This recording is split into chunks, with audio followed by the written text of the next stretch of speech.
Good morning, good day and good evening. How are you doing, ladies and gentlemen? Today is Tuesday. Isn't that a bit weird? Chirpy live on a Tuesday, that doesn't happen often. Hope you guys are doing well. First one in today, none other than Mosta. Nice to have you, man. Second place we have Satsidak, and third we have Trash. Hope you're doing good, guys. We also have Jin and Coden in here. Welcome in, guys. Trailer looking good. Thank you, Jin. Appreciate ya. Yeah, so I didn't do no stream yesterday, so we do a little makeup stream today. For those who are in the Discord, you might have heard, but I was not super thrilled yesterday. So basically, my partner and I started a application for her to, you know, possibly move here. And yesterday we found out that we were rejected, so that was a little bit feels bad, man. Not super fun. But we'll see. The hope is to, what you call it in English? Beklaga. What do we call this? Appeal against it, and see if maybe we can change their minds. So it's a little bit. I think the most annoying thing right now is that we don't even know why. You know, like right now, all we know is that we got rejected. We are still waiting for like the full decision or whatever, where we hopefully will find out a little bit more specifically why they decided to do so. But we'll see. Hopefully it is something we can appeal against. Kuro-san, welcome in. Nice to have you. Yeah, it wasn't super fun, but you know, I'm still remaining hopeful. I think, you know, it will be fine. We'll work it out. Welcome in now, Jewel. Hope you're doing well. Just came in. What happened? Me and my partner's application for her to move here got rejected yesterday. So that was a little bit feels bad, man. But you know, at the same time, it's not much to do. We just have to wait for the full decision to know exactly why. Because I mean, obviously there are, you know. I mean, I don't have a job, because since she's moving here as like a sambo, as we call it, I'm basically in the position that I have to be able to financially support her. Her interview and stuff had gone pretty well, so I feel like the most logical thing is that it has something to do with my finances. But we'll see. So, yeah, we shouldn't bring down the entire stream because of this, though. We have some other plans today as well, but yeah, I wanted to mention it at least so people know why I wasn't live yesterday. I know that feeling. Oh, do you? Yeah, it's a little bit annoying. You know, it's a bureaucracy in the end. Yeah, sponsorship requirements is hectic everywhere. Income, job, career does play a huge role. Yeah, the thing is, it shouldn't really. Because according to all of the page and everything, you can apply with finances rather than with income, if that makes sense. Which is what we did, right? Since I don't have that much of an income. But according to everything I've looked at, I should be fine. So that's also a little bit why. It's just that logically, what makes the most sense is that it's because of my financial situation, but it also doesn't fully make sense, because as far as I'm aware, I should be above the requirements or whatever, but we'll see. All I can do right now is to wait for the full decision to understand a little bit more what happened. Good luck with the application. Thank you very much, Kiro-san. Yeah, I think the thing that makes it a little bit annoying as well is that these things it's not like it doesn't just take a few weeks, you know. Like we initially applied in October of last year. Like it's soon been a year since we started this process. So after all of that time to get the fucking email, just an email saying you were rejected, it's like a little bit fuck off, man. You know.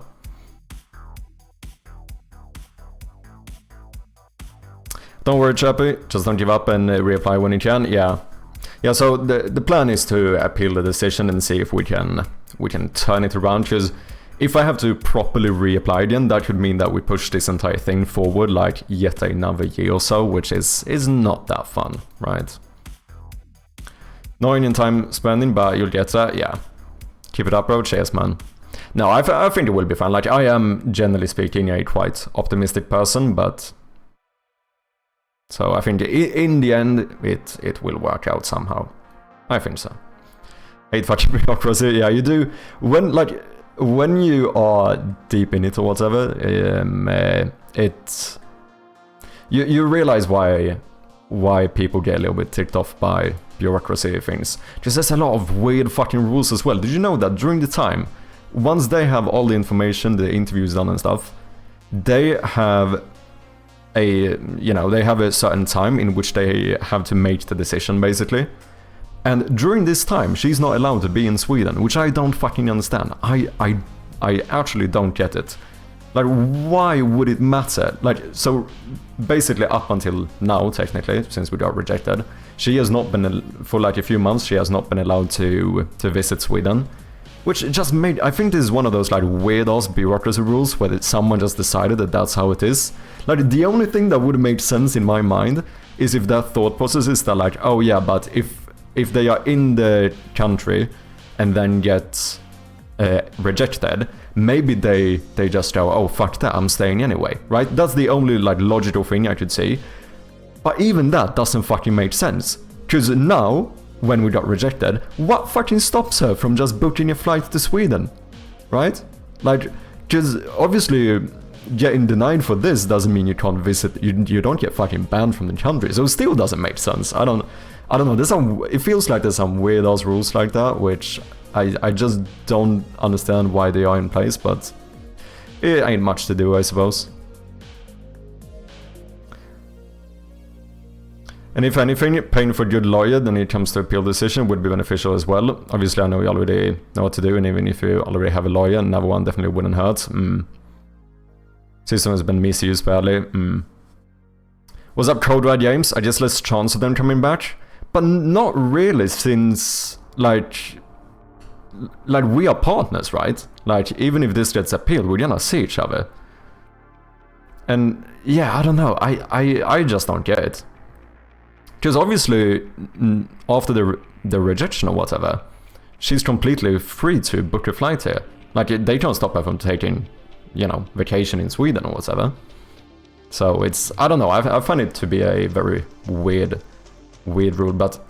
Or technically she can visit Sweden during that time as well, but the way they do it is that if she wants to come to Sweden, she basically has to contact our, like, migration center thingy, and tell them that, like, hey, you guys need to stop working on our, like, our fucking case until I come back again. Which is, like, it doesn't make sense. So although she is allowed to be here, it means that we will, like, completely stop the progression, which you obviously don't want to do after waiting, like, almost a year. But oh well, oh well. Today, the plan is to continue to do a bit work on Shroud of Gloom. I did a little bit of stuff yesterday. I started actually messing around a little bit with the map. And we now have a player marker on the map, which actually tells you which room you are currently in. Obviously, I played around a little bit before with having, like, basically a very realistic map, functioning as a real-life map. But I think we're gonna do something a little bit more Resident Evil-like. First of all, of course, if anyone hasn't, make sure to wishlist Shroud of Gloom on Steam, would very much appreciate it. You know, if you open Games Plus demos on Twitch chat, there is so many people playing in the horror games. Oh, are they? I think indie horror games is a pretty big niche. Like, I remember being quite surprised after I published a Game Jam version, right? Like, I think I've had like 6-7 small YouTubers or something make videos about my game after just publishing it to itch, which I was quite surprised about. Like,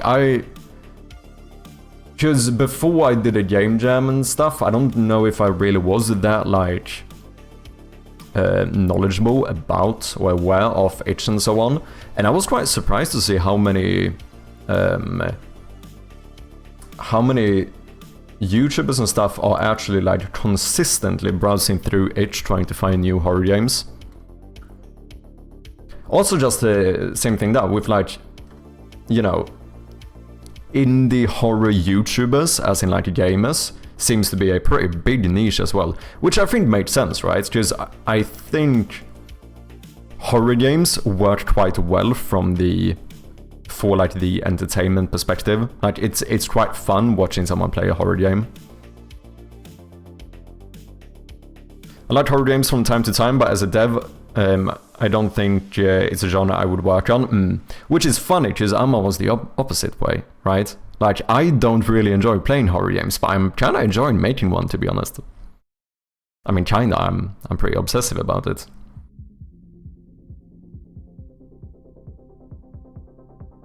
One day I was looking for a game on that category. I told him to check out Shadow Gloom. He might play it next stream. Ooh, that's pretty cool. Cheers, man. Appreciate ya. And how you been, Codrad? How's your game going? How's Road Blight? Okay, should we show the new stuff here? Should we show the new stuff here? See what you guys think. Obviously, it's gonna be a little bit work in progress. Is my spoilers disabled? They are, okay. So, as I mentioned, I started working on the map yesterday, and we now have a little marker here that shows where the players are. So, if I go in here, we're now in here. We go in here, boom, you can actually see like where you are on the map. Not only that, I started playing around with the other map, so right now we can switch between every map in the house. Of course, we're gonna change this in the end, because obviously I don't want the player to have access to every single map of the game straight away, so we need to sort something out there. Either we do something where they have to find each map and they just get the full map, or slightly more scope creep. What we could do is kinda re-implement the old system as well, where you like discover the map as you go on, you know?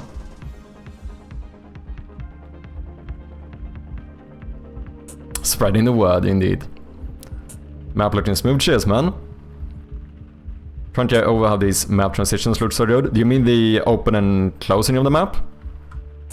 And obviously we need to add some little transition here as well. The way I'm thinking of doing this is actually to maybe make it diegetic as well, where maybe you see like a bit of the maps behind here, and like clicking on those switches like one floor up, one floor down or something. Oh, when you go between the rooms? Ah, yeah. Yeah, that one did turn out really good. So I think maybe just having a bit of a map stick out here, and if you press it, maybe we just slightly push the map down and then immediately up again, and then you have the new map, something like that. Welcome in, Mr. Zombie, first, of course. How you doing, Lisa? Hope you're doing well. So the other thing I want to do is kind of make this a little bit more... Hey, Mr. Zombie, with the 2-month resub as well. Fucking legend. Thank you so much, it truly does mean a lot. Hope you're doing well. Yay.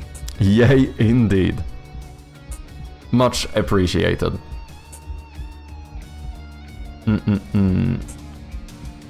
I own your soul now? Yes, indeed. That is how it works, right? In that case, quite a few people own my soul, but I guess you get a little bit each.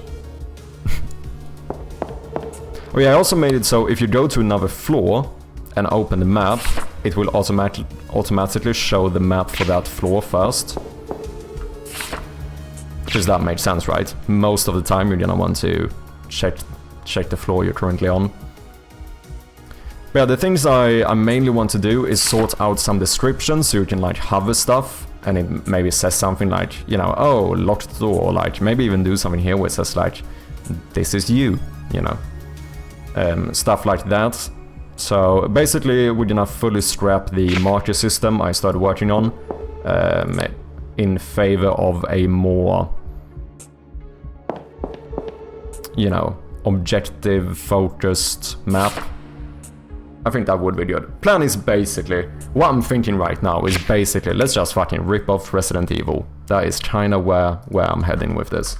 Because I think Resident Evil's map works quite well. Hey, Codin, with the gifted sub to Codrad as well. Thank you so much, Codin. Appreciate ya. Truly, truly does mean a lot. As I said, like, if, you know, if the decision from the migration thing is because of my finances, this could actually help out, so I very much appreciate it.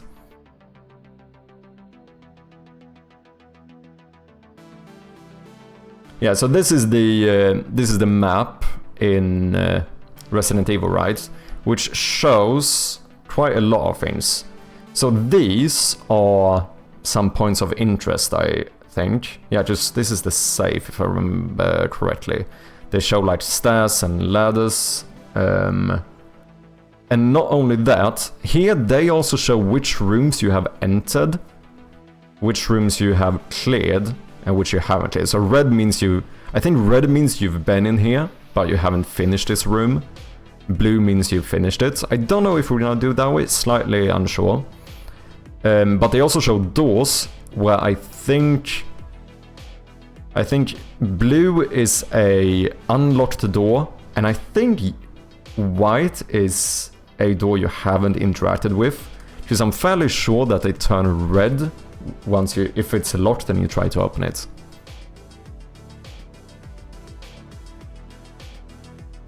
What's up, Whale? Welcome in. What in the Ammonias is that map? What do you mean? This is the Resident Evil map. We're making Resident Evil now. We are indeed. What's up, Cheetah? Red means there's an item that can be picked up. It could just be ammo. Yeah. Basically, there's something, whether big or small, that you've missed in this room, right? However, I struggle a little bit here because I don't know exactly how I want to do it. Like, locked doors, for example, super fucking easy, right? Like, a locked door is just this. Boom, we can show that we have a locked door. Then the question is, and this could go for other objects as well, right? So maybe if there's a point of interest here that you haven't finished, we just do a little red thing. So that will basically be the markers. If you hover over here, it might say something like ba ba ba. Or if you hover here, it might say like locked door and so on. This is kind of what I'm thinking. And then when you finish it, I suppose for the objects, we just turn them like gray or something instead. So they're still there, but they don't look important anymore because you're done here. The doors is a little bit tricky because I don't have that many colors. Especially not if I'm gonna do this. So right now, you can see that the walls are 2 different colors, because I wanted it to look a little bit more drawn or imperfect. The issue then is that I can't turn the door this color, right? Because it's not clear whether this is a door or just a part of the wall. So the only other one I have left is this one. But I feel like it would be nice to have like 3 states or something, which would have been like maybe uninteracted door, locked door, and maybe unlocked door. You know, do something like that. And then I suppose we would do something similar for the puzzles as well. So it would have been like, you have not clicked on this yet, you've clicked it but you haven't solved it, or boom, you have solved it. To be fair though, this one is very dark. It might be fine. Maybe this is how we'll do it. In that case, we do have to get rid of all of this stuff though. In that case, all of the walls have to be completely white. Because otherwise the doors will not stand out enough.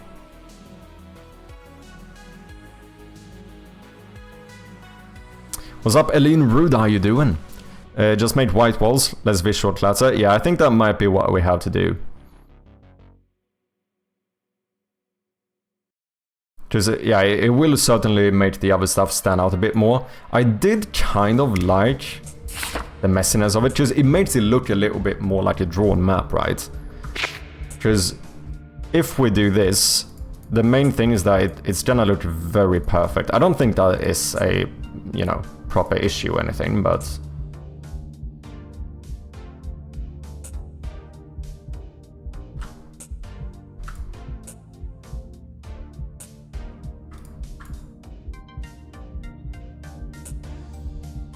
it does change the style quite a lot. Okay, something like that.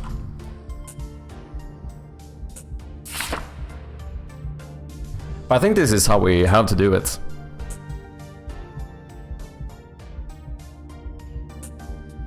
At least if we're not gonna like add more stuff to the palette.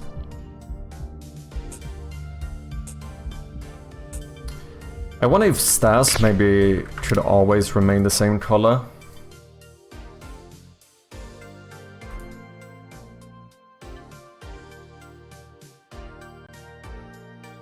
So this would be uninteracted. When you click on that one... Oh, I also have 2 reds, we should play around with that. Oh, technically I have 3 reds. That is something we should play around with too. I just realized. So we should actually use like a darker gray for doors you haven't clicked on.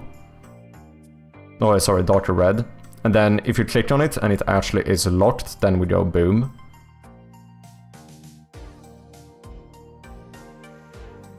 You should do something like that as well.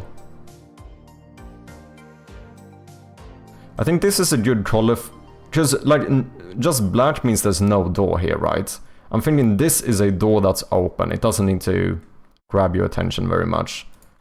And then either we do this or we do this for a door that you haven't clicked on yet.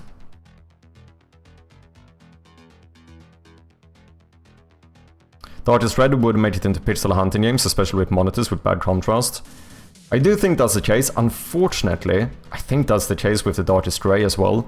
I can see this gray very clearly, but depending on the monitor and stuff, it can vary quite a bit how visible that one is. Because that's like the color in between these walls here. It's not super noticeable. To be fair, if it's not important, it doesn't have to be super noticeable. Because if this is like an unlocked door, there's no reason to really have that grab your attention anymore. So if that's not super noticeable, it's kind of fine. The more important ones to show would be the unfinished or the locked states, which I think we're just gonna do very red. And then it's the uninteracted with, which I suppose we should do this one.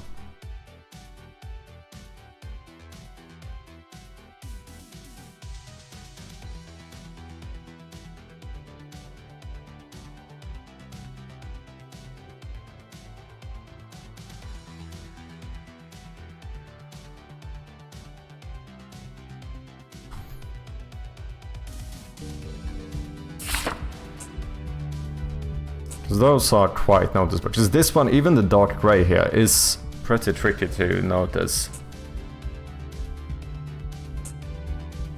Yeah, I think we might have to go full red and the lightest gray.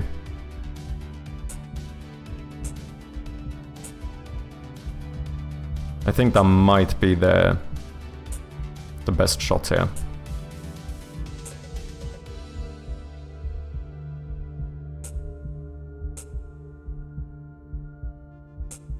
What's up, Hedzukian? How you doing?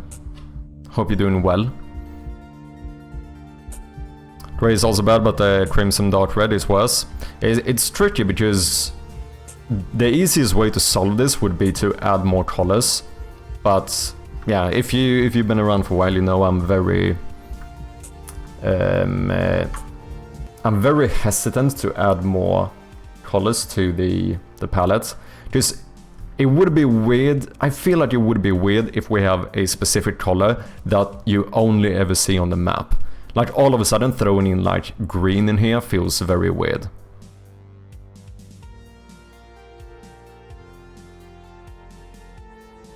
Checkable pattern, you could do that as well.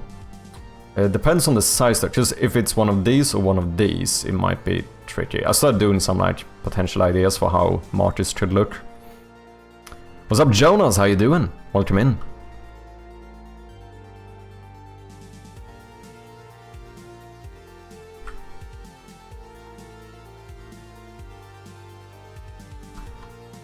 You could also do stuff like this and just change like the outline. But then this is the smallest size we can do, which is already kind of big.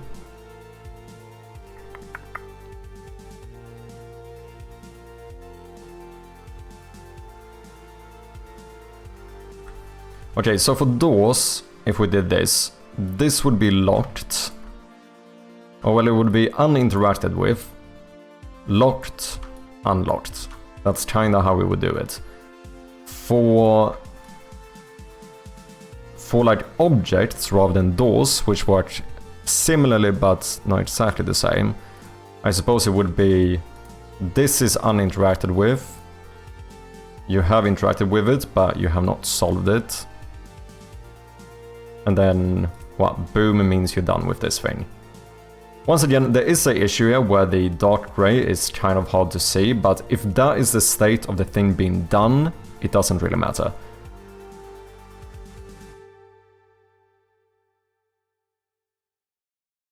How you doing? I'm doing okay. How you doing, Jonas? Hope you've been well. Red means that it's a toilet filled with fairy blood? No.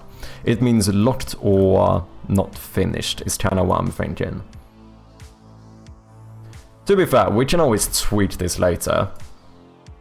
So it doesn't have to be perfect from the get-go.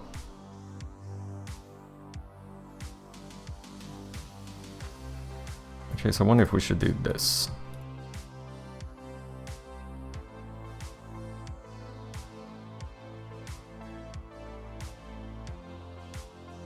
Okay, let's try something. Boom, we have the general base here. I don't know, should you be able to have a stance as well?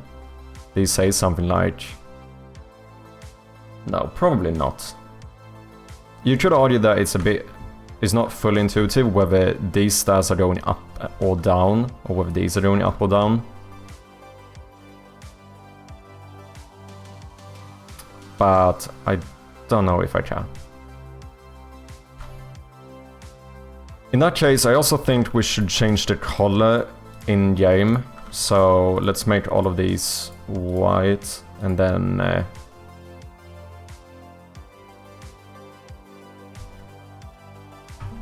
we just try to match them to these colors.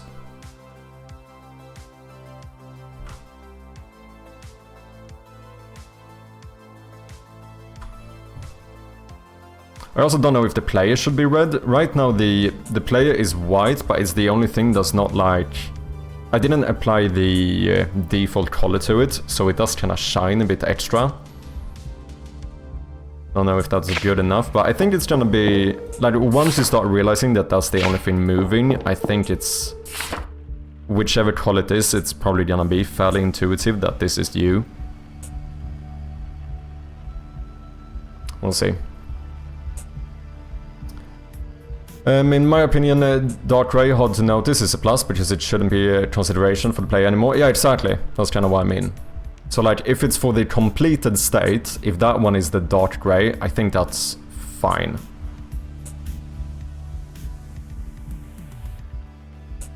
Maybe make a shade for the elements, making them pulsate.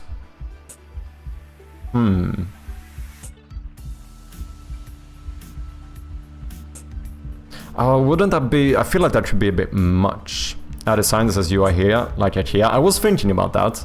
Like, we should do it on hover, because I'm thinking about having the markers work similarly to items, which means that when you hover it, you get a little description saying what this is. So if you hover like a closed door on the map, it actually says like locked door or something.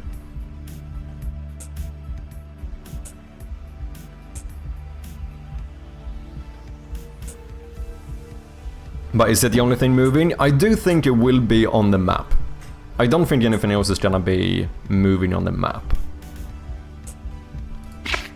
Okay, let's try something here. I guess this needs to be on the actual map layout, because it needs to be separate for each floor, right? Open map, boom, boom, boom. Obviously we wanna fix these buttons later on as well, using the Unity default buttons here. looking stylish as ever. Should we do the little task thing?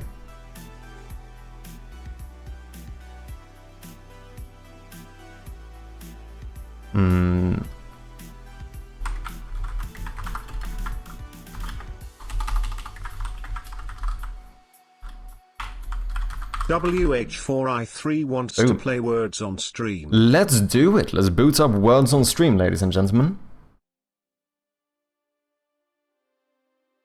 See if we can beat our record, our new record of 20.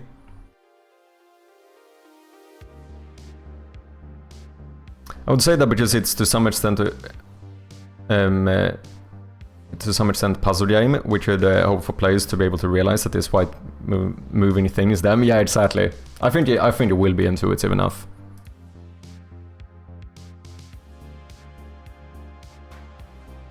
Need a break from working on this song cover.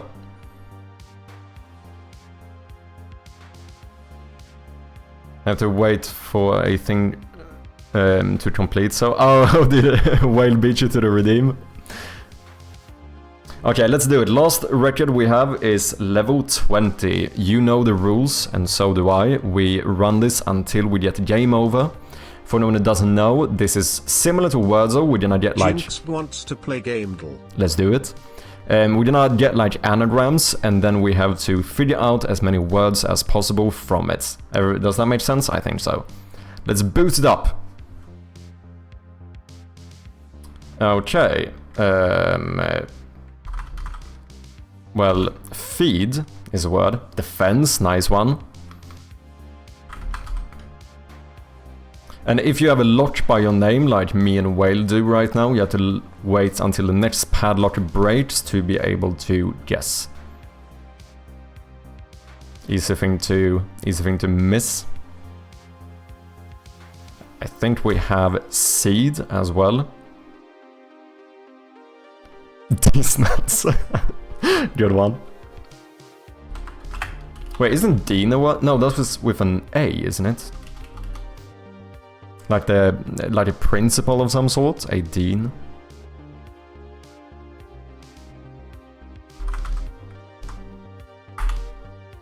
Feeds, nice.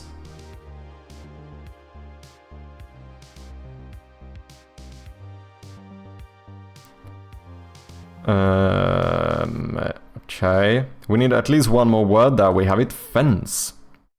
Needs. Nice. Which should mean we have need as well. Sniped.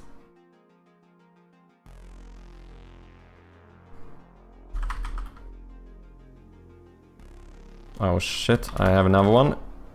As far as I'm aware, we should have send as well.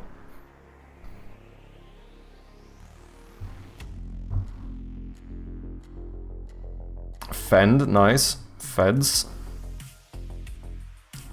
4 more words, can we do it? 1 5-letter word. Oh, wait, fees?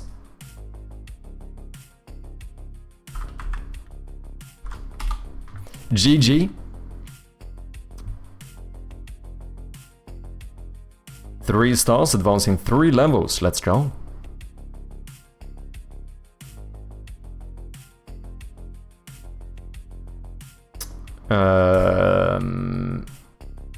Focus, nice. Ironic. Oh, get sniped, Coden. Cues.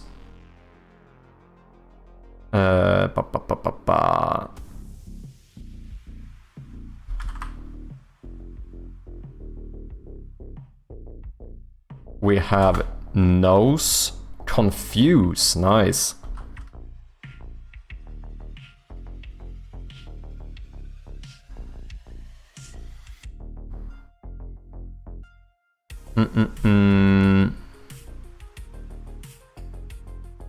Okay, Coden sniped it. Shite, I was gonna steal that one. Okay, what do we have?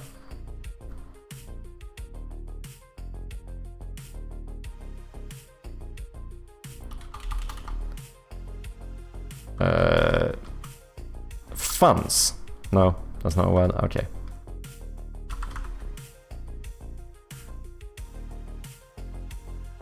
Onus, no idea what that is.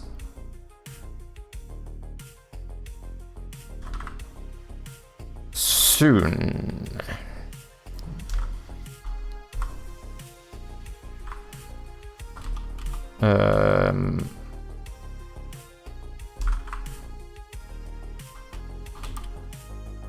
Tones, nice. Phone, with an F. Oh shit, we need at least one more word here. At least one more.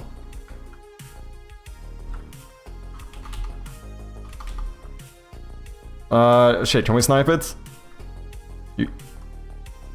Oh, 62 out of 62. Code didn't agree with the last second guess there. Holy shit, that was close. Up next, level 5.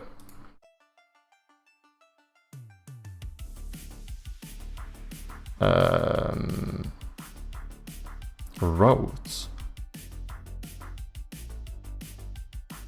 Brother, nice.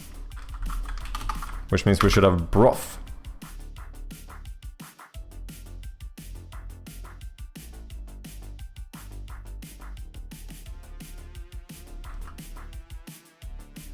Bother, nice. Robe.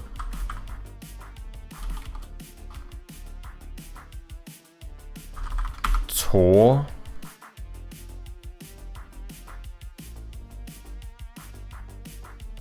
Oven, nice.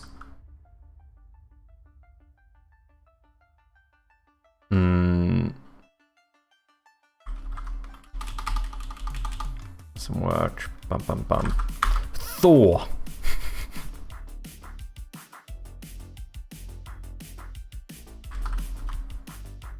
Retro. Ooh, nice one.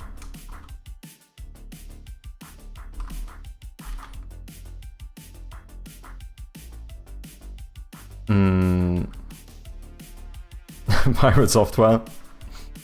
What's up, OG? How you doing, man? Welcome in.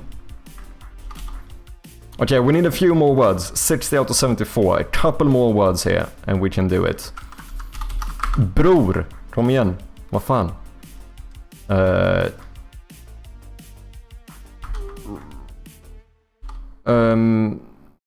Fuck, that doesn't work.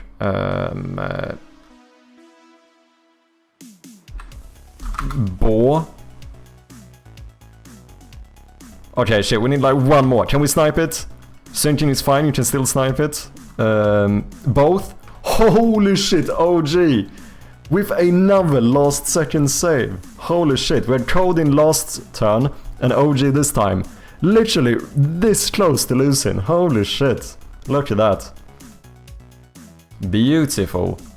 Up next, level 6. We are not doing great, but we are doing just as good as we need to. Do you know what I mean? I'm a hero, what can I say?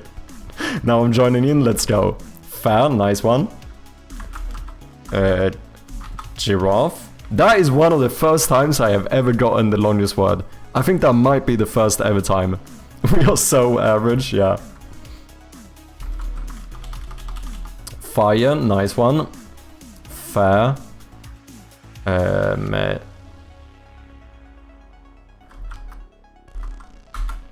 With an E at the end. No. Gaff. I've heard that. Isn't that like a British slang of some sort? That's gaff. Isn't it? Frag.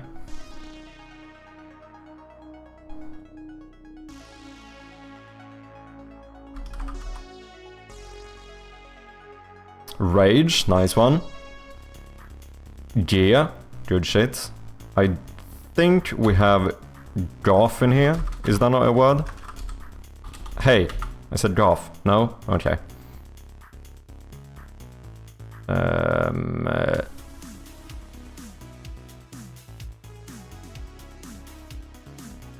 Grief, nice one. Oh. Rife.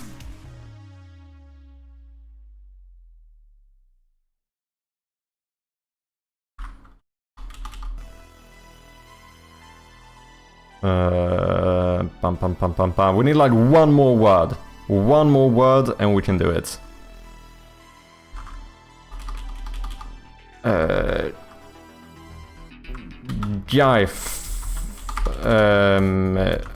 Oh, fear. Do we have fear? Shit, we did. I am just spamming words here. Shit. Okay, close one. You know what?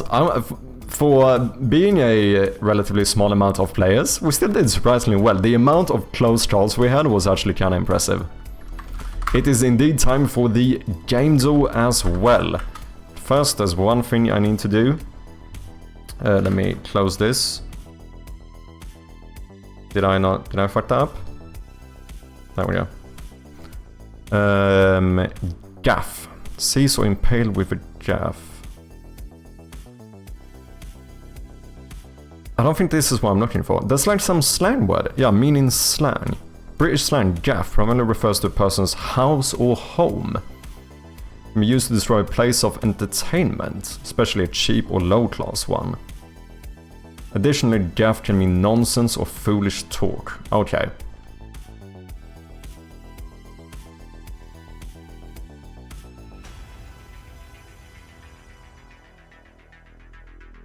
In Portuguese, gafu is like a blooper or mistake. Oh, interesting. Jumping man, I gotta go for now. See you, brother. No worries, Mosta. Thank you very much for hanging out. Thank you for dropping by, and I'll chat you later. Hope you have a great rest of your day. What are we doing? Gamedev is what we're doing. Let's boot up the daily gamedev redeemed by none other than Whale. So, if you have a first game, let me know. If you want to do the honors.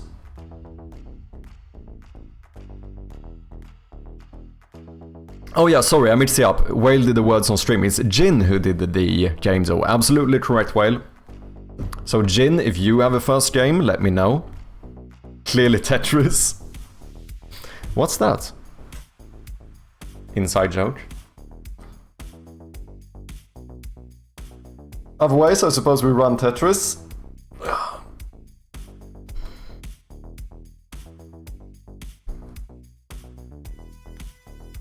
Oh, may want to go to the gaff and watch some birds? Exactly.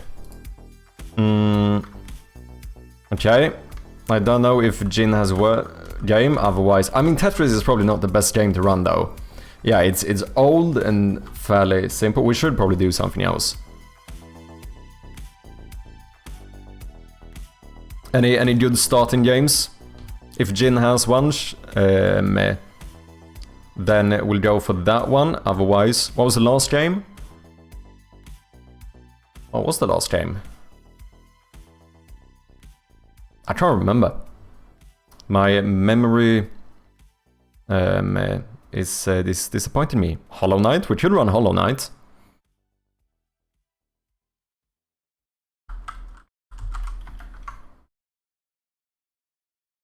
Okay, let's do Hollow Knight and see what we get. Holy shit, that is a good first guess. We got every single platform. Linux, PC, Mac, PlayStation 4, Xbox One and Nintendo Switch. Is older than 2017, but we're probably fairly close, I imagine, because of the platforms. It is a single-player game, and it is in side view, not made in Unity. It's not action nor fantasy, but it might be a platformer, adventure or indie. Braid, it could be. That's like a... That's maybe like these with puzzle as well. I think Braid was like... Was that 2014 or something? Is that on Switch though? I don't know. Keep in mind, for anyone who doesn't know, gamedev we play without Googling or looking in Steam libraries, just that's boring. Didn't I make a little command for this? I did indeed. Early and indie, I wouldn't call it action, neither fantasy. I think Braid is on everything. Okay, should we run it? said Braid multiple times before, but it's never been a perfect guess. So maybe this is the time. Imagine if it actually is Braid as well. Holy shit. It isn't. Okay. Oh damn, that was older than I thought it was. Oh, it is apparently considered fantasy. They're not an in-house engine, not published by Microsoft. Oh, we did miss the switch here. And this was indie platform puzzle. So we can be a bit more sure about platform and indie, but this doesn't necessarily mean adventure is incorrect. But we now know it's between 2009 and 2016.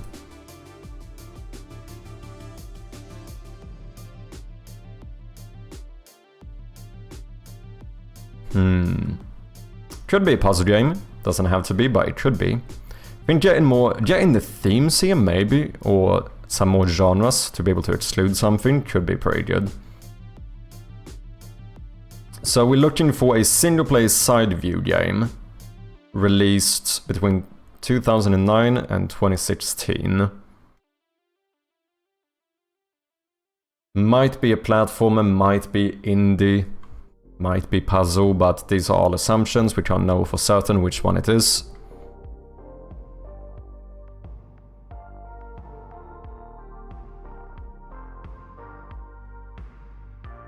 This Wharf Mine is too new.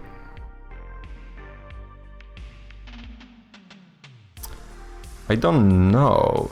Is it considered action? I know we've guessed that one before. I don't remember.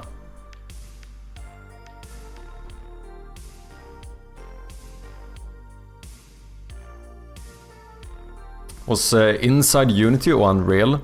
Inside, I think Unreal. We should run Inside. That was a good game. I think I could probably replay that game at some point. I don't remember a lot of it. I remember liking it though. Little Nightmares we could run as well. Didn't we have that one recently? That would give us the horror theme as well, which could be good to know. Ah, but wait, Little Nightmares, is that a single player? Or can you play co-op in that?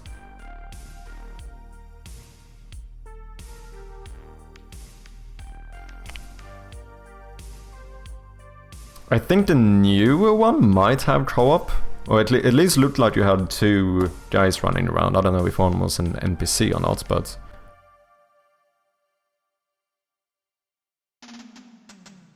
But maybe the new one is too new anyway.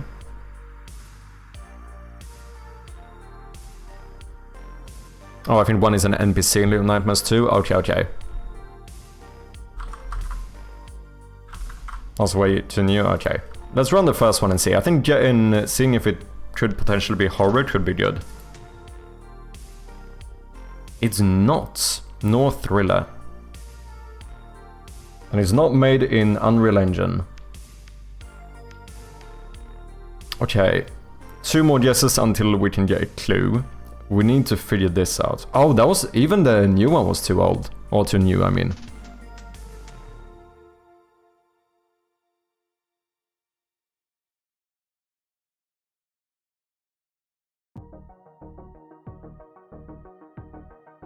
Indie is probably wrong.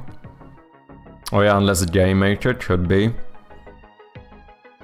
Or Godot. Love 2D. I mean, Balatro, technically in the game. Probably not side view though, but...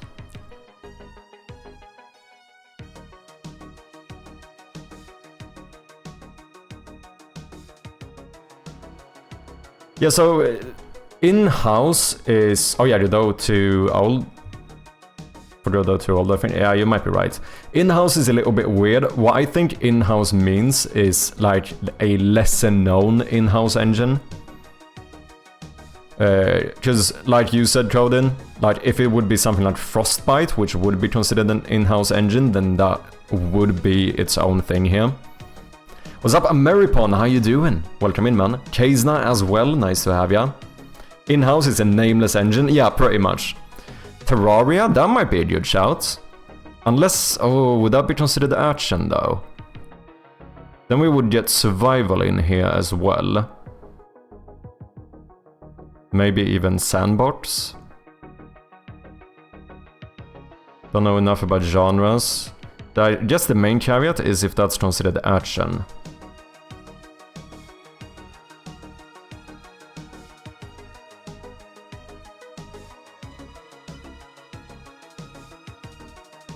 Yeah, we have no action, no fantasy, no thriller, and no horror. Terraria, I think, was both action and fantasy. Starbound? Terraria's engine? No idea.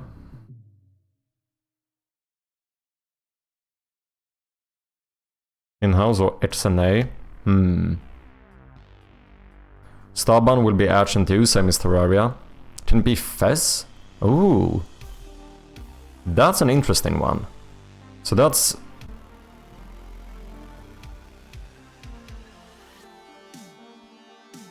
a similar time around Braid, isn't it?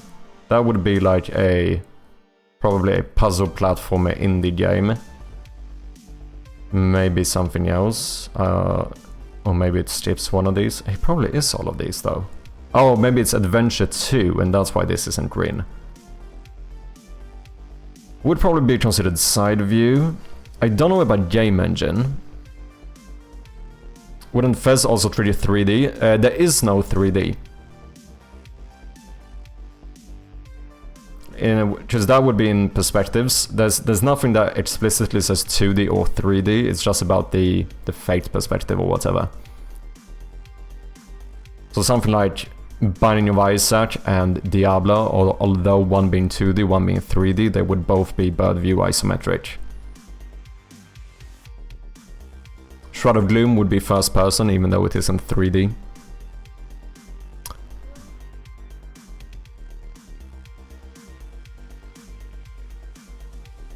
Super Meat Boy is... Damn, we're going through the whole, like, indie game, the movie here. Braid, Super Meat Boy, Fez. Is there another one? I don't remember if there's another one. But basically the whole fucking indie game movie. So that would probably be like indie platformer, not really puzzle, right? More like indie platformer, but action is a bit iffy there. Don't know. Action is a broad thing.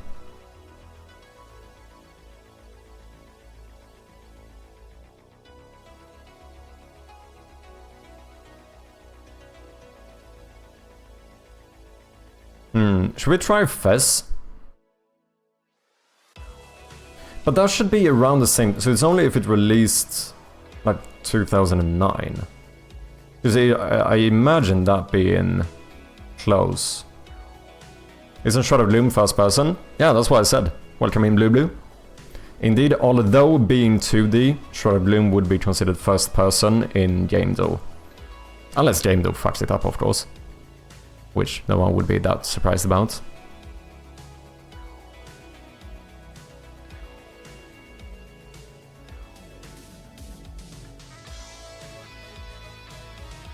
Anyone know if Braid was XNA? No idea.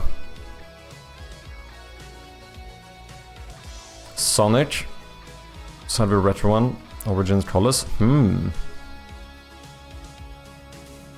Could be. The thing is, we know no themes. What themes are we missing here? Sci-fi? Probably no warfare if it's not action. Sci-fi, superhero, kids, mystery, non-fiction. Because we haven't gotten a single theme yet. Jonathan Blow did his own game engine. Kinda engine for Braid. XNA might not count as an engine because of it being a rendering plus application framework.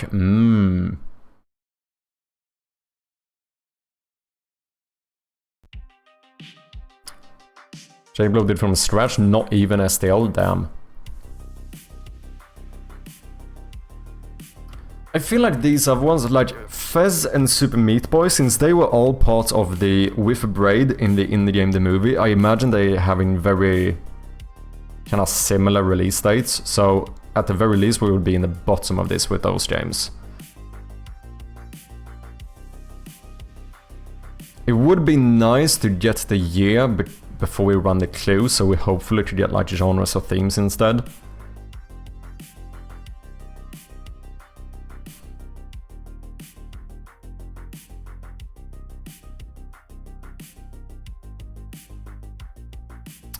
Point and click could be. That's a genre, isn't it? Yeah, point and click. Could be a point and click game. True. Side view point and click. So in that case, one of those like LucasArts games or something. Puzzle.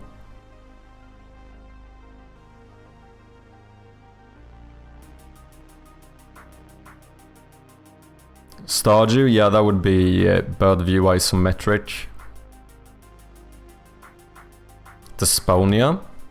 Turn to the Monkey Island was recently. Oh yeah, it was it? Was that on the daily?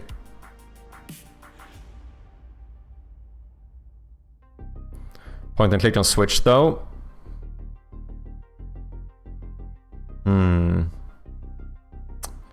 A lot of people, I was very surprised at how many people like playing point and click games on the Steam Deck. But maybe a good point still.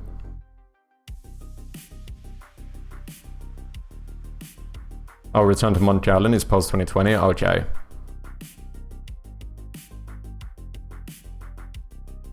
Desponia, I don't know the game, we could try it. I might not be in here. Deponia, is that the one?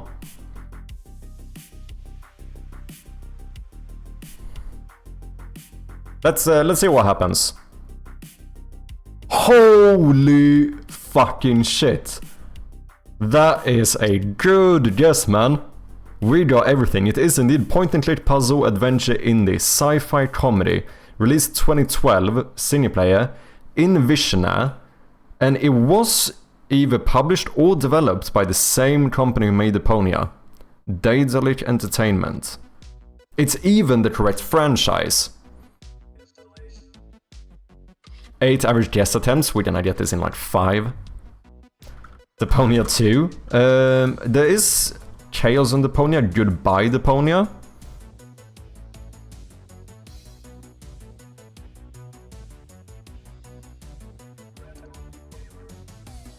Oh yeah, same year though, that's an interesting one. But it does say correct franchise and saga, so it's not only like the same universe, it should be like the same everything basically.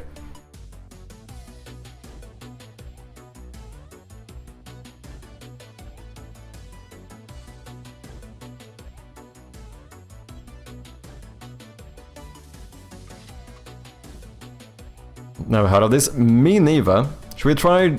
I mean, we have 2 guesses, right? It's either gonna be Goodbye Deponia or Chaos on Deponia. Let's say, okay, Goodbye Deponia is Tails.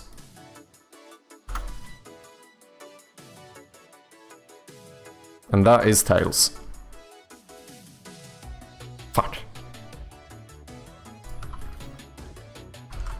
Okay, so it must be Chaos on Deponia. Why not flip a coin in real life? Who the fuck has a coin? Whale, we live in Sweden. We don't have coins. I would have to like properly rummage through my entire apartment to find a coin.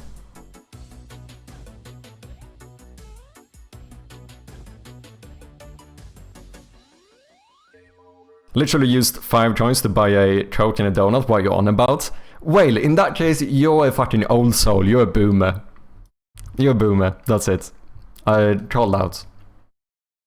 I can't remember the last time I used a coin for anything. I can barely remember the last time I used, like, bills for something. I don't have a bank account? Well, then it makes more sense. Fair enough. Okay, Chaos on Deponia. It has to be this one, right? It has to. It is indeed. It is indeed. GG. We do it yet again.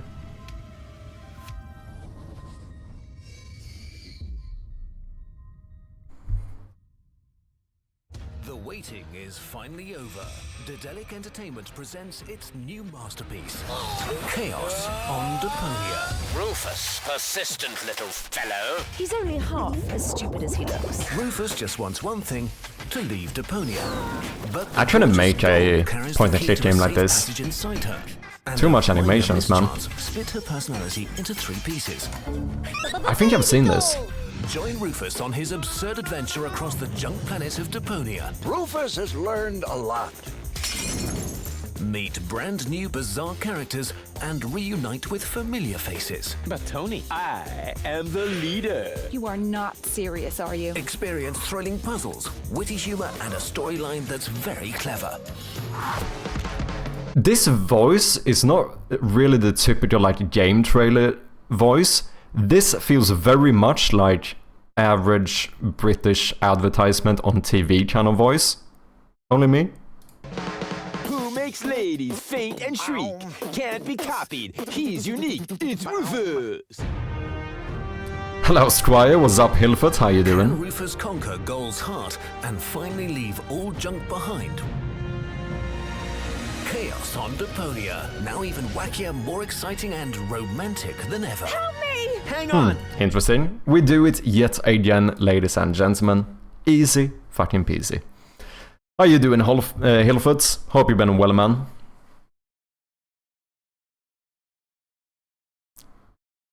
Curiosity Design is a person who voices all the Curiosity videos.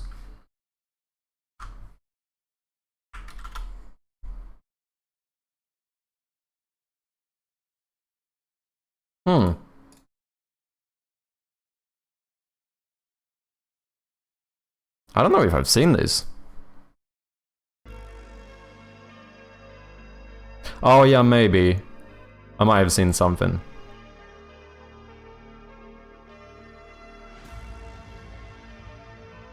Interesting. So yeah, we are playing around with some with the map now. We're gonna try to do a bit more of a Resident Evil-like map. Hashtag strobe creep. Been better but still good. Almost made it to Germany, but the airline did a number on me, so I'm home again now. Wait, what? Almost made it to Germany. Oh, did something mess up with the flights or something?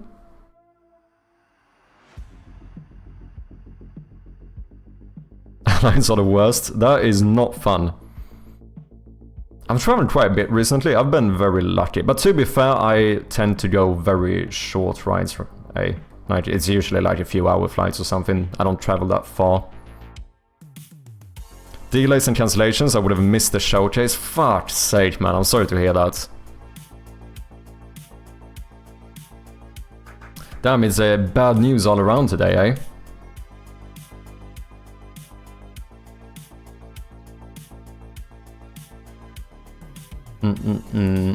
I recently mentioned that I had some kinda annoying news as well. Me and my partner's application for her to move here got rejected yesterday, so I wasn't super excited.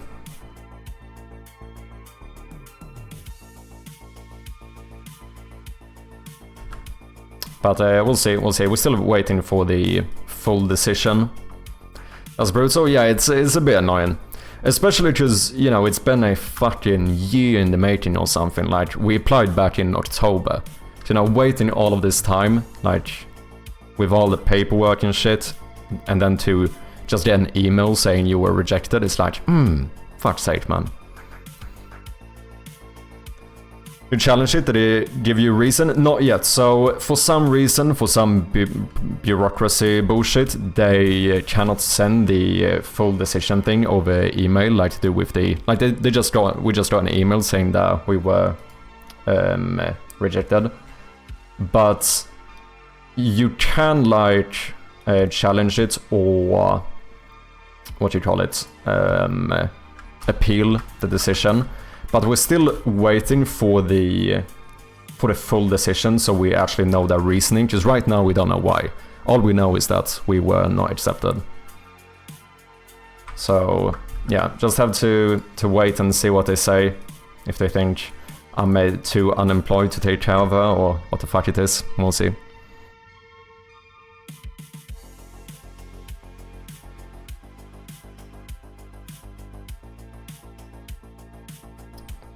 Swedish legal system is kind of doo-doo, right? Well, I'm not too impressed with this stuff so far.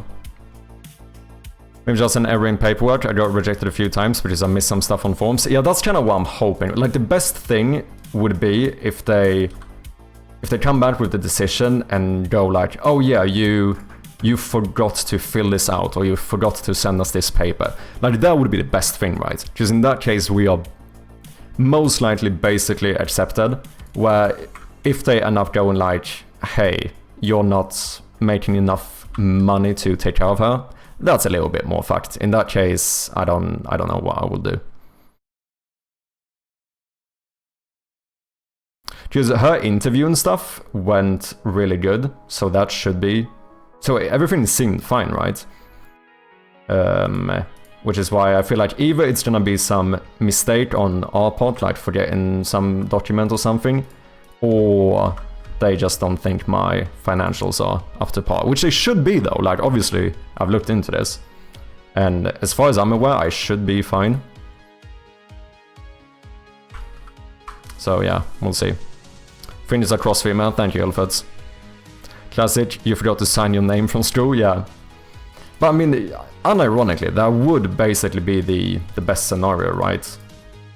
Because then it's hopefully just to fix that thing, appeal the decision, and hopefully they accept it.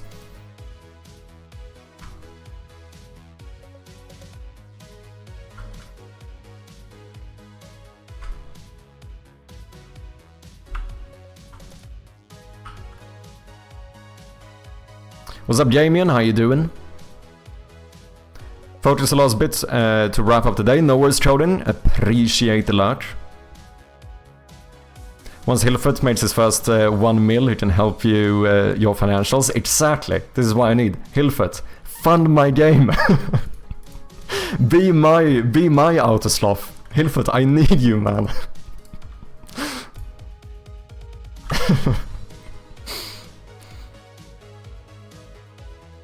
I can help with your finances once I release a game that blows up like Stardew Valley. Yeah, pay your lawyer. Cheers, man. Yeah, like I said though, I am a pretty optimistic person, so I try to remain quite positive about it. But I think it's mainly the thing that it's been going on for so long that it's just like, because if this fucks up to the point where they like truly reject us, like even the appeal, that means like starting this whole process over, which is like another year of our lives, you know, which is not that fun.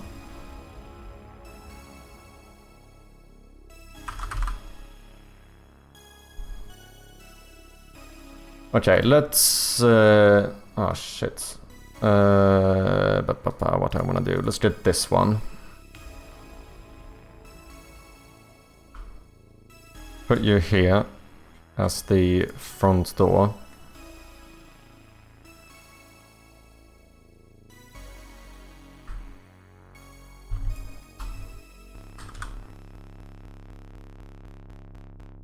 Still on the bug fix spree, but also marketing research, nice.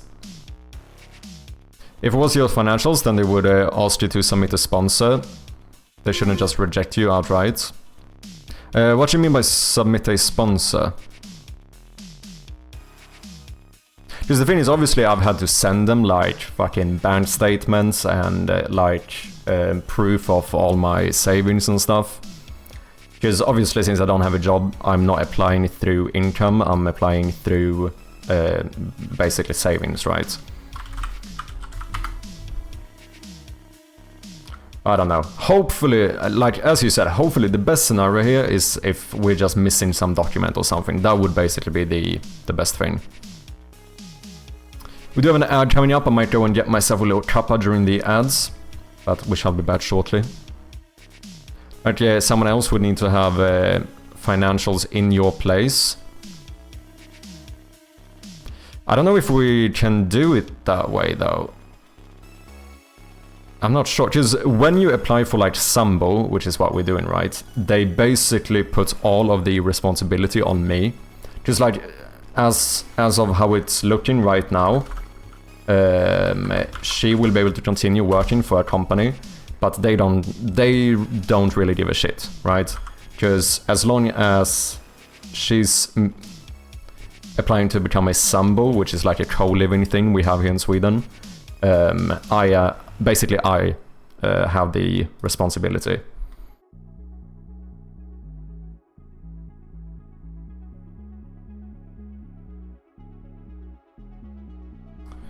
Okay, we do something like this, and then we do like...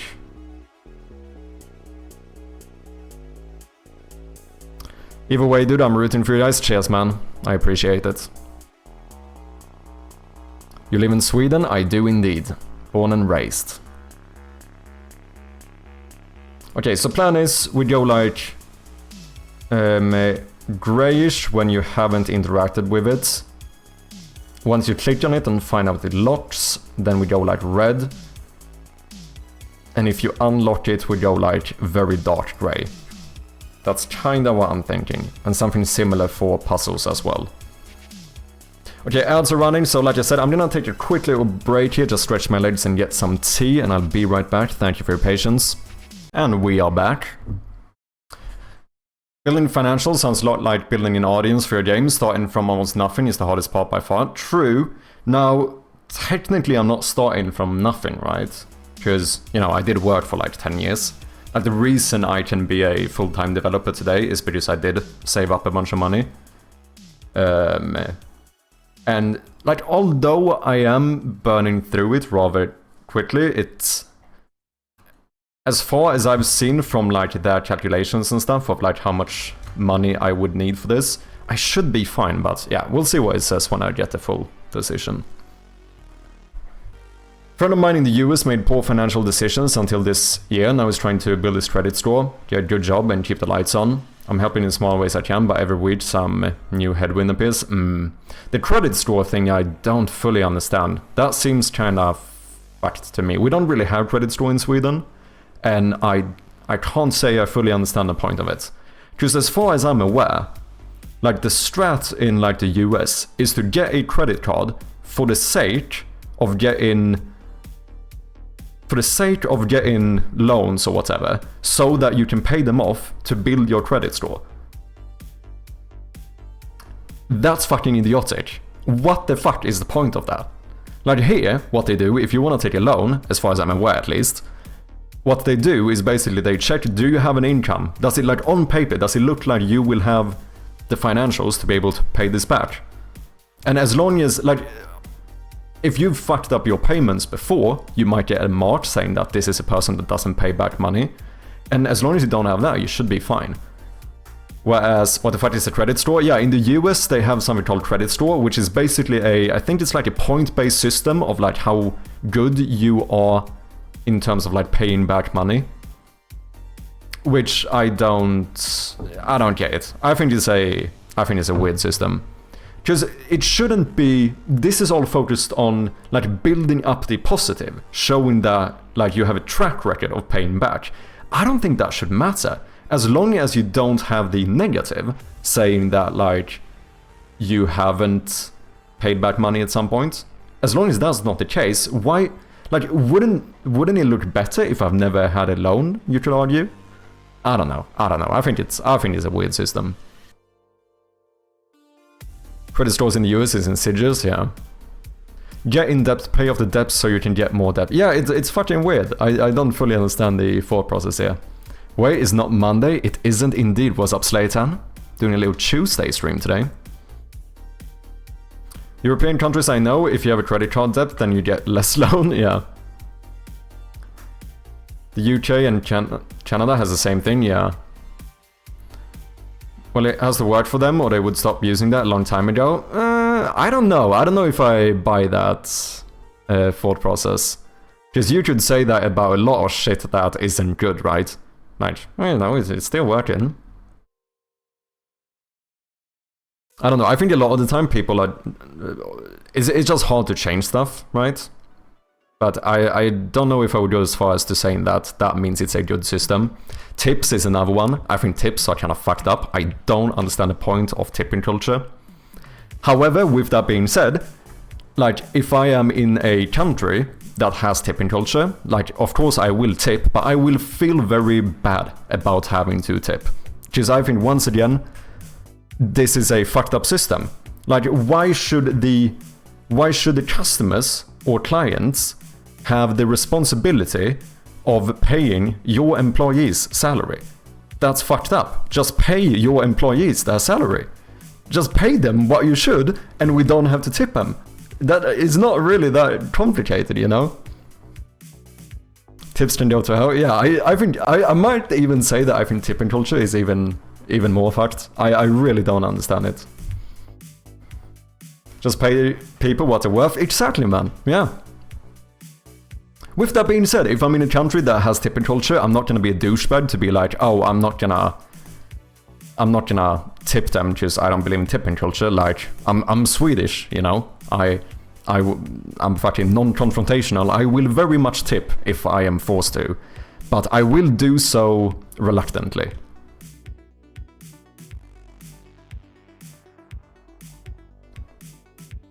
Scamming your clients with advertised prices that aren't accurate. Yeah, same thing, because then it actually is more expensive than it looks like, right? You get kind of tricked by the price, because then when you realize that you have to pay tips, it ends up being more expensive. No tipping culture, fine. Tipping culture where you show appreciation of good work, fine. Tips where it's actually salary can go to hell, yeah.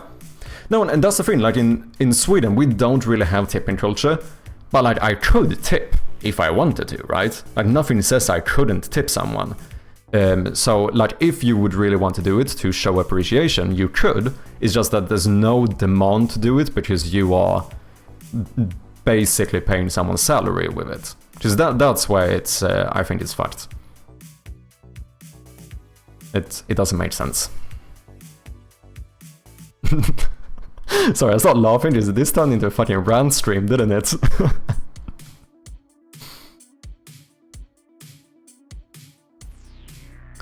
Some good news though. Gamescom pre-show in about 2.5 hours. Ooh, wait, can you watch it like live or whatever? Is that a thing? How long is it? Can we do a little live reaction of this stuff? I barely even know what Gamescom is. I know it's one of the biggest events or whatever, isn't it? Conventions, whatever. I think Red Cabin Games was going there, if I'm not mistaken.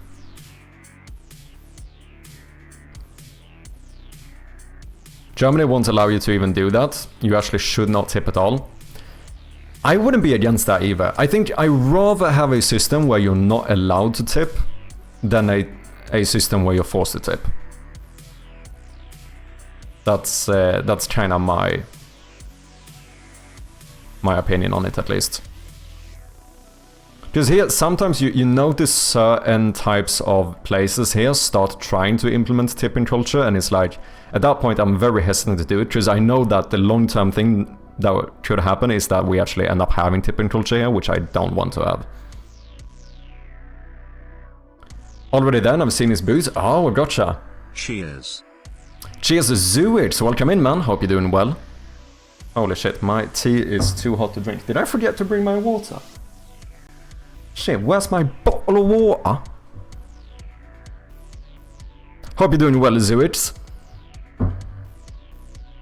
Thinking about going there every 2 years. Went there last year, maybe doing next year. Ooh, nice. The main show isn't important though, just the pre-show, because that's where the cool games are. Okay, gotcha. But wait, can I watch this live? For free? Is that a thing? Do they like stream it somewhere or something? Tea will only dehydrate you? That's not true. That's not true. Cheers, Zooix. Live on YouTube, I think? Okay. Maybe we'll check it out then.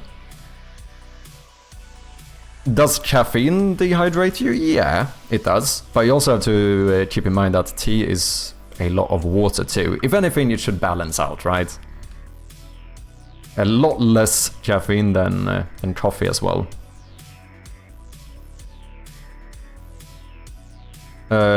Gamescom pre-show. This will be Gamescom 2025's big reveal. Is he talking about you? Is he talking about you, Hilly?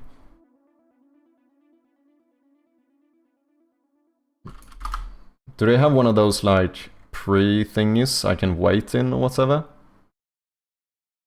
Gamescom.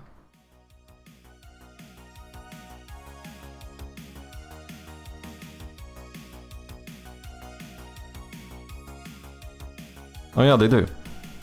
Opening night live. 2025. Starts in, yeah, 2.5 hours.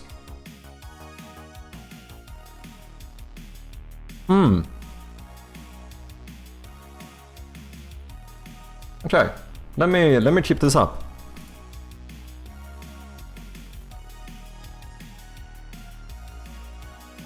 Caffeine does dehydrate you, but the amount of water in tea hydrates you more. I would expect so as well. Coffee, I feel like might be more of a plus minus zero. I wouldn't be surprised if coffee is a little bit more like you don't really get hydrated nor dehydrated. But tea, I would imagine, still hydrating you more. I consider tea a valid hydration redeem. I don't know how I didn't know you live in Sweden. That's so cool. Yeah.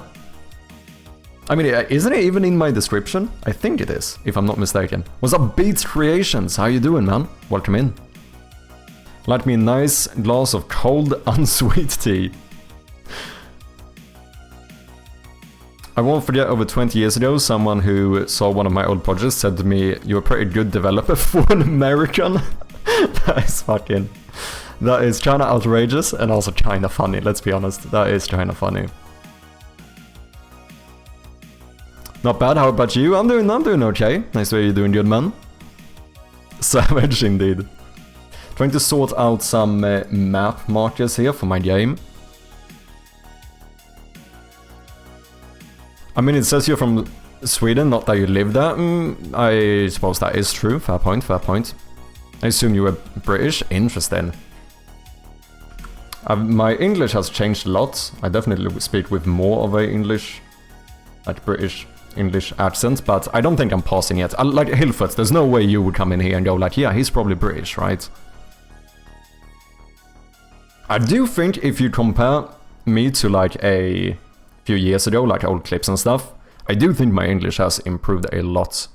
But yeah, I don't think I would trick a native, that's for sure. I think my little Swinglish slips through every now and again. Some weird things. I think I'm decent-ish to not let at least the horrible Swedish vowels get through. You know, like saying something like I speak. Because that is like, if you hear that Swedish I, the vowel sound of the Swedish I in a when a Swede speaks English, that's like the most iconic thing that, you know, you could catch someone on by far. But I think intonation is a different thing though. That one is more difficult because we are very melodic. Okay, so I think we should do something like a map marker script. And then have functions to update this marker. That's kinda what I'm thinking.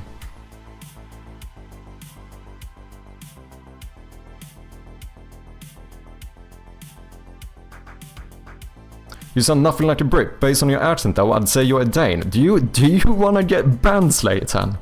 You cannot come in here throwing these fucking insults in my stream. Did you just call me a Dane? You are walking a very fucking thin line here, man.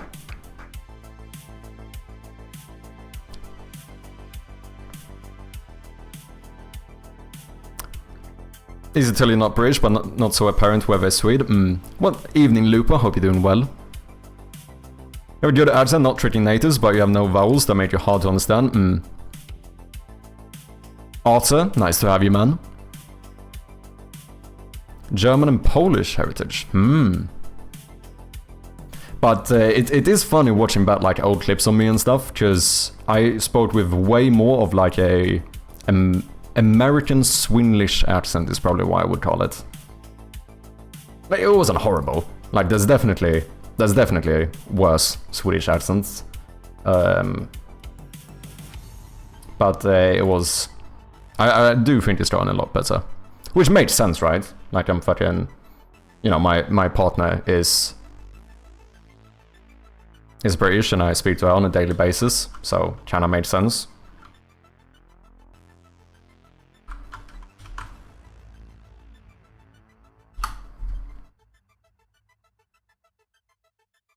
Okay, we have a map marker and we want to change the colors of it.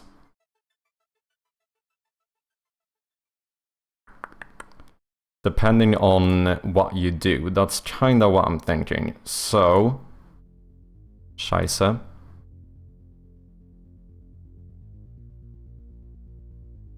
I wonder if I should do... Should objects just have direct references to a certain marker on the map? I think I might do it that way.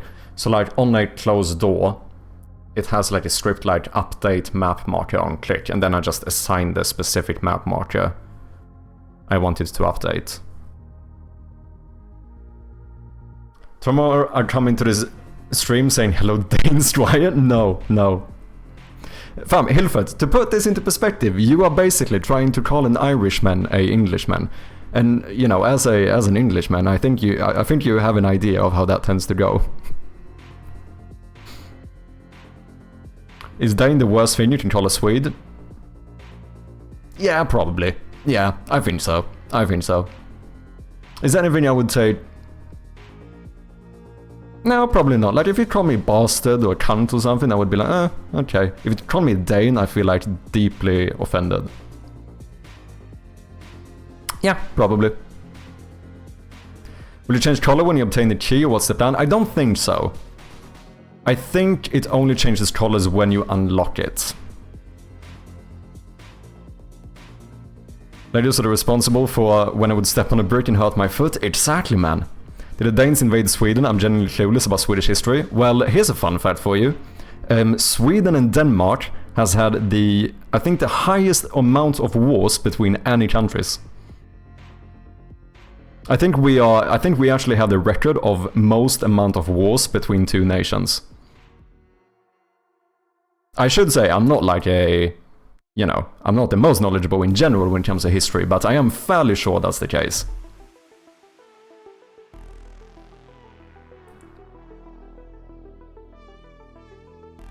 What about Finnish? No, I don't mind the Finns. I mean, if you call me Finnish, I will be like factually correct, because I am half Finnish. So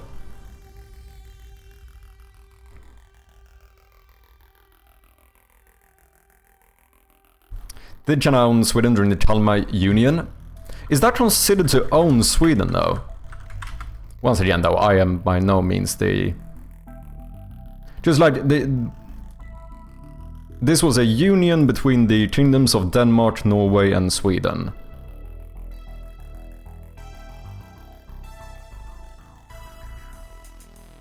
Like, is this considered as them owning us?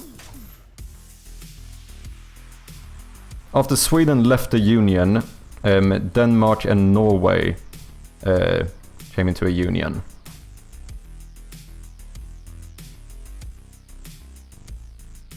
I'm unsure.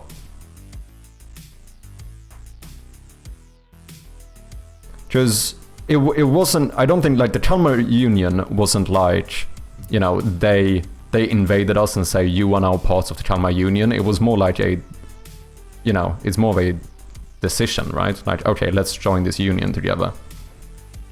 I don't know. Technically there were separate entities, but the King of Denmark was the head of both countries, as far as I know. Okay. Yeah, like I said, take what I say with a grain of salt here, because, as I said, I'm definitely not the most knowledgeable when it comes to history. Though technically speaking, the Swedish successfully invaded Britain and they set up Ireland to be a trading route. Yeah, that's why you have so much like Viking history and stuff in Ireland, isn't it?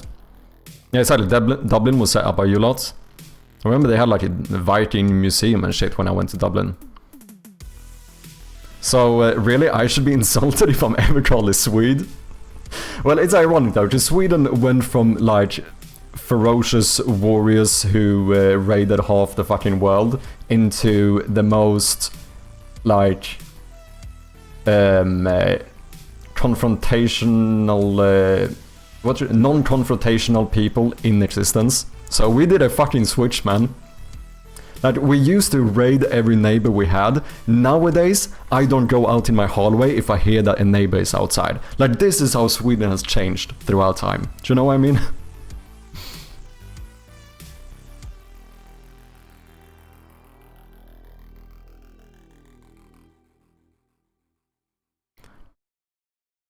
I bet common people didn't even consider themselves Swedish or stuff.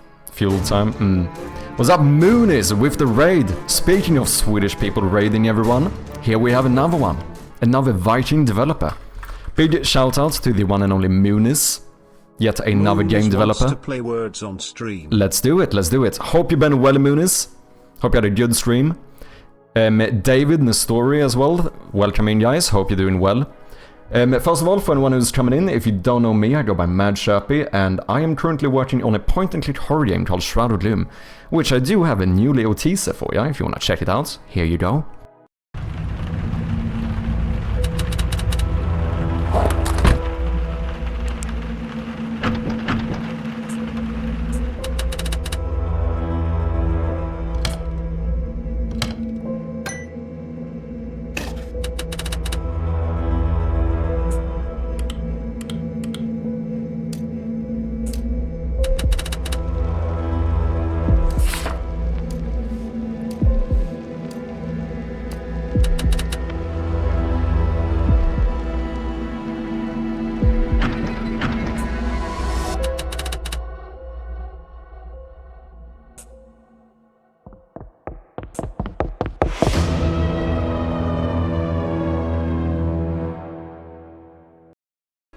There we have it. The game is available on Steam for wishlist, so if it looks interesting, we do appreciate those very much. My daughter asked why I'm listening to a Nordic history lesson.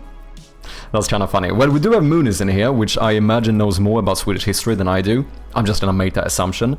What would you say, Moonies? Do you think, technically speaking, you're allowed to be as pedantic as you want? Would you say that Denmark owned Sweden during the Kalmar Unionen?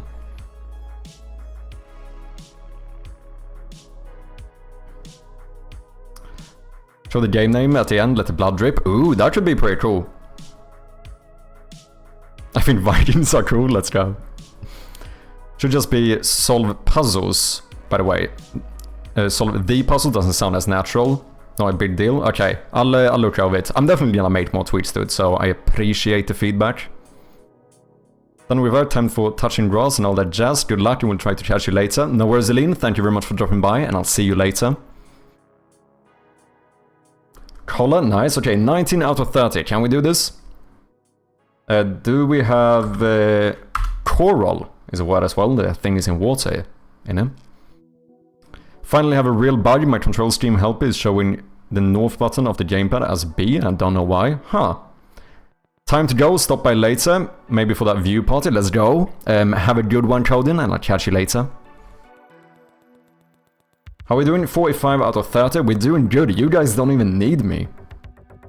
I mean, no one is surprised. Orca, nice one. Do we have coal? Isn't that a word? No. What's the thing called? Coal? Some machinery thing. Coil. No, that's a coil, isn't it?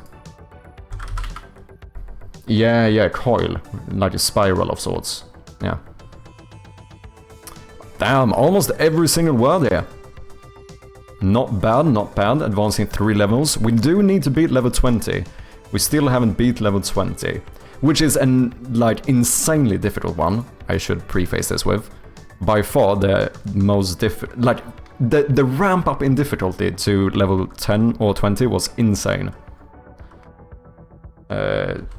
We have dupe.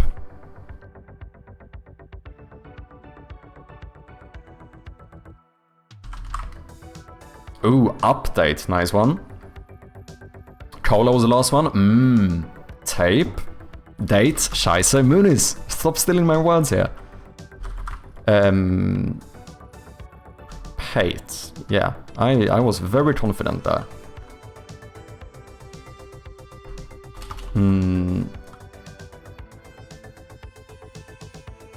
Oh. No, shit, it's not spelled like that. Scheiße. Words again, indeed. Okay, we are over the limit, but let's see if we can finish this up. Nice, nice. 3 more words. 2 4 letters, 1 5 letter. Oh, we did taped, right?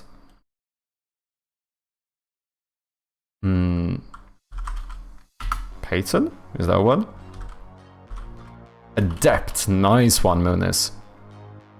2 more words. Can we get all of them?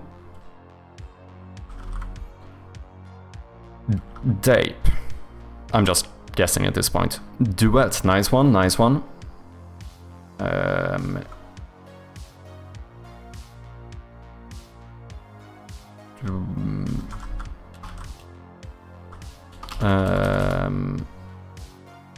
Shit, 1 more.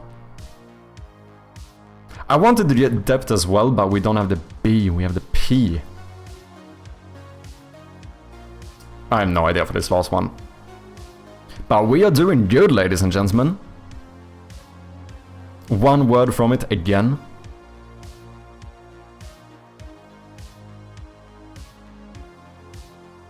Keita in the lead on this one. Muniz overall. Up next, level 7. Let's go. Are we gonna start getting fake letters now? We have fake letters, keep that in mind. 1 of these letters are fake.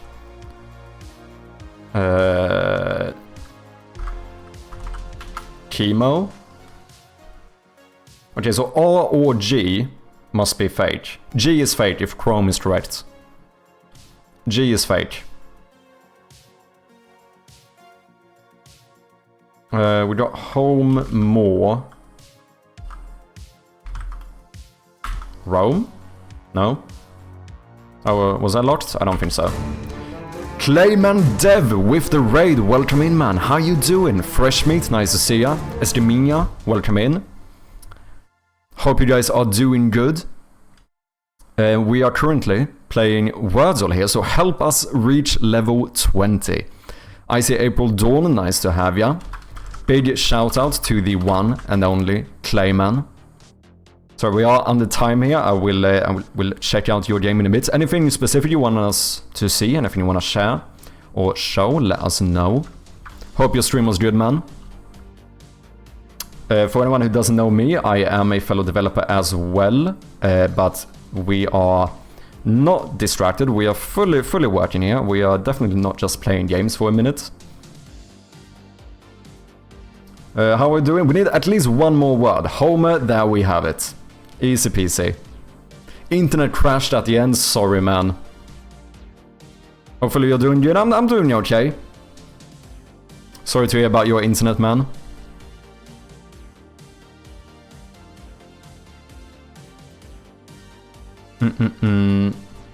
Let's see. Come, call, home, more.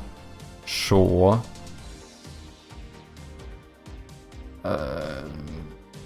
Nope. Okay, so for anyone who does not know, Clayman is the developer of the game called Epic Hero Game. A sick physics-based roguelite. It is coming out tomorrow, officially, release date. I am joking, please don't listen to me. But the game looks absolutely sick, coming soon to early access though. So make sure to click that wishlist button if you're not signed in. Did you know that you can just scroll up and click opening desktop app? Isn't that kinda neat? Very simple. There you have it, go and check out the game. If anyone coming in wants to check out my game, called Shroud of Gloom, you can do so here as well. Let's continue with the words on stream before we lose. Oh shit, we are running. Oh, did I not show any of that? No, I did. Here we have it.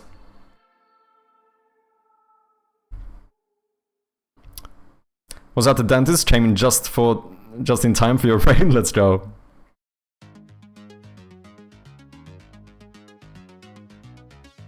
Grind, nice one. F is fake, could be. Yeah, we have D. Yeah, I think so. I think F is fake.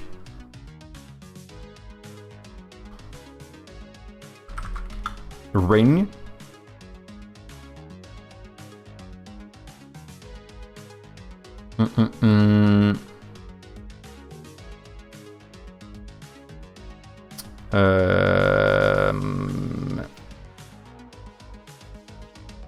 Don't have age, nope.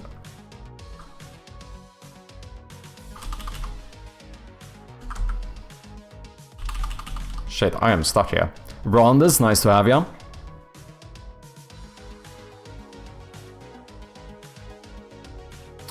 Driving, nice one, Cheetah.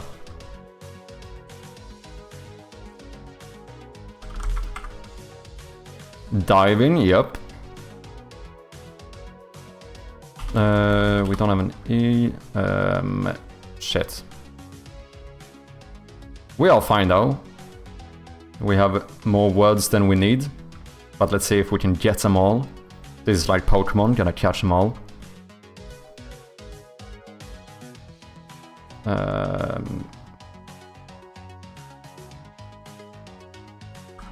Nope. Being busy and trying to guess words is hard. Are you multitasking, Moonis? I need to get out of here to prep for stuff in a couple of hours. Have a great stream, man. Might drop by again in a bit. No worries, Hillfoots. Best of luck with your stuff, and thank you for hanging out. I appreciate ya. Ladies and gentlemen, make sure to check out the one and only Hillfoot games as well, if you haven't. How much F is fake? Then I guess several F words. Appreciate you, dude. Take it easy. You as well, man. Okay, what level are we on? Level 10? Okay, we're actually doing pretty good. Still have some fake letters in the mix here. Let's keep that in mind. Shite, I was gonna steal your word, Moonis. Lucky bastard.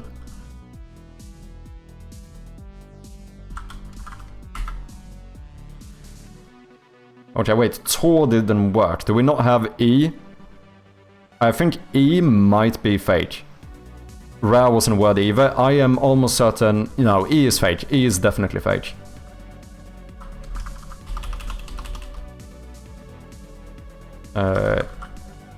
Tarts. Carts.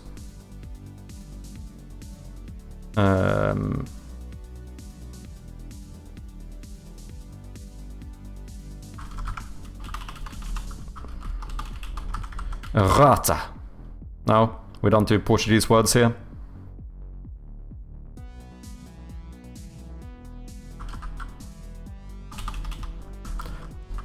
Taro? Oh, we had that one.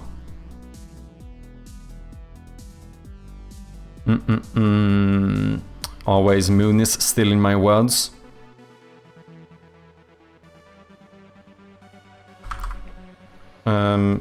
Isn't a tote a word? No. Oh wait, it's E. Shit, E is fake. Keep forgetting.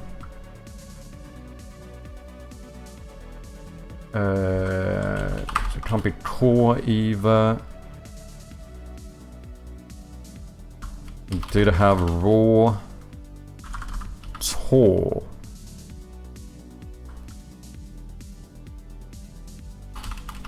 Are we good? We need one more word. One more word. Literally any word we can get. For 10 minutes. Oh my god, we have 2 points on there. Anyone? Anyone get lost second word? Holy shit, Actor Lupo with the fucking save. GG, man. Pidori Dev, welcome in, man.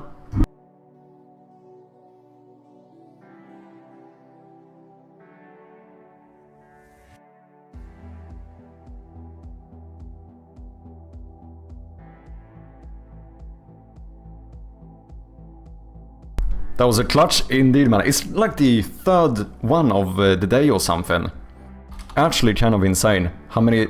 I think this is the third time we have like we get a word in like quite literally the last second that saves the round.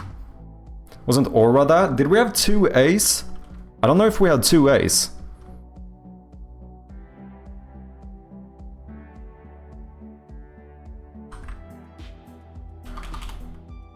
We do have a fate letter in here somewhere.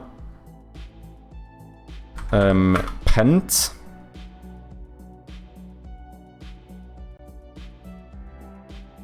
E is fate? Could... No, I had Pent. E is not fate. Name. Is M fate? It could be one of the N's as well. One N could be fate, or M fate. I would say either penance... Okay, M is fate. M is fate.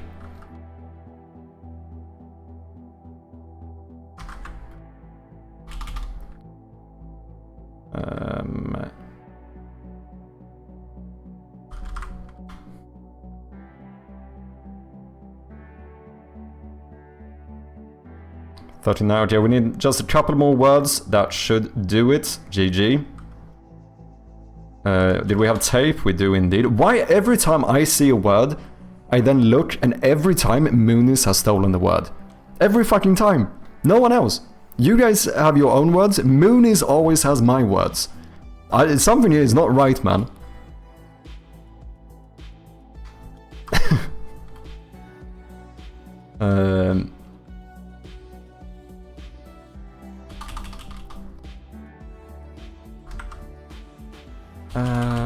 I don't see anything here. Neat, nice one.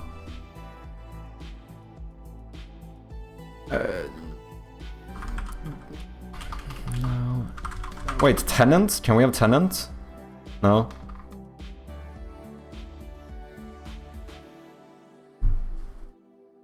We did do it though. Advancing 2 levels. Dude, if we clear level 20, I would be highly impressed. We are 7 levels to go.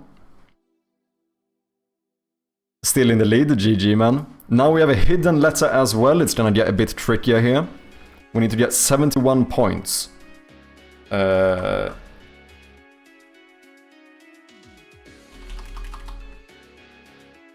Rent. Nice one. Rents. No.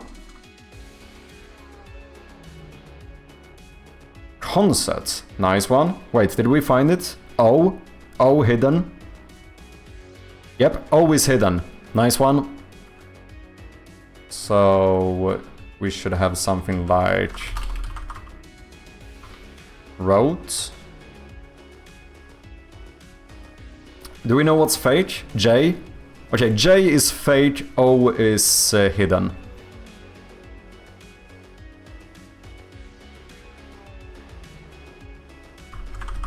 Did we have notes? We do indeed.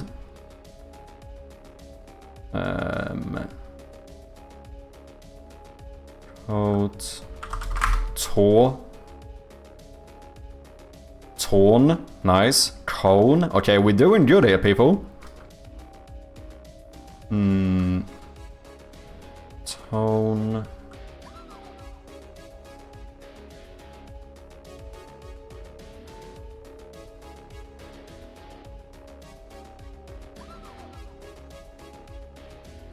Crone. No.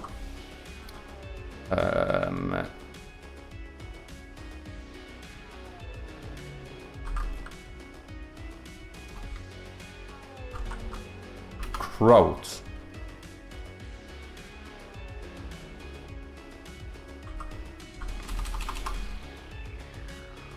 Ah, I'm stuck here. But GG, we did it. Lupo with the concert, not a bad one. I really have a huge delay, do you? How is it for other people? What's the... Do you guys seem to have a good delay? Yeah, sometimes a refresh... I have like no delay? Okay. Yeah, sometimes a refresh will solve it. 3 seconds? That's also quite a lot. I think it should be just like 1.5 or something. If I'm not mistaken. Oh, I'm on mobile? Yeah, maybe that could have. Jordan is still guessing, true. After refresh, I have 1.4. Yeah, I think that should be what's up. To be fair though, Moonis is also in Sweden, so we might have a better connection. You know, me and Moonis kind of tight like that. You know what I mean? Anyway. Hole. Nope. Don't have an O. It could be that one of the letters are fake too. How are your cats? Welcome in, man. Eels. If we had an S. No. Hive. Okay, V hidden. V is hidden. Nice one, Chasna. Which means we should have vibe as well. No? Okay. Hive, but not vibe. B is fake. B is fake, and we have a hidden... What did I say? V.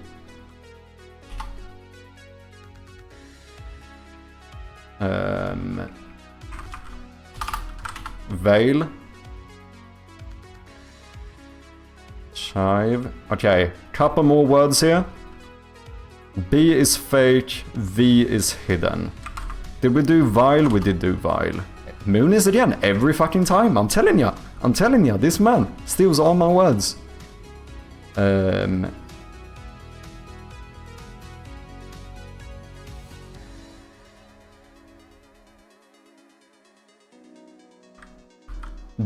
Bale with an E, no?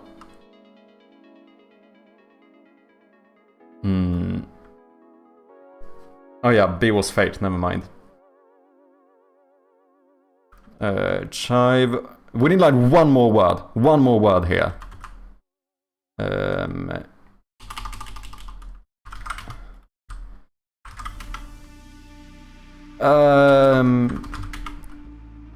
Vehicle Ruandes with the fucking save again, and Whale coming in with Vice as well. GG guys, holy shit.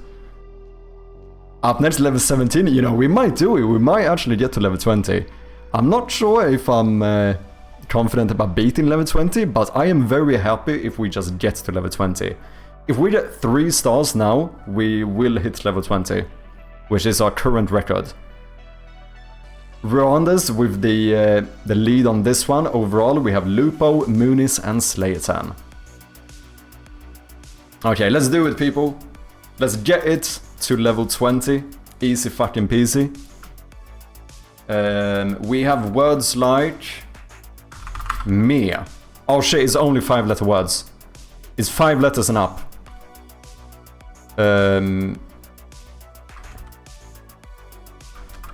Giver. Rain, nice one.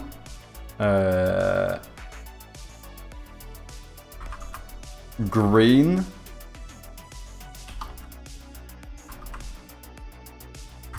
Seams, no. Merge, nice one. Grime, okay, so far so good. Do we know the hidden? No.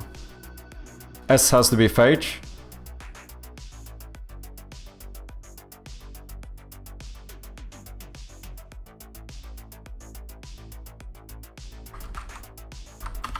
Grief? No.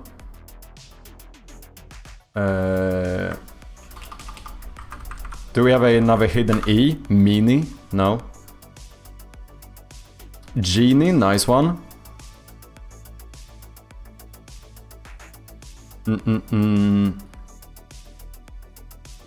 Oh shit. Niece. Okay, I think Siren. Yeah, I think S is fake. I think you guys are right. I don't know what a hidden letter is yet. There's a bit much going on here. U. We have a U. Rune. No, S was indeed fake. I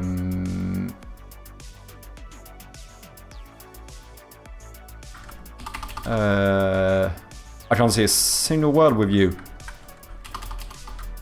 Groom, nice. Okay, there's no way. We need a lot of words to make it, yeah. GG, people. It was a good run, though. It was a good run, though. But you know the rules, and so do I.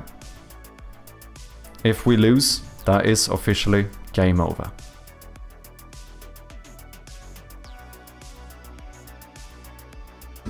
Can I sit down? 10 minutes ago, I should be able to sit down. Can I sit down? Did my bot say something? Keto forces you to enter focus mode. Oh, this one's interesting. According to mine, WH4i3 wants to play words on focus stream. mode was actually first.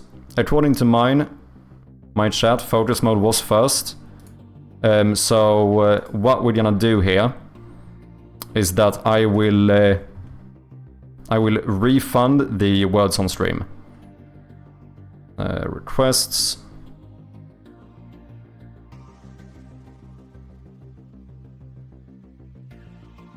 Oh wait, did someone do it? I got it before the focus mode. No, according in my like history or whatever, focus mode is first.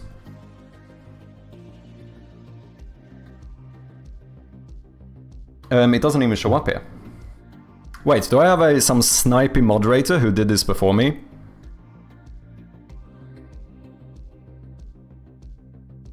Yeah, let me sit down.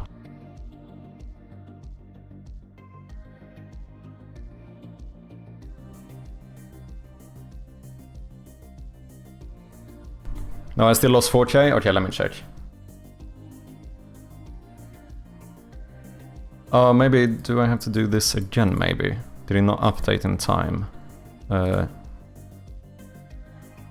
Give points whale? No.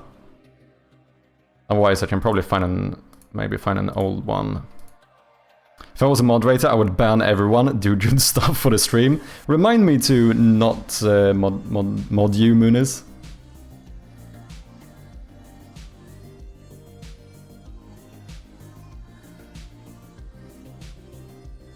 Why are you don't even show up in my list? Oh wait, can I do this? Which one did you do? Words on the stream?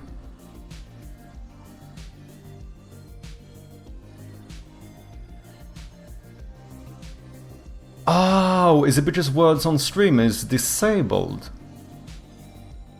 Is that why? It could be. It should be that I can't refund it because we automatically deactivated the... I can see this one. Oh, is that the old one, maybe? Okay, we'll check after the focus.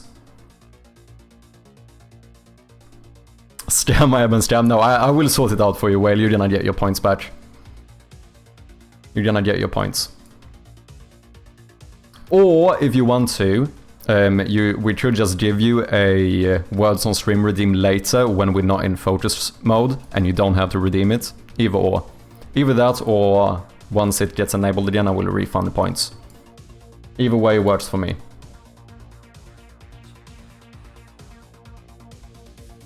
I have a hammer with the text ban on it, can I use it?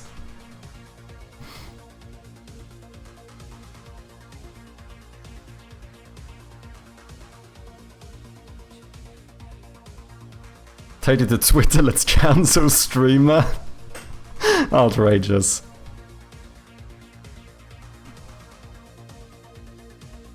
Farming the drama on YouTube right away. Swedish pirate software, what the fuck is happening? Okay, so for anyone who doesn't know, we're currently working on map markers. For my point-and-click horror game, I want to kind of... I'm thinking about doing like a Resident Evil-like... what do you call it? Resident Evil-like map with like objectives and stuff. So I think we need map markers to have a few states or something. But this needs to work for both. The main things are gonna be doors and puzzles, right? I think so. So maybe we do like a public enum for like a state of the marker, which would be something like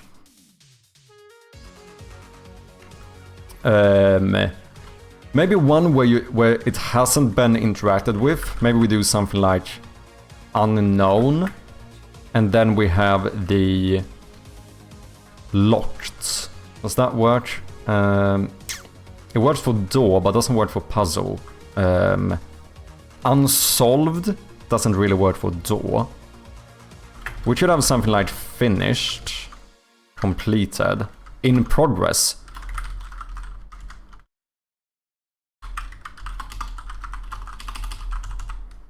Unknown, in progress, completed. Does that make sense? So, unknown would be like a grayish color. When you click on it and find out that it's locked, we go to in progress, which is going to be a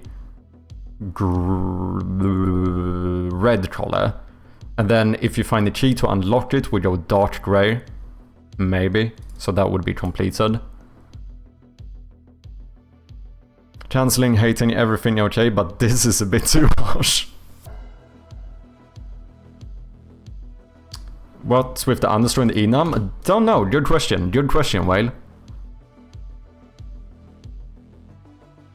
I don't know if I like this naming, but we can always change it later if we have to. So then we're gonna do... I think we could do a private state called state. And I assume by default we should set this to unknown, which would happen anyway, since this is the 0 and this is basically a fancy integer, as far as I'm aware. And then we make like a public void change state, and then we pass in a state called new state. And we do something like if the state is equal to the new state, then we can just return. There's no reason to do anything if this has already been sorted. Otherwise, I guess we do like a switch or something. We do like a switch depending on the state. I could also just pass in the colors here, to be honest. No. We're never really gonna set it to unknown, to be fair. Or maybe we will, because maybe we'll update this in like a wait or something. So if you're in unknown, then do something and break. If you're in progress, do something and break. If you're completed, do something and break. So we want this, you should be able to hover this and see a description that explains what this marker is. And it should also change color depending on the state. And I think if it's unknown, then maybe we don't show... maybe I need more. Maybe I need more states. Because you shouldn't be able to hover something you haven't seen, which I suppose is unknown. Maybe unknown is actually invisible. And then we add something like not interacted with or something.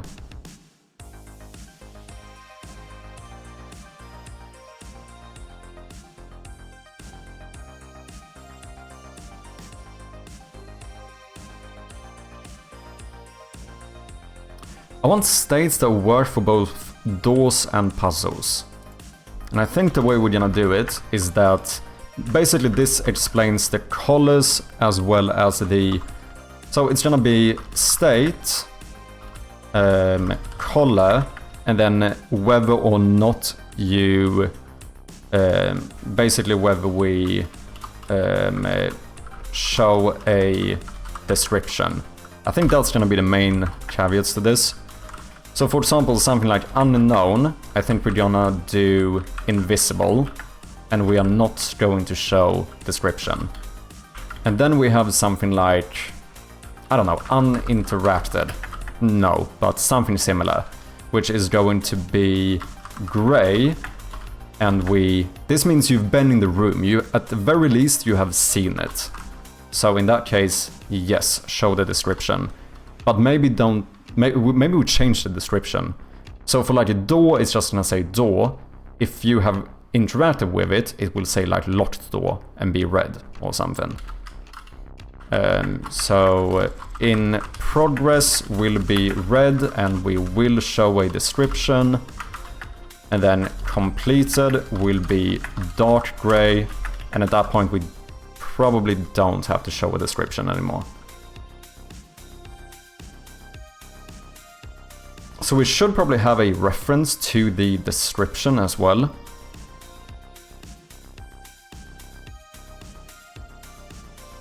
But I don't like these names. Anyone have any good names for this?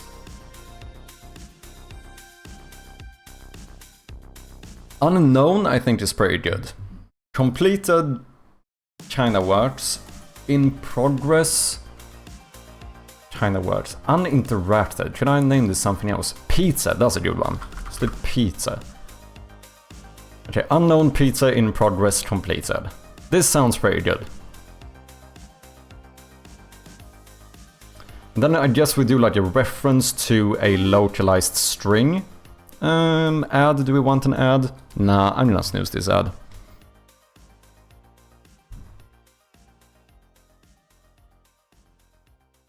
Okay, pizza, and then we need that state in here as well. We do need to set up the colors, but I don't want to set up the colors in each map marker, so I think we're gonna put that in the map manager instead. I might have some old code here we have to look over at some point. This is my old map system, but oh well. Let's just do a private color, and we're gonna do something like unknown color.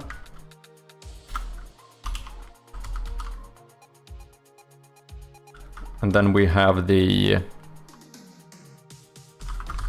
pizza color. We have the, what did I call this one? In progress color. Maybe I should be more specific. In progress marker color. Pizza marker color. Unknown marker color. Maybe we could even do a little, be fancy, do a little header here, saying something like marker colors. Last but not least, we have the completed marker color. Oh, you are not a Singleton. Maybe I make this one update the markers though. Maybe you actually call the map manager. But then I need to identify the marker somehow.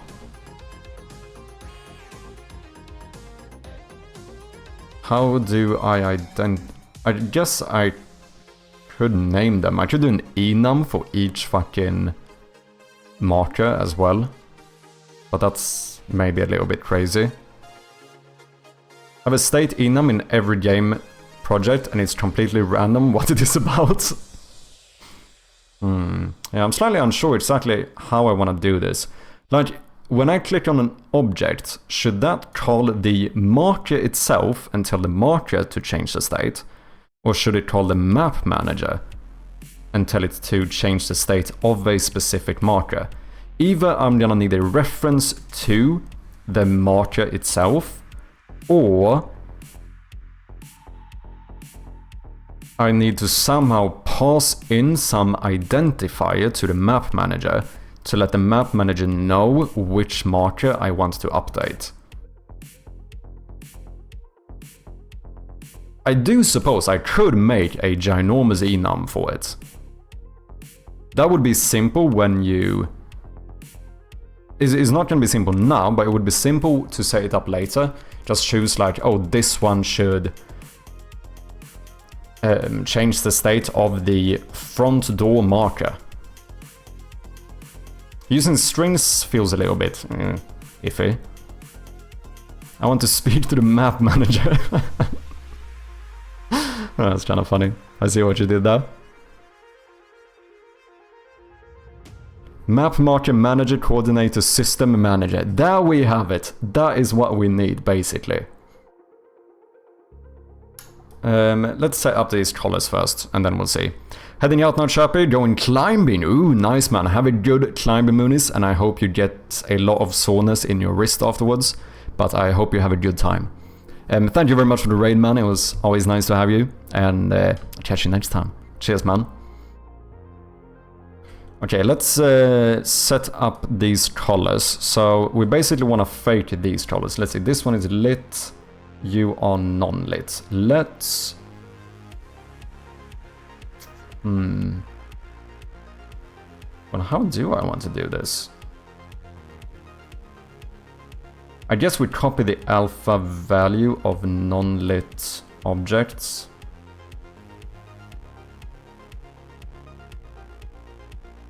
Or maybe I change my non-lit layer script. Because now you set it to a very specific color. Maybe we do something like this. Private... No. Serialized field private bool. Because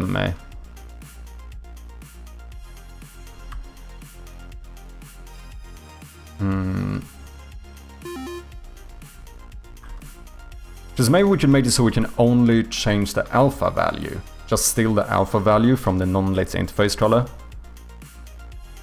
Oh wait, maybe I should do this in my color settings instead.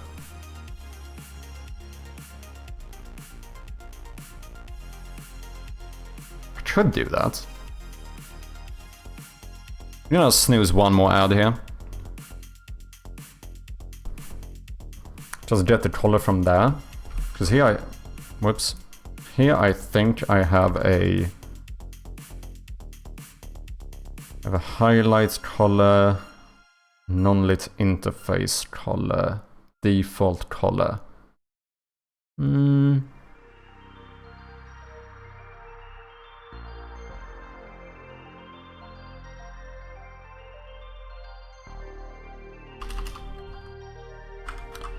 Only change opacity. This was kind of what I was thinking that we could do.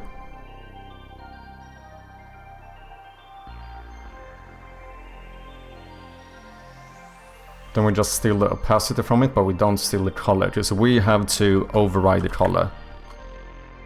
So if you're not supposed to only change the opacity, then we do this.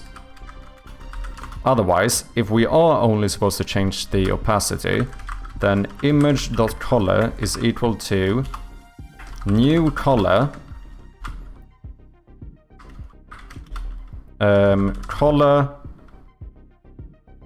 color equals image.color.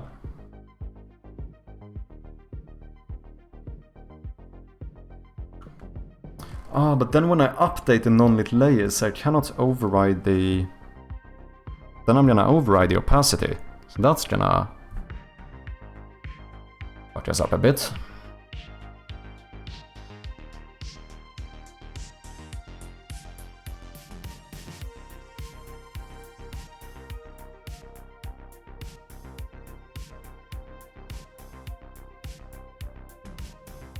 Okay, I'm gonna handle the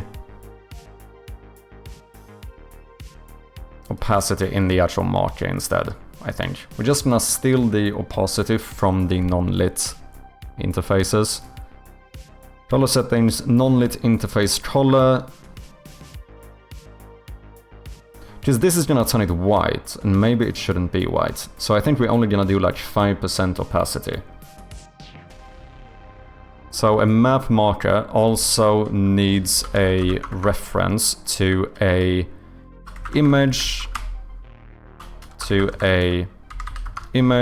called non-lit layer.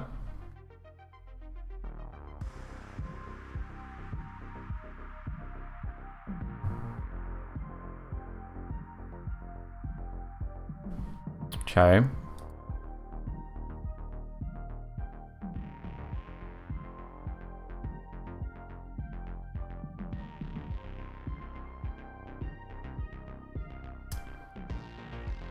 Don't fully know how I want this to work. I know that kind of how I want to do the code for it, I just don't know where I want to do the code for it. Do you know what I mean? Like, where should stuff be handled? I wonder how many of these marches I'm gonna have. Like on this floor, for example, how many marches do we have?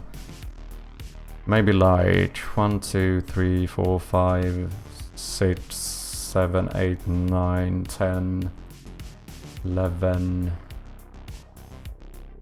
12, 13, 14. Oh, it's gonna be quite a lot, man. It's probably like 15 marches or something just on this floor.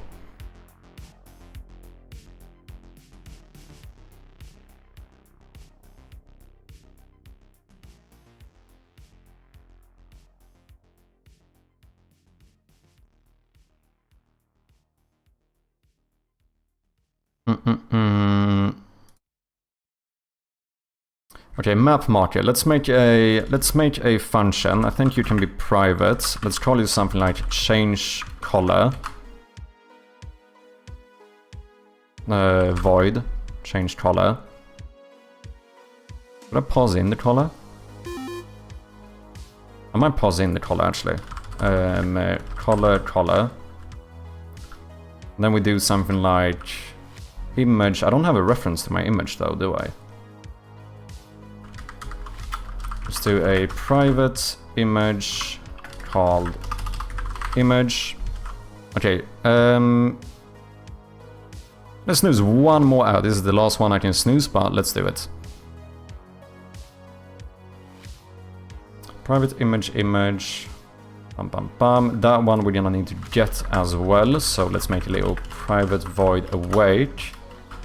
Image equals get component image. Image.color equals color. Foolbox with the raid. Welcome in, man. How you doing? This looks spooky, you know it, man. What's up, DB9 Dream? Nice to see you, man. Hope you've been well. Vex, welcome in. Welcome in. What have you been up to, Foolbox? Anything you want to share? Anything you want to show? Let us know. Big shout out to the one and only Foolbox, yet another developer on Twitch. For anyone coming in, if you don't know me, I go by Mad Sherpy and I'm working on this point-and-click horror game. Currently trying to sort out some markers and stuff for the map to do kind of like objectives and stuff. Kinda Resident Evil-like map. But if you wanna get a better idea of what the game is like, then here's a little teaser for you.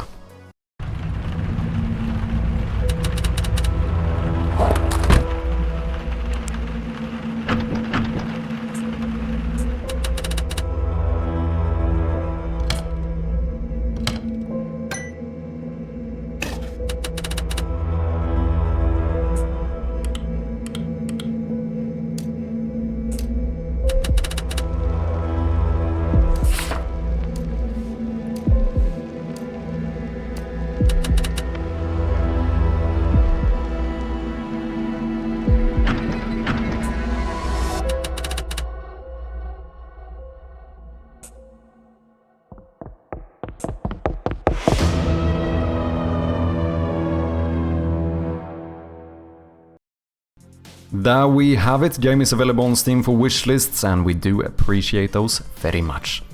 Mostly working on shaders today, trying to make things look nice. Let's go! I still have to get into shaders. I haven't really touched shaders pretty much at all. It definitely is something I need to look into at some point. They do seem quite powerful in general. Spooky. The trailer is seriously so good. Thank you very much, man. I appreciate that. We did make it quite recently, and I think it did turn out pretty good. I'm gonna do a few more tweaks to it until we do like a, you know, official trailer on YouTube and stuff, but I'm pretty happy with it so far. Is there anything you wanna show, Foolbox? Any links or anything? Let me know. I'll gladly have a look.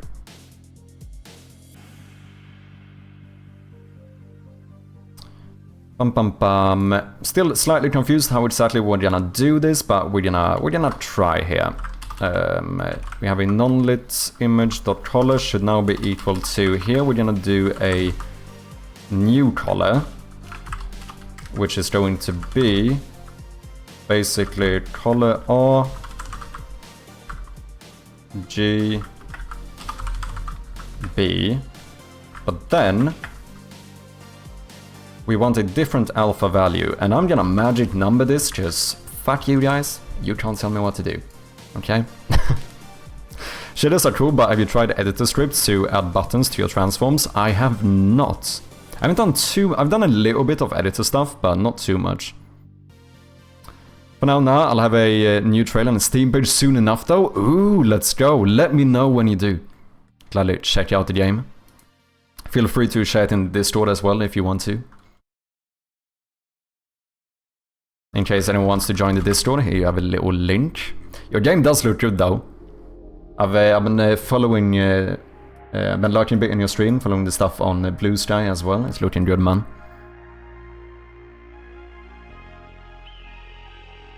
Okay, let's try that. So now we're gonna pass in a color. So we need to get a color. Dude, why if I just set the colors in the script instead? Rather than... I wouldn't even necessarily need to serialize them. It's gonna be a little bit harder to change it, but I should basically only have to set this one, he said. One time, and then we should be good to go.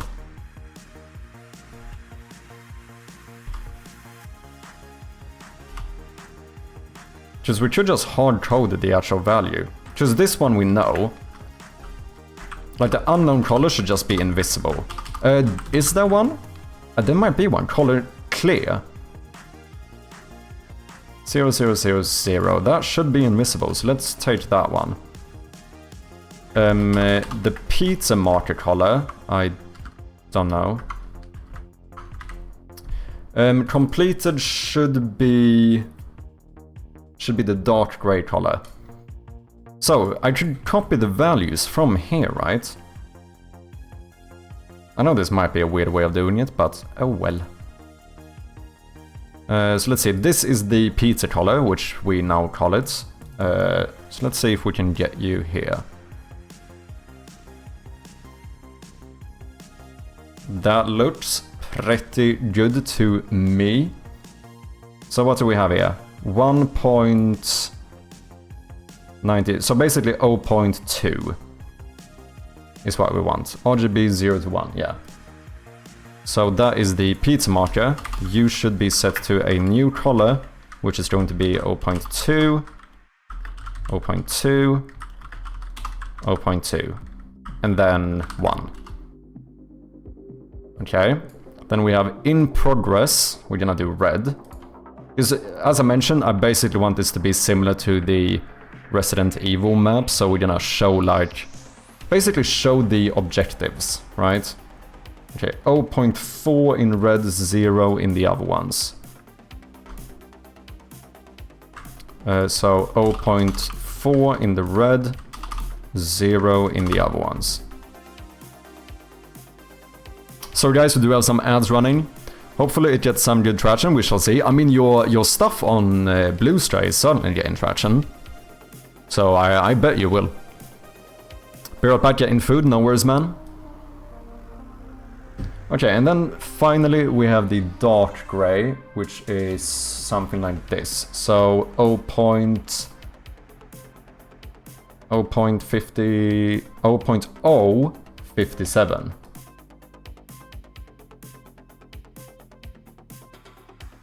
Can I copy the actual... What happens if I copy this and paste it in here? Does that work?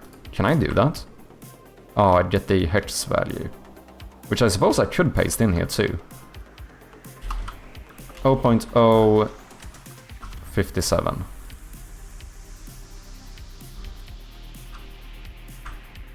Okay, let's try doing it this way instead.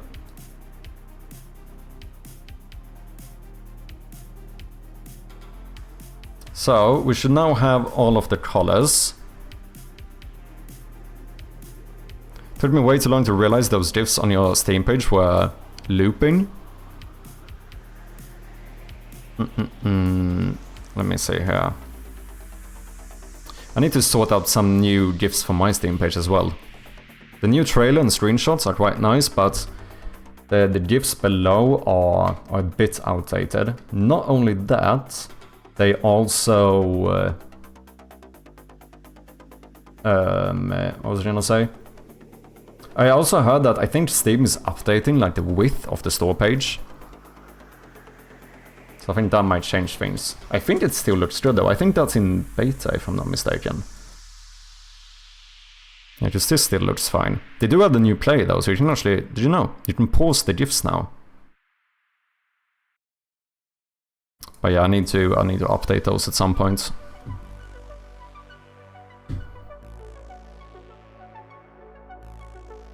Okay, if state is unknown, then I would like to say that the state should now be unknown. I don't need to do that. We just do it here. We say state equals new state. Then here we change color.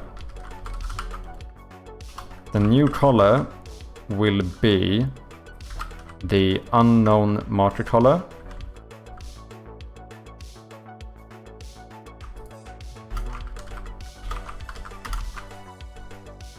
Then we have the pizza marker color. We have the... Oh, no, that's not what I want to do. The in progress marker color. Last but not least, we have the completed marker color. Then we change the state. Feels like this should be good. And then... we need to pass in some localized strings for the description as well. Let's start it off like this. Let's see if this works. So we're gonna take this front door.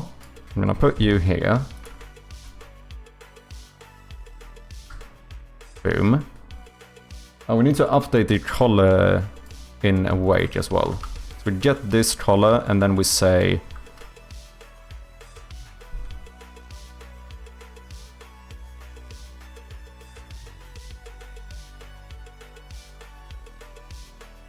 you know what? This switch statement should be down here. Instead of passing in the color, I should pass in the state. So pass in a state.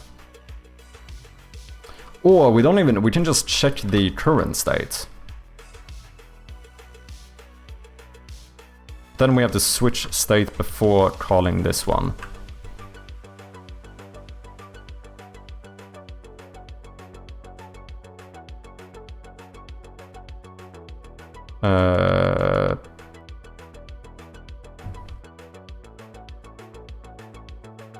Because I want to be able to call this without changing state.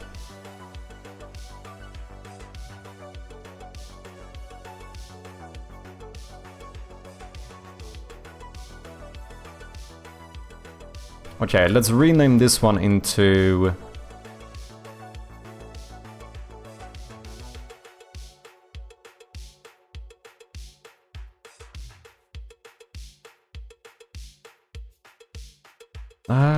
fuck.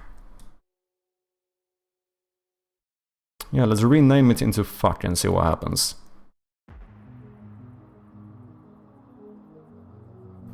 Change color. Change color, switch depending on state. I don't really want to copy paste this everywhere, do I? Image.color equals color. Oh, yeah. So what I do is that I set the color here. So we do like a color, new color.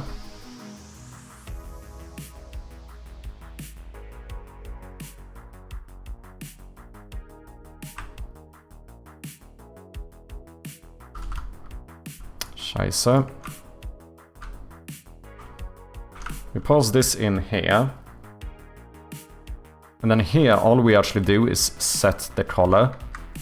So we do something where we basically just say new color equals unknown marker color. Munglow with the raid, welcome in man, how you doing? Hope you've been well, hope you had a good stream. Shout out to Manglo, yet another developer here on twitch.tv, and if I'm not mistaken, I have been lurking a little bit in your stream. If I'm not mistaken, we have yet a fellow Swedish developer, don't we? Go and check him out if you haven't. Stolen ID, welcome in. Sorry, that name kind of caught me off guard. For anyone coming in, if you don't know me, I go by Mad Sherpy and I'm working on this point-and-click horror game called Shroud of Gloom. Currently trying to make like a Resident Evil type map. Do you have anything you want to show, Manglo? Any links or anything? Let me know and we'll have a look. In the meantime, if you guys want to get more of an idea what my game is like, here's a little teaser for it.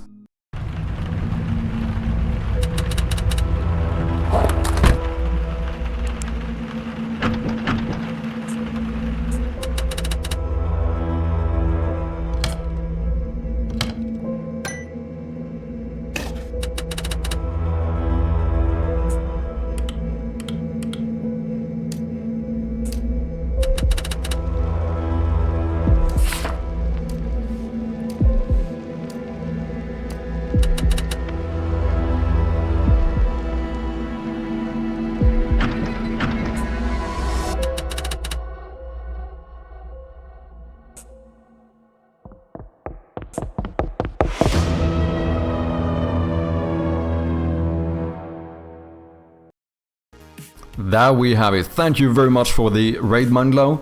Once again, if you have anything you wanna share, let me know. Now, nothing recent enough, I'd say. It's just the average run-of-the-mill multiplayer RPG co-op focused procedurally generated dungeon explorer thing. Yeah, just your average game. That sounds pretty fucking impressive. Not gonna lie. Sounds above my paid grade, as you say. Nothing special, exactly. Just like a highly, large-scoped, really impressive game. Nothing special. Nothing special. How long have you been working on it? Out of curiosity.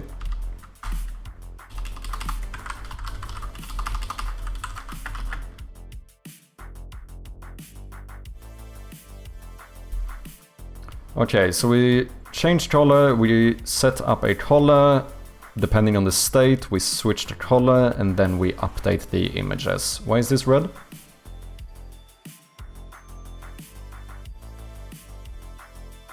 Huh? Use of unassigned local variable. Oh, is it because I don't have a default?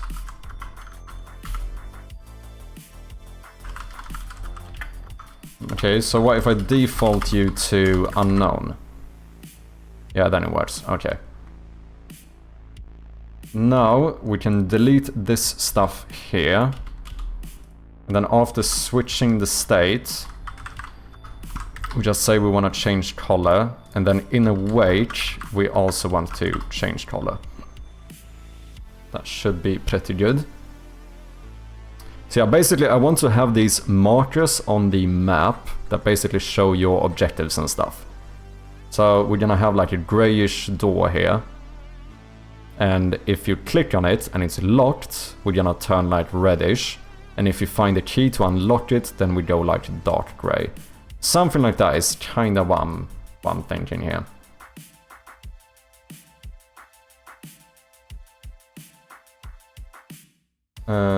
Oh, I don't know if doors should be set to unknown ever though.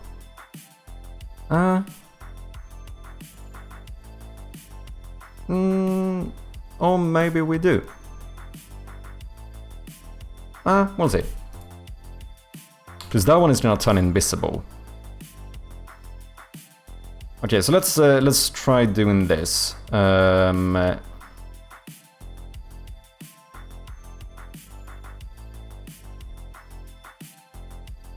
Let's make a little script that actually toggles this. So let's go outside into the entrance. Just this is the door we are currently working on. I don't know if this is the best way of doing it, but we're gonna try it and see what happens. Where is my door? Door main entrance. We have two closed doors here. Let's add a little script called something like update Map marker on click. Sure thing.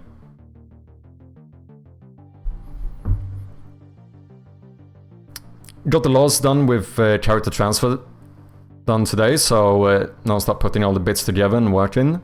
Just spawning the first procedural dungeon in this version of the project. Damn.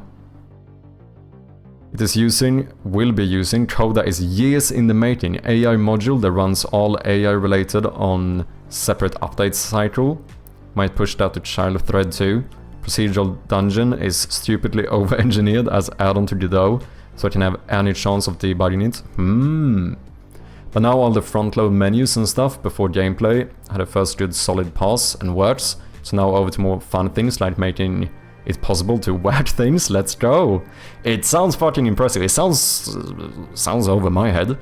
I do want to try. Procedural generation seems really fun though. I've only done some very rudimentary stuff when it comes to procedural generation. Don't even know if you could even call it procedural generation, to be honest. We're still a little bit of a newbie over here. Intelligence is dead. How very lovely and absolutely not uncommon. Oh, it gets worse. Procedural generation is a nightmare of a rabbit hole. There's so many ways to do it. I did recently use... what's that called again? The noise thing. The Perlin noise. I didn't use it technically for procedural generation. Did I? Technically, is that procedural generation? I made a fly. Yes, I spent 3 hours on a fly in my game. And we kinda over-engineered it with Perlin noise to determine like how it moves, I think. You know, to make it look a little bit more chaotic or whatever. Which, yeah, I suppose there's a bit of like a procedural animation, you could say. But character controller, where players are fully simulated rigid bodies, they constantly have to keep from falling over. Start with inverse kinematics and end with training AI models. Damn. It sounds fun though. I don't know if it sounds easy. It sounds a little bit complicated, but it does sound fun. How long have you been developing Manglo? Okay, so here I think we need a reference to a map marker. So I think we're gonna do let's serialize a private map marker called, I guess, map marker. And then we need to have a little iInteractable. We want a void iInteractable.interact. Oh, we need a new state as well. So let's do a map marker.state new state. And then we basically want to call this change state. So we call map marker.change state and we pass in the new state. Let's see if that works.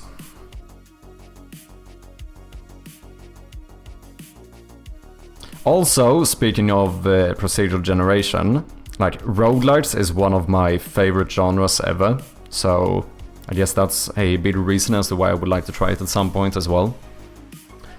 This or in general, I meant in general.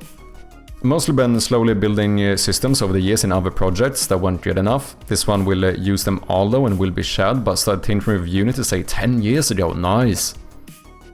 Do you work professionally as a developer of sorts as well, or is this like on the side stuff? Okay, marker, big door, let's throw you in here, and on interaction, let's put you to in progress.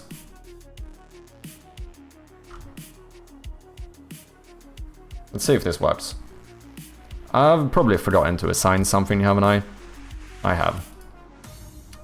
I'm gonna imagine this is in the map marker. Yeah, the non-lit image must be assigned.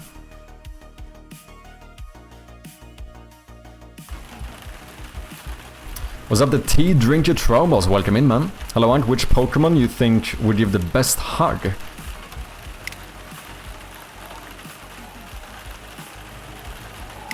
Huh.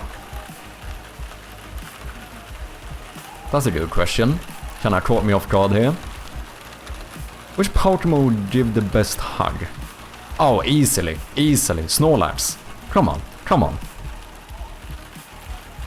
Instead of watching TV/playing game, basically, yeah, that is what happened for me as well. I've almost stopped playing games entirely as I started venturing into game dev. Okay, so I can see you are showing the wrong color right now. That is a bit concerning. But then if I click on the door, we open the map, it is now red. Okay. Why are you showing the wrong color though? The state should be defaulted to state unknown. And unknown should be invisible. Unless I have you here. Which I don't. Change color depending on state. If you're unknown marker color, which is clear. Why did this show up at first? Oh, because this one isn't clear.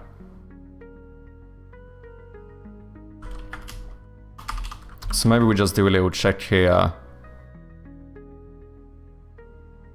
If the new color is not equal to color.clear,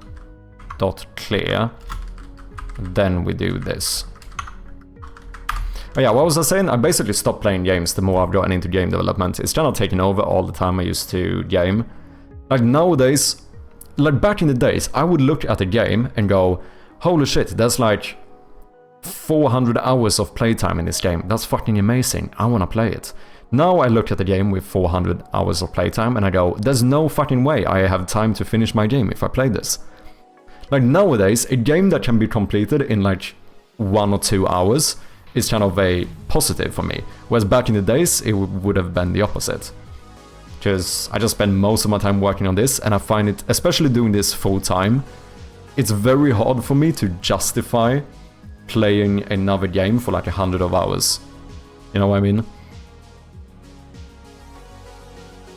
Masham clearly has 4 arms. I mean, that is a pretty good one as well. But now I have to go find food, so have fun and good luck with Devin. No worries, Manglo. Thank you very much for the raid yet again, and I hope to see you another time. Cheers, man. He's too fat to hug, but imagine what a nice hug he would give. Cuddly as fuck, eh?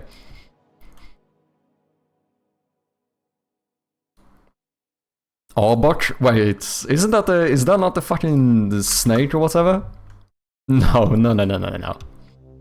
Never let's go. True, probably. When I started playing Morrowind with 13 and I discovered the creation kit, I spent more time in it than in the game. Oh, interesting. Never really played Morrowind. I kind of want to try it at some point though. It does seem pretty interesting in terms of like not being very handholdy. You know what I mean? Buddy of mine got a Snorlax beanbag. That's what I mean. That sounds sick, man. But you are still greyish. Oh, because now I'm not updating the... Oh, right. Now I'm not updating this one at all. Ah, that makes sense. That makes sense. So if this is not the case, then the non-lit layer should be set to... that one's color should be set to the new color.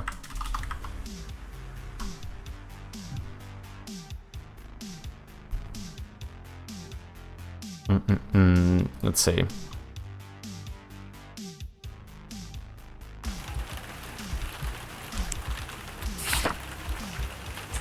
You're still visible. And it's still because of the non-lit one.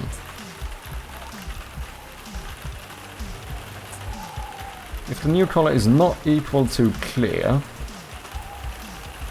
then do that. Otherwise, set it to the new color, which then must be color.clear. Why can I still see the door here? This one is fine. You are not being set correctly. You're not changing at all. Oh, because I have the non-lit layer here. Ah, okay, so this one is overriding it. So let's just remove that one. I see. Silly mistake, silly mistake. So now the door should be fully invisible.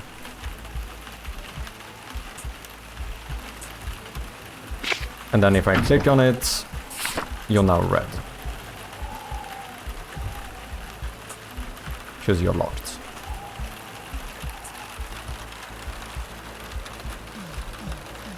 But then I need to make the rooms update all of these markers when you enter the room. Because technically you shouldn't be unknown if I'm in this room.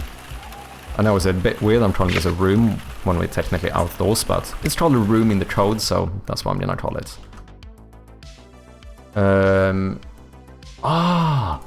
The map marker can handle this itself. We just do it on enable. If the color is set, or if the state is unknown on enable, then change it to Peter. Easy peasy.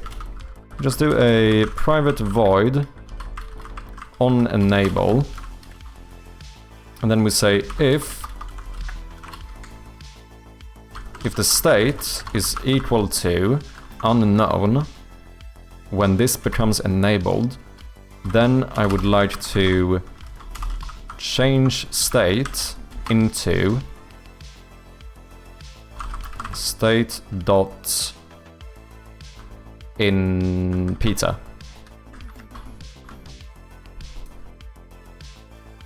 I think this should work. It might act a bit weird now first. I don't know, something is weird with on enable. I still don't fully understand exactly when that triggers. Oh no, this did work.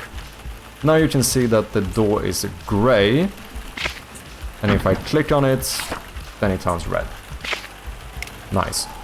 And then if we go to another place, so if we go to the right or something, if we start here, then the door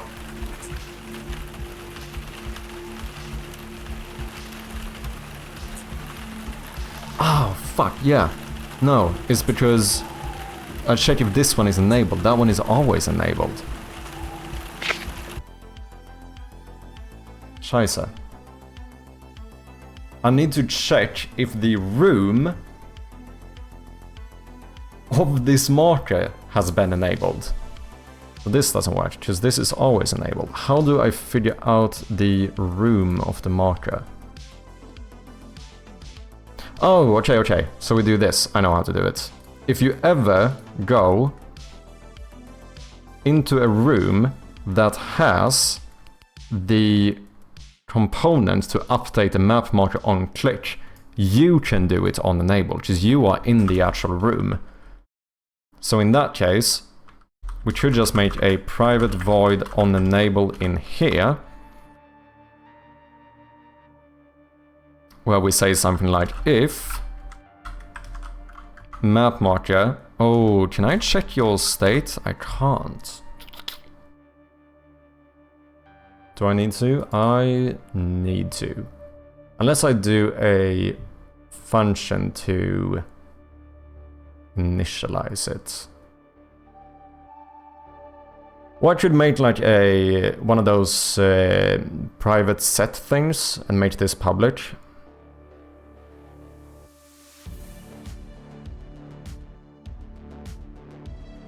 Should do that as well. Timbo Zet with the raid as well. Holy shit, we're getting back-to-back raids here, people. Welcome in. How have you been and what have you been up to? Anything you wanna share, anything you wanna show, let me know, man. Hope you've been well. Ryan J. Hawkins, thank you very much for the follow. Timbo Date and Turtles racing to save the day, let's go. Jost, nice to have you, man. Hope you've been well too. Big shout out to the one and only Timbo Date. Let me know if you have any links or anything for us to check out. I'll gladly have a look. For anyone coming in, if you don't know me, Peking Might streamer? Shit, I think I keep moving my mic too close. Sorry, man. If anyone does not know me, I go by Mad Sherpy. I am a Peking Might streamer working on a point-and-click horror game called Shroud of Gloom. And yes, ladies and gentlemen, we're gonna run the teaser one more time. Here you go.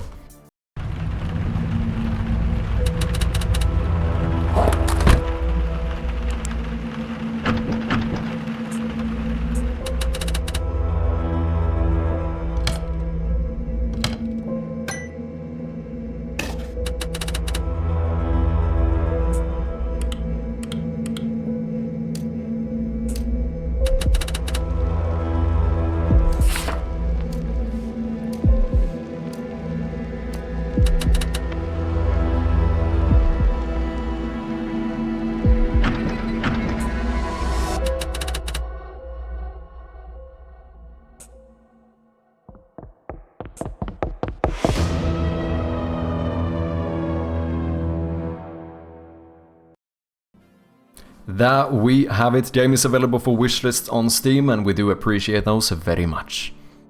I don't today, but starting the new game on September 22nd. Let's go, man. Exciting. Do you have any details of the game to share yet? Anything I can steal from you? I'm joking. Andmal8, thank you very much for the follow as well. Even the trailer's peaking? Wait, was it? Wait, was the trailer peaking for you guys? Must be doing something wrong on my PC. I don't know. Did it seem to be peaking for anyone else? Let me know. Nice, thank you very much, Ryan. Yeah, quite happy with the new teaser. We did make it quite recently. My audio meter was messed up. It's just the microphone. Okay. Fair enough. How you been, guys? Did you have a good weekend? Okay, unenable state is unknown. Oh yeah, we don't want this though. Okay, what if we make you public and we instead do a... Instead we just call this method unenable. I don't know, check if unknown. And if it is unknown, then change it to pizza. So on enable, all we have to do is call mapmarker.checkIfUnknown. That should be fine.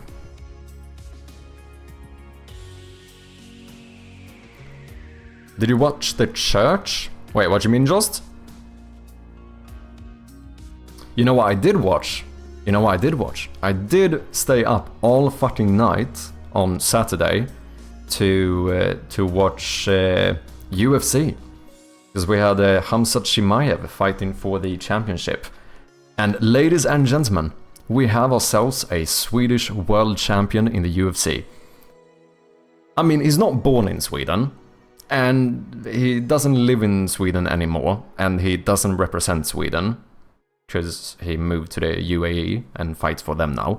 But he did live in Sweden for a little bit, and I am still in denial, and I will not accept any arguments against this. He is very much a Swedish champion, and yeah, you can't say anything, because I will deny it until the day I die. Cheers. Unclap, come on man, come on. Den stora kyrkflytten, I did not, did you?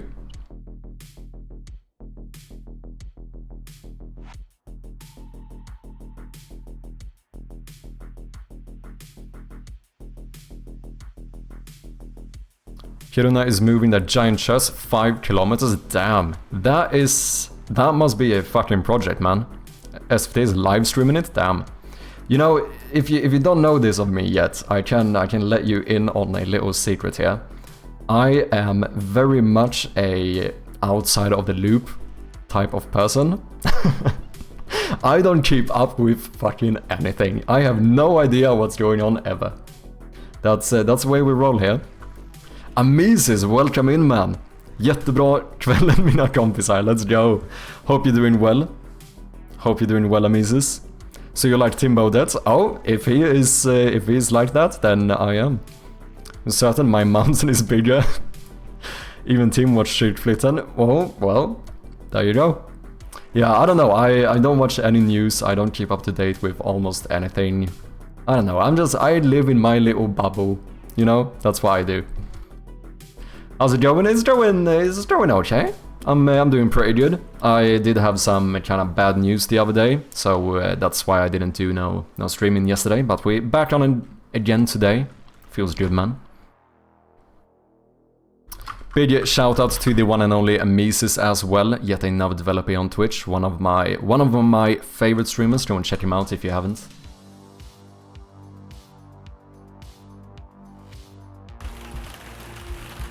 Okay, let's see. So now you can't see the door whatsoever. However, if I go over here, it should now be grey. If I try to open it and I find out it's locked, then it's red. Okay. That is pretty good, not gonna lie. That is pretty good. So, should we see if we can sort out some...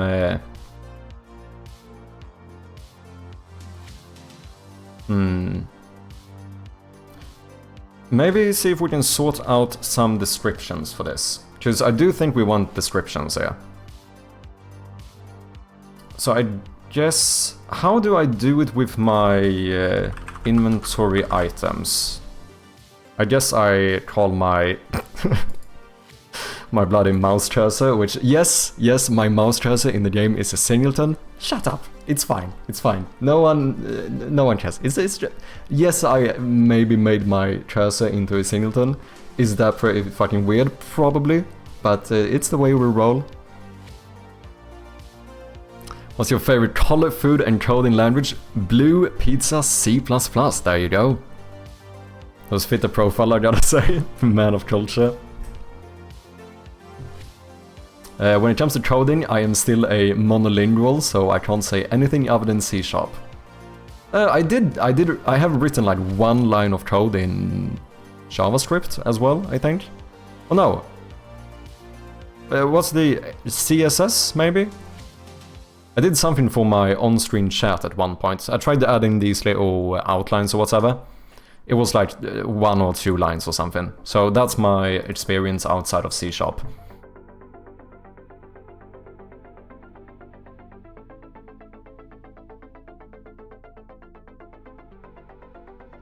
Just attended an interview and they asked how I have utilized delegates in my past projects. Needless to say, I'm not getting the job. Damn.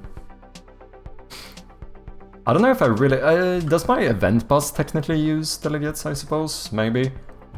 To be fair though, I basically had Atrium write my event bus for me, so I couldn't even take credit for that. Interesting. Is that a common thing you need?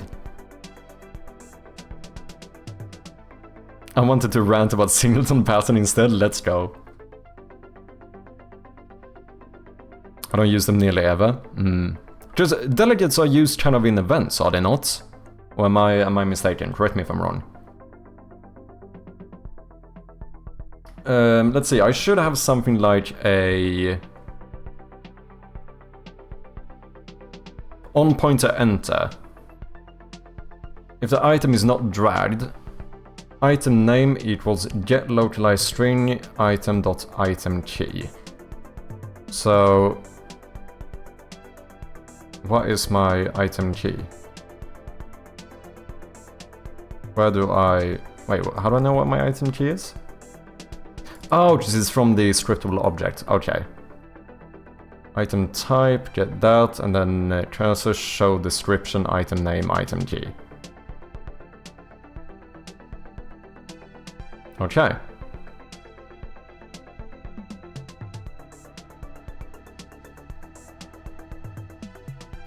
So we should be able to do something similar to this. Did I add the... Okay, I think I made a helper function for this now, if I'm not mistaken. So we should probably use that one. What is this? Go away. Map marker, I pointer down. No. I want I pointer enter as well as I pointer exit. Those are the ones I want. Don't want none of this. I should have a something. Didn't I make like some localization helper or something? Yeah, there you go. So then we just pass in what a. Oh, we just pass in the key. String key. Can I not pass in a localized string? Oh no, this is the way I get the localized string, right? String text, string key. Okay.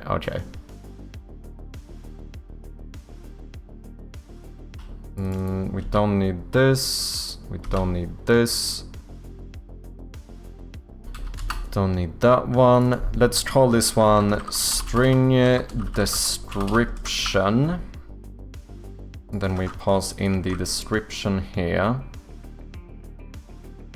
And then I guess we serialize some stuff here. Let's do like a string for... We don't need the unknown one. We never show a description if it's unknown. But I guess we could have like a pizza description. I need to change the bloody name of that one.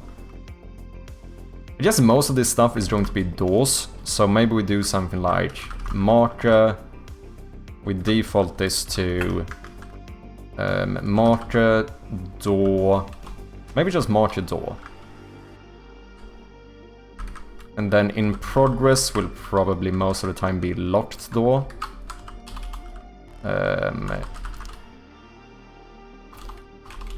What's this? This is the in progress description. Completed? I don't think we're gonna show a description on completed.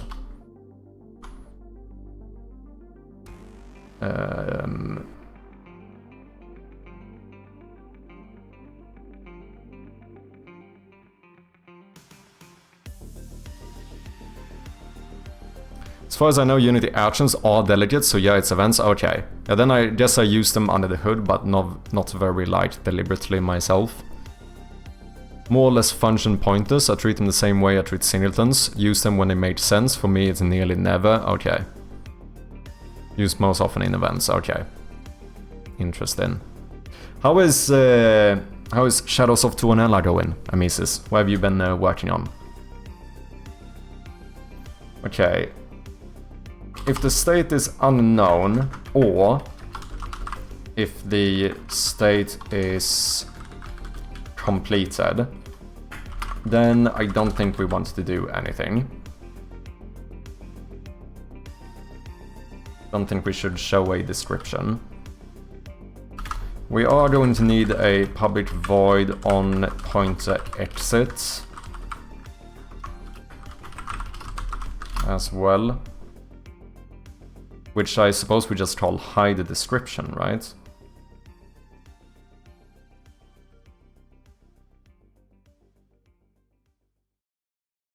On pointer exit. Yeah, hide description. So here we just call mouse cursor hide description. For now, let's just pass in nothing here. And then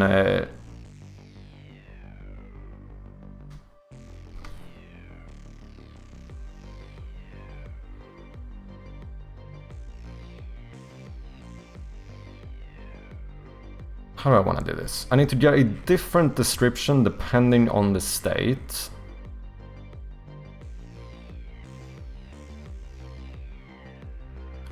Slow and steady, thanks for asking. Right now I'm dealing with growing stress that the Steam Next Fest is coming. Yeah, it's getting close, isn't it?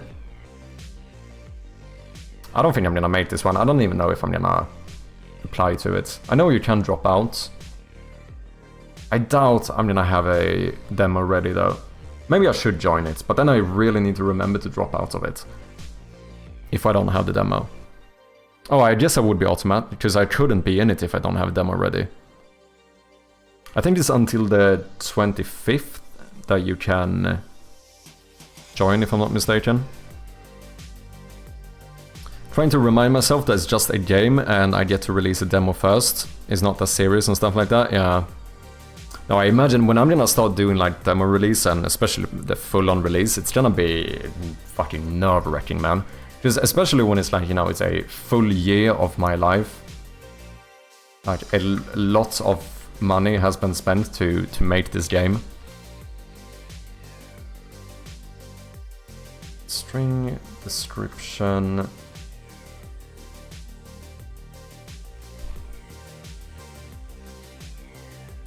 Okay, what if we do something like we set this description to string.empty.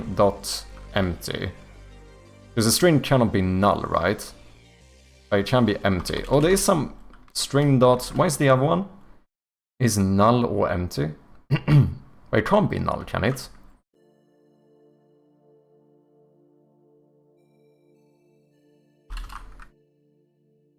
Empty means this is a empty string, right? I think that's fine. We set this to string empty if the state is equal to state dot Peter, then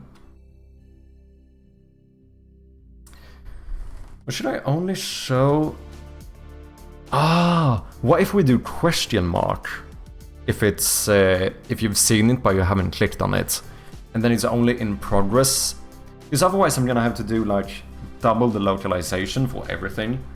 Because it would say something like door, locked door. But then if it's a door, it would probably be weird if it says question mark. I don't know. I actually know nothing about NextFest. I know it's a great way to get some eyes on your game. But obviously you do need a demo for it. But I think the best course of action is to join the... You can only join a NextFest once per game. But as far as I know, the best way to do it is to join the NextFest closest to release. That's why I kind of feel like... If I'm not gonna be able to have the release ready until like February next year or something, in that case I'd rather do the NextFest then instead. Which feels like it's a long time from now. I probably could get a demo ready, but I have such a hard time gauging how long this game is gonna take me. Because I know I shouldn't go full on perfectionist on this game, right? Like I do need to release it. However, as this is my first game, I also want to feel like proud of it when I release it, you know?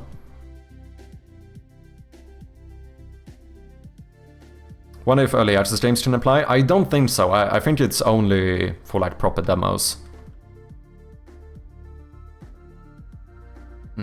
Description is equal to Peter description. You know what, if I only have two states, I could just use a ternary operator here, to be honest. I could just say, which means I don't even need this one. I could just say that description is equal to if the state is equal to the state.Peter. If that is the case, then we want to have the Peter description. Otherwise, the only one we have left would be the in-progress description. Since we only have those, we return if it's the other states. And then what we do is do a quick little check if the description dot can I not do... No. I need to say is equal to string.empty, then return. And then we say...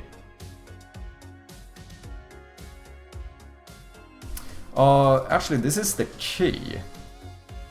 This is not the description itself. This should be like description key. And then down here we say string description is equal to get localized string description key show description description. One point to exit, we hide it.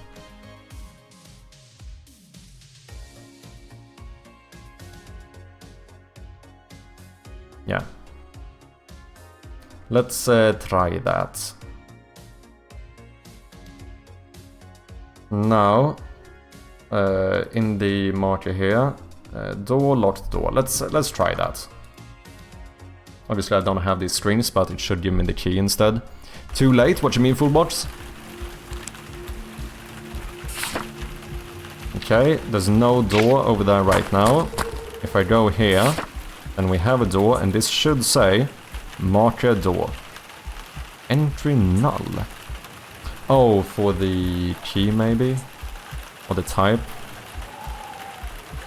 Okay, and then if I try to open you, you turn red, and then you say locked door. Look at that!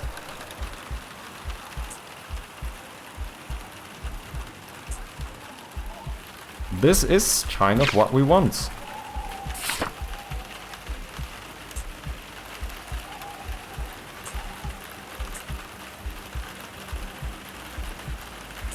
I don't know if this necessarily has to say...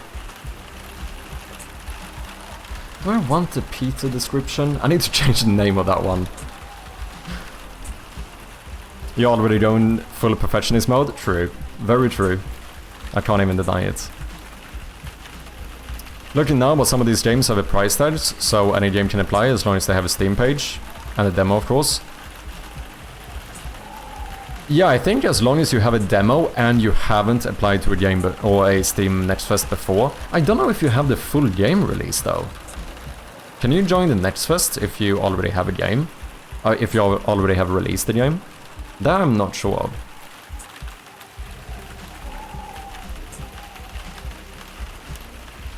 What's up, Jotson? How you doing, man? Welcome in. Oh, you need to be coming soon? Okay. Next Fest is for unreleased games only. Okay. That made sense.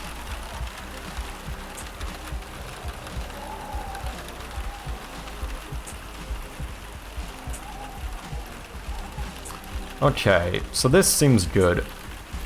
The only thing I don't know is about this. Do I need to tell you that this is a door? I feel like saying locked door is important, but this one maybe isn't. And then... But maybe for like objects inside of here, it could be important.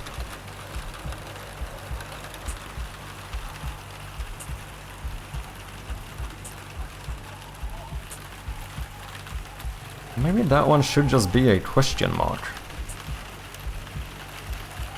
Or maybe I shouldn't show a description at all. But it's more important indoors though. Like if it's for doors, maybe not so much, but for puzzles it's fairly important that maybe I say something. I also don't know if I want to tell the player that a door is locked before they try to unlock it, because that feels a little bit weird. It feels like I'm giving them information they don't have. I just want to show them information that they do have. Do you know what I mean? How you Ben Johnson? Let's do like a marker for...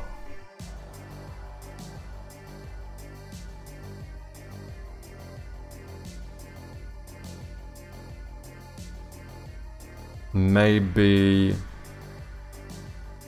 the box. Marker locked box. Let's do that one. Which I think for this one, let's just do a little... I think doing one like this should be fine. Then we put you like over here. Damn, almost pixel perfect. Almost. Okay. Нас дар. Holy shit, it actually happened. It actually fucking happened. It took like, I don't know, 2 full months or something. But Spectacular finally got his own check-in redeem. I thought it would never happen. No fucking way. What's up, Spectacular? I hope you're doing good, man. Insane, insane. I thought it would never happen.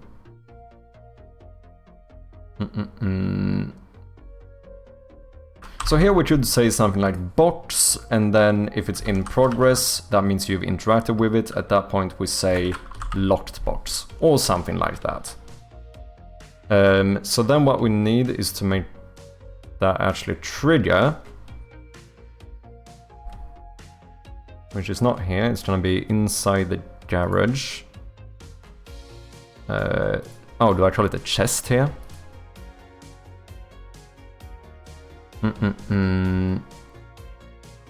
Chest locked. This is when you go up to it. So if you do that, then we want to update a marker, and we want to set you to in progress. And then the map marker is of course going to be this one. Maybe we change this into something like small chest instead. Okay. And then let's go in here. Let's see if this works. Felt like getting 1% mount drop in World of Warcraft, exactly. Thought it would never happen.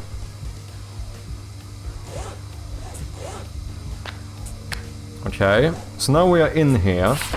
We look at the map. We can't see anything in the garage whatsoever. But if I go in here, it now shows a little square there. So if I forget to check that one and I keep going, I can kind of see like, oh wait, what is this? Box, maybe I missed this. And then when you go back, if you go up to it, that means this is now in progress. And now it says locked box. Now you know, okay, this is something I still have to do. Now the question is, do I like this? Maybe I should turn it... Maybe it should be dark red when it's not interacted with. Because it kinda feels like...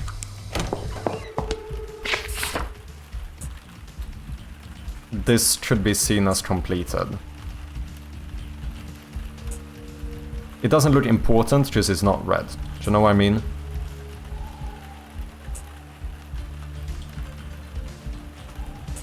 Also, maybe I...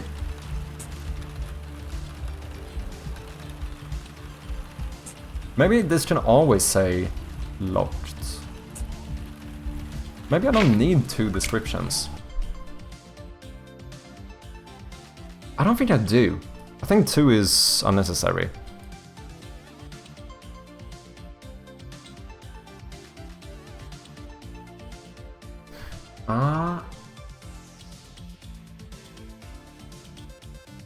Unless I want to have a description when it's completed. Do I want to have that though?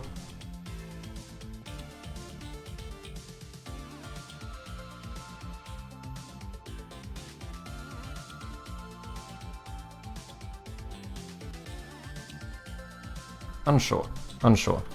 I think I'm gonna get rid of you and just change you to description key. And then down here, we don't care about the state. We always say... Well, actually, I don't even need this line then. We just check if the description key is empty, then return, otherwise look up the localized string.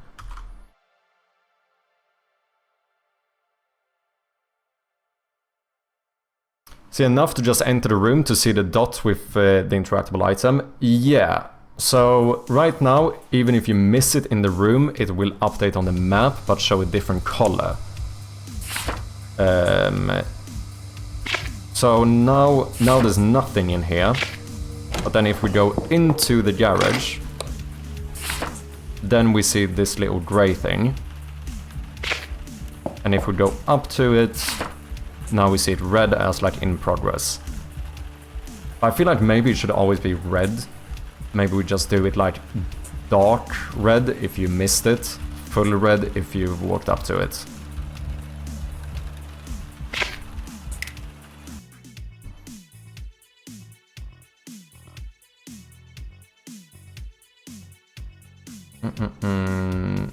Marker transform. Marker small chest. Let's call it something like that. Marker locks the door. Yeah, sure. Sure thing. Let's add another one of those just to try this out.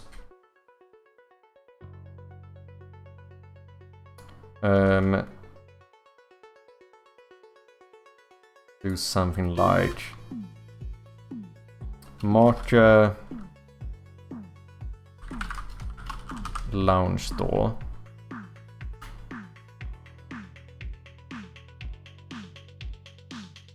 We do have some ads coming in about 40 seconds or so for the non-subscribers. Thank you for your patience. Isn't that kind of too easy? I imagine someone just go through rooms with no interest in searching the room and they will only check the map. I don't know. Like, in some regard, we're not gonna show every single thing. It's gonna be like key objects. And the thing is, if you don't look through the rooms to begin with, you're probably not gonna get the stuff to unlock this. But, so it's more like kinda showing points of interest, but we're not gonna show you like, oh, you missed to pick up this key over here. I don't think, at least.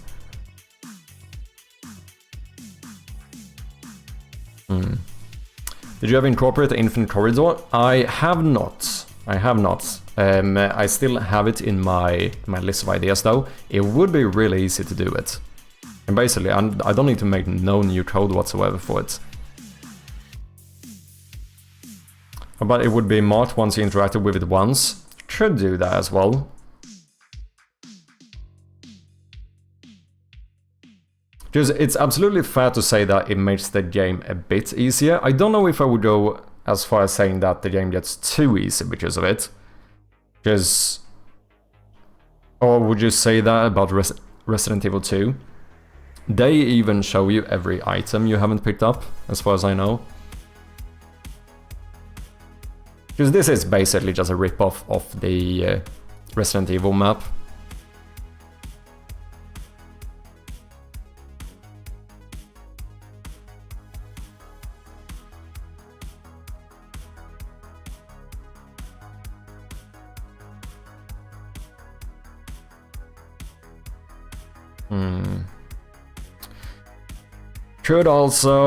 We could also do difficulties and have it like on the noob difficulty you get this, on normal difficulty you don't. I think what we might do is keep the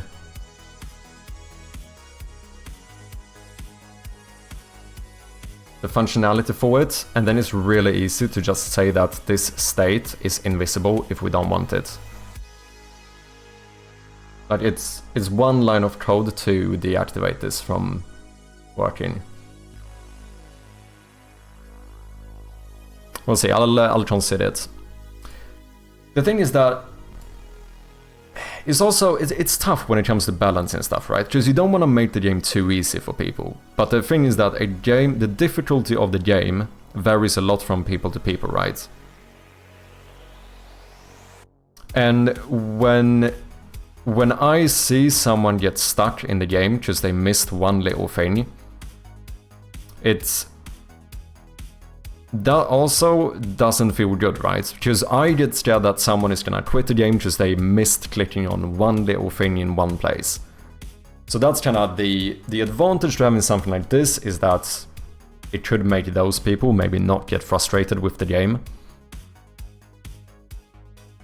Because you still have to like solve the puzzles and stuff. It's just that you get a little bit more of a nudge as to where the puzzles are.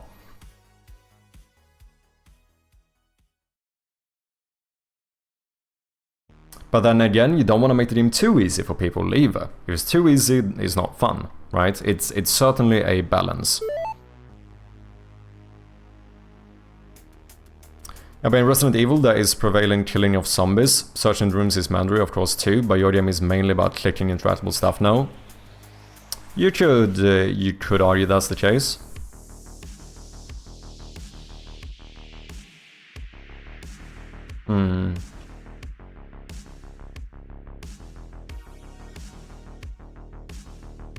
Phil81334 Dev is forcing you to stand Let's up for do 10 it. What's up, minutes. Phil? Hope you're doing well.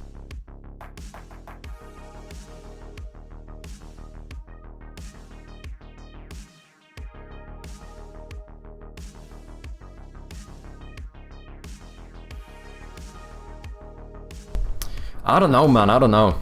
It's hard. Like, the other simple solution to something like this is actually implementing difficulties in the game. But in general, I don't tend to be like the biggest fan of difficulty options. I don't know, I kinda like when a game just has a difficulty set. But I do see the advantage of having difficulty settings too, with that being said.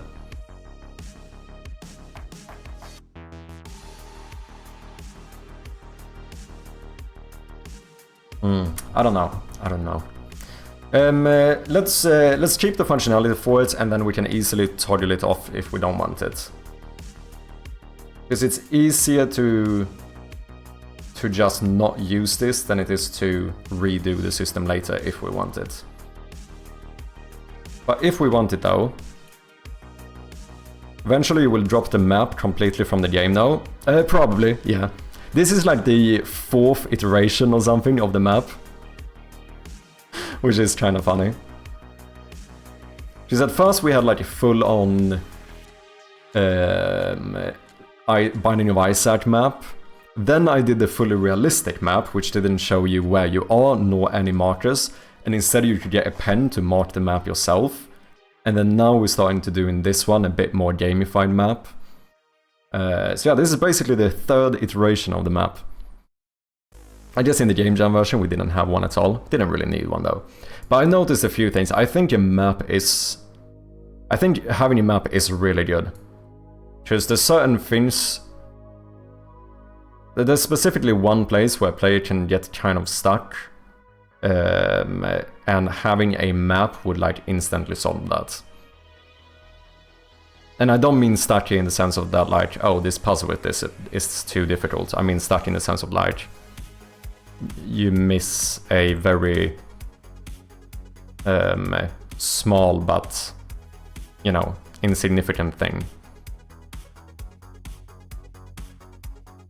I don't know, I think having a map is a good choice, especially since we're gonna have quite a lot of puzzles going on, maybe even quite a lot at the same time. And it would probably be easy for people to... Even I, when I've played certain point-and-click games, I've gotten quite overwhelmed at first, because you might be introduced with like 6 different puzzles at once, and that can feel a bit overwhelming. Whereas like, if you have something like this, can I keep track of it? Now I could keep track of it with the journal as well, because we did add a journal, which also is one of those things that I'm not entirely sure if we're gonna have, but I kinda like the journal. It depends on how much I end up actually using it.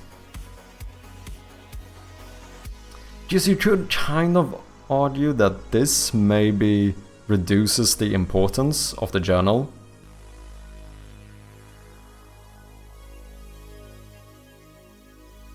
Because this kind of keeps track of your objectives in a way.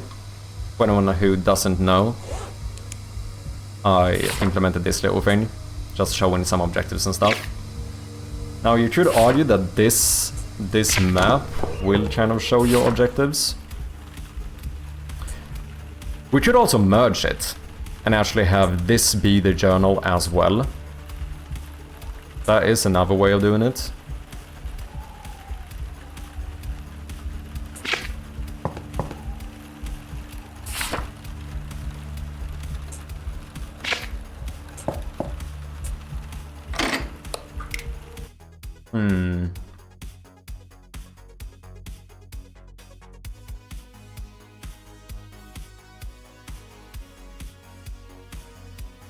Do you plan adding more rooms, like a lot of rooms? Not really. We are... Like, from the playtest you played, there's a few rooms you cannot go into yet.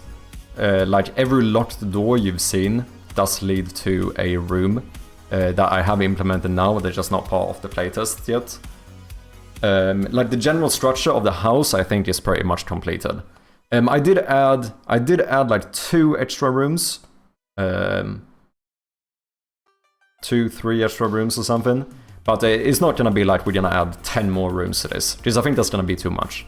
I think there's a little bit of a, what do you call it, like quality over quantity type of thing, because we already, it's easy to miss, but we already have quite a lot of rooms. I think we have like 30 rooms in the game or something, which, you know, for a point of click game, that it is a fair amount, I think.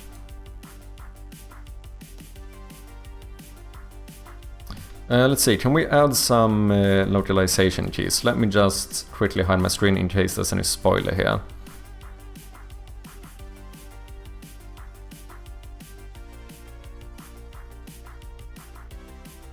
Okay, let's do this.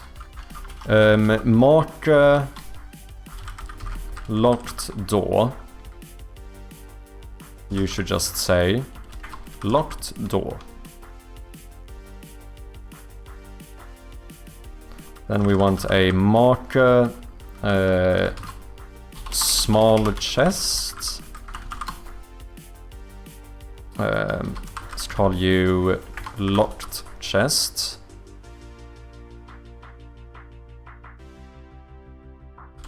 Maybe we just call you locked chest here as well. Why not?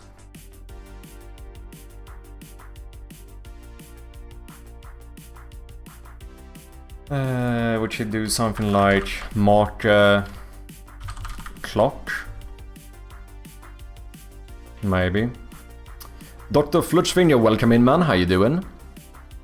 Good evening for you all. Good evening, man. Hope you're doing good. Hope you had a good weekend.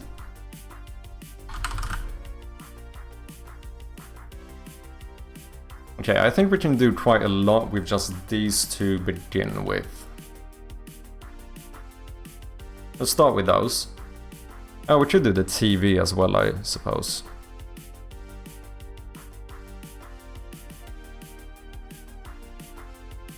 Let's do marker TV.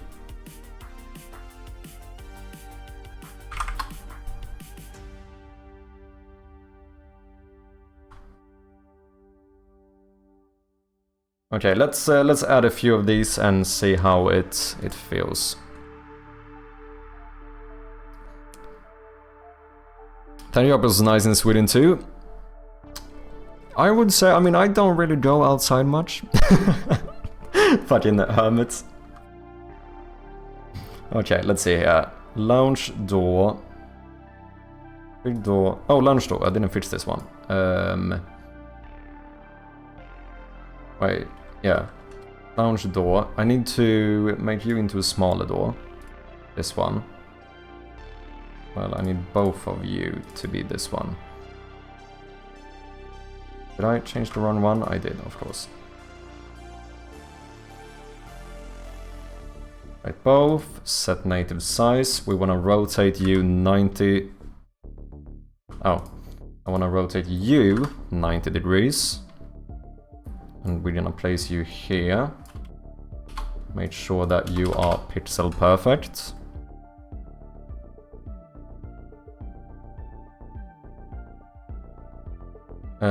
Marker locked door, yep, that's what we want. And then should actually duplicate you, put you over here as well. Something like so.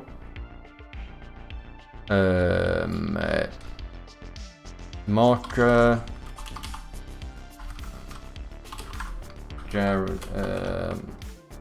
how do I differentiate these?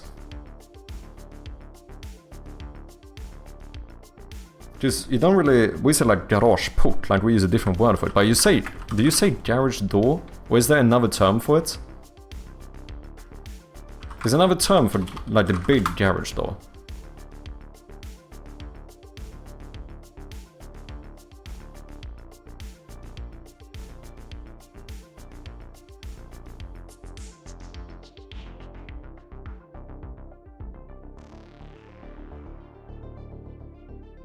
Otherwise we just number them.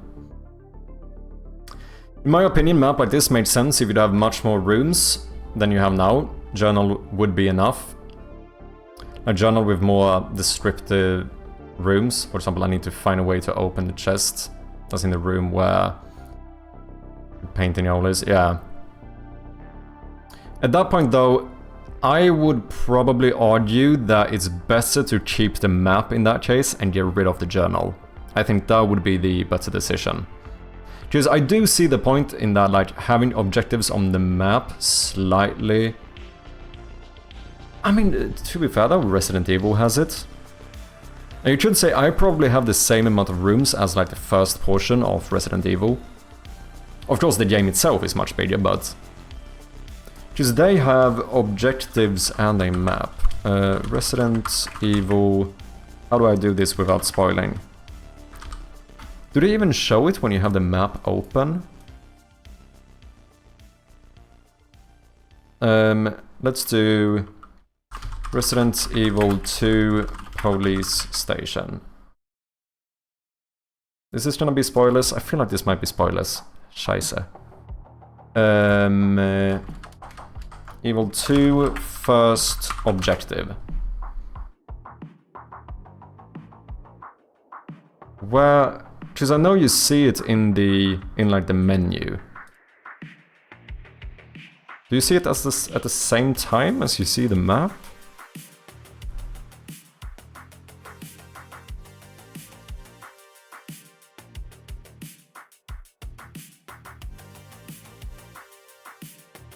The main reason why I kind of see see like an argument to have both the map and the objectives is that they can be used to kind of describe different things.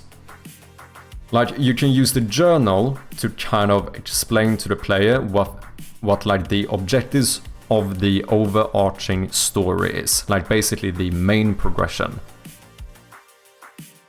And then you use the objectives on the map to kind of tell you where there's small points of interest, whether important or not important.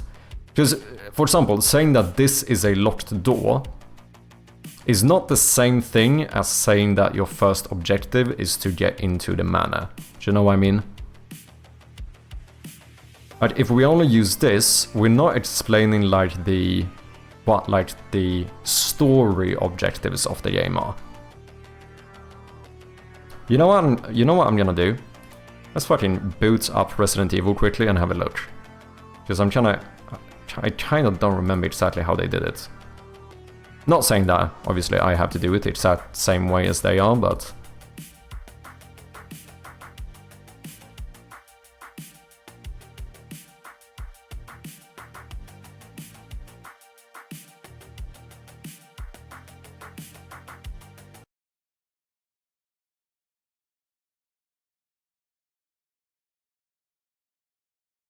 Monkey, what's up? Oh shit, we're starting the timer thing for the Gamescom opening night. And it's like 10 minutes left until it starts. How long are these? Like, can I watch the entire thing, or are these like fucking hours long? So is this opening night live? Can I find one from another...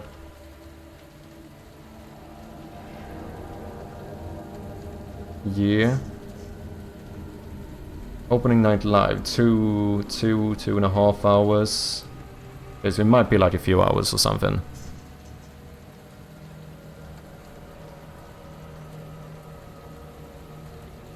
Don't remember which one. I've barely played any Resident Evil, to be honest. We recently started the first playthrough of this one.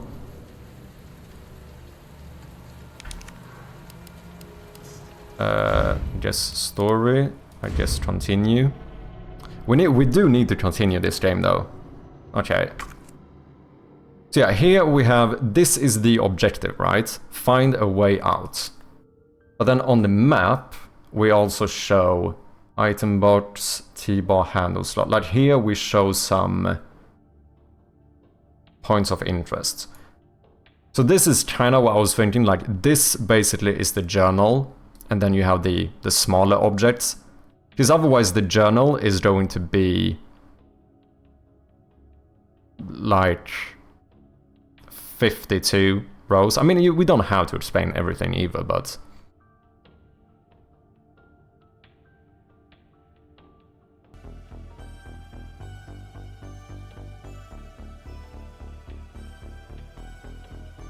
Find a way in, I'm not copying, I promise, exactly. I mean, I think I have something similar though. Or the first objective that you see when you boot up the game is find a way into the manor.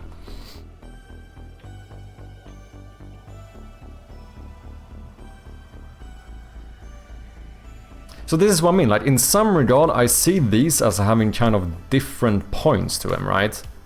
This is like the story objective of the game, like the main objective that you have, the overarching main objective. And during this, you might have like a lot of small points of interest and puzzles you need to solve, and those you kind of keep track of on the map. There's a backstory behind the map. You will find it somewhere, or will you have it already once you arrive? My point is that why would be an existing map for manor with like 8 rooms? Just thinking about it as in how real life it would work.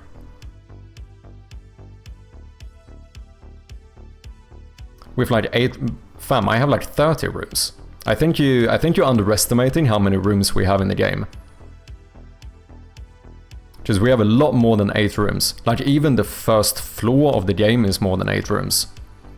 Like the game, it might feel kind of small in comparison, but it... So that means the map is gonna get bigger? No. I'm saying the map already is much bigger. Like even the last playtest that you played, which doesn't have all the rooms, has way more than 8 rooms. Depending on exactly how we define rooms as well, but... Technically everything outside, we have like 5 scenes outside, which are by technicality rooms as well.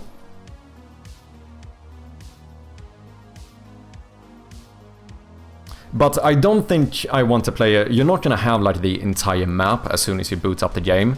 I think either we're gonna do something like this, which is right now I only see this right. So basically we re-implement like the Binding of Isaac thing, where you...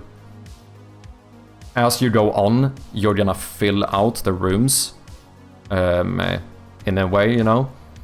And then maybe what we could do as well is make it so that you could find like the full map of a specific floor as well.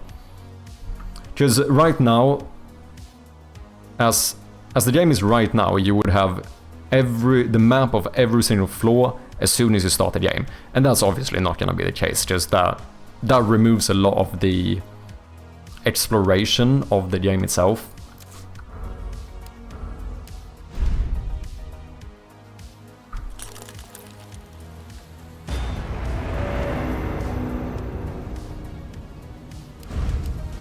Okay, let's quit out here. I mean, we can check here, to be honest.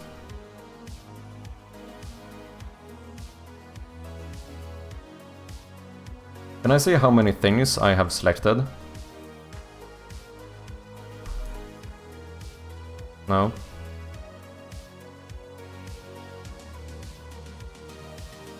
Oh shit, did I just move all of that? Please don't crash on me, Unity. There we go. 1, 2, 3, 4, 5, 6, 7, 8, 9, 10, 11, 12, 13, 14, 15, 16, 17, 18, 19, 20, 21, 22, 23, 24, 25, 26, 27, 28, 29, 30, 31, 32, 33, 34, 35, 36, 37. We have like 37 rooms in the game.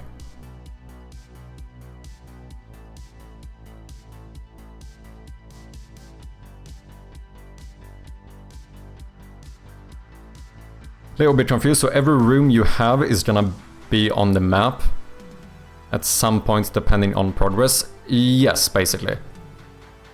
So you're not gonna see everything immediately, but you can find every room on the map.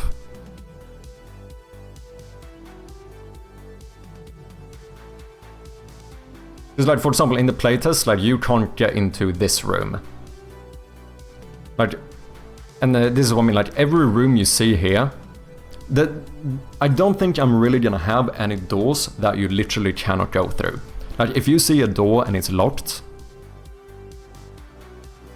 either you are gonna find a way to get into that room, or it's gonna be some like super secret room or whatever, but no matter what, there is a way to get into the room. So like right now you can't get in here in the playtest, but that's just because I haven't finished building this room. Misunderstood at first, no worries, man. This is what I mean, like, even when I started building this out, when I did like the blueprint for the house and stuff, I was like, this seems kind of small, you know? But when you actually count it out, like, there's a lot more rooms than one might expect.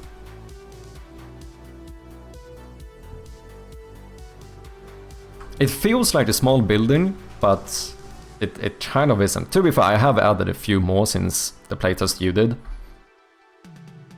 You can also do something a bit like Insidious. What can make the player really happy? Give him all the layout for regular rooms, but don't show secret room. Yeah. Now we'll probably have something like secret rooms as well.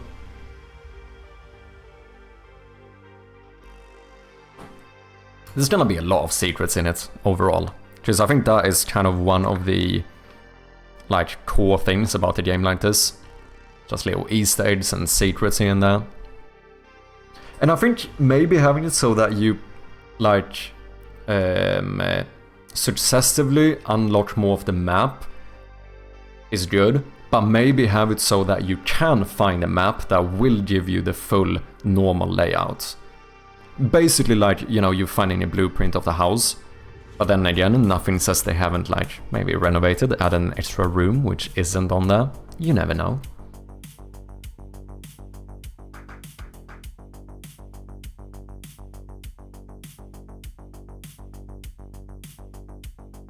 We'll see. We're also gonna, obviously we're gonna playtest with this stuff and see what people think.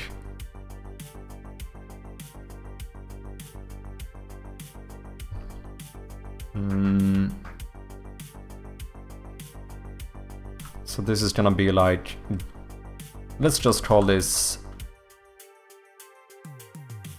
garage door.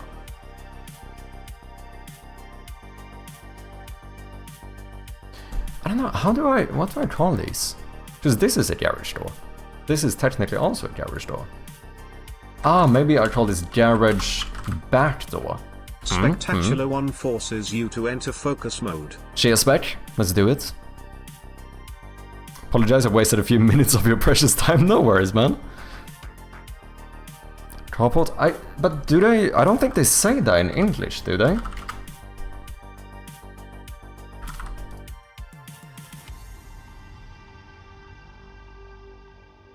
Yeah, like, it's a different thing in English, I think. A carport is like a structure you just drive under, whatever. Like, I think this is a carport in English. Because we would say garage port, right, to mean like the big door, whereas like a garage dörr would be like a small door. So in Swedish this would be super simple, but I don't think they really differentiate it that way in English. Garage gate and garage door? Maybe. Garage gate. Yeah, that should probably work. But then it's weird, because when you look here, it actually says garage door. Garage door. Like, the right thing shows up, but they all say garage door.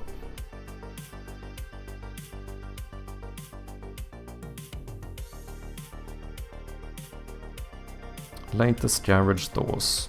Custom wood garage doors. Otherwise, I think this works as well. Like back door. And then the garage door is like the main one.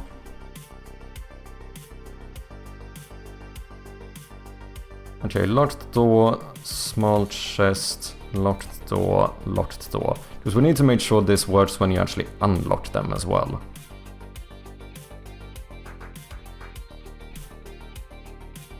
So... I don't want to do this. Let's try this one first.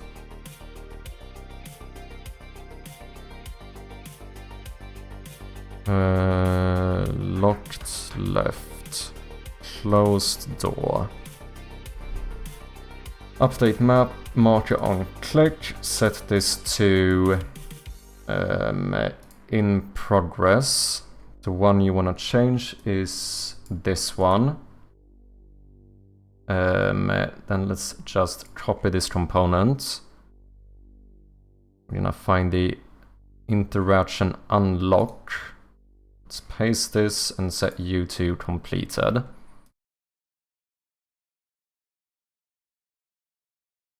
far as I know, that one should be fully functional now. Let's try that and see how it feels. Let's go into the main hall.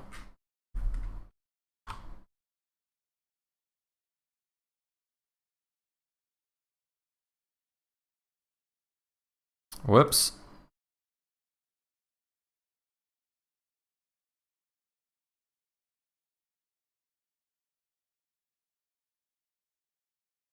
Why did I get a null reference? Image.color equals new color. Did I not? What?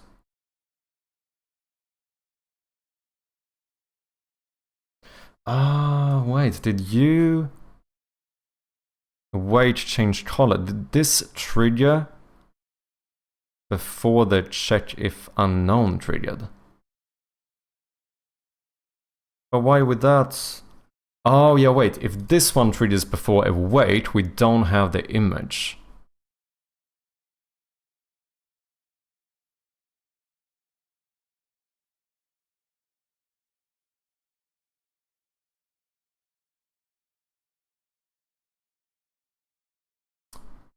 That's a bit annoying.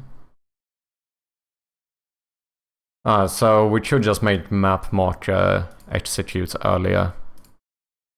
Because I think this is a issue with the execution order.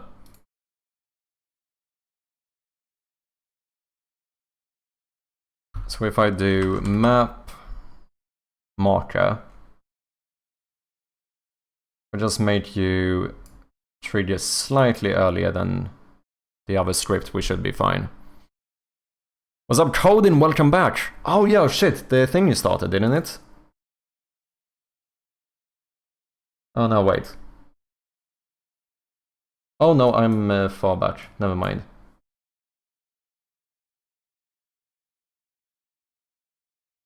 Has it started? 1 minute.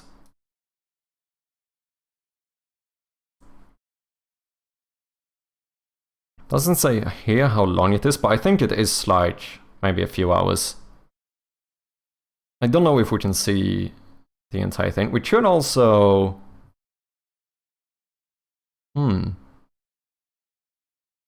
We could have this on in the background as well, to be fair.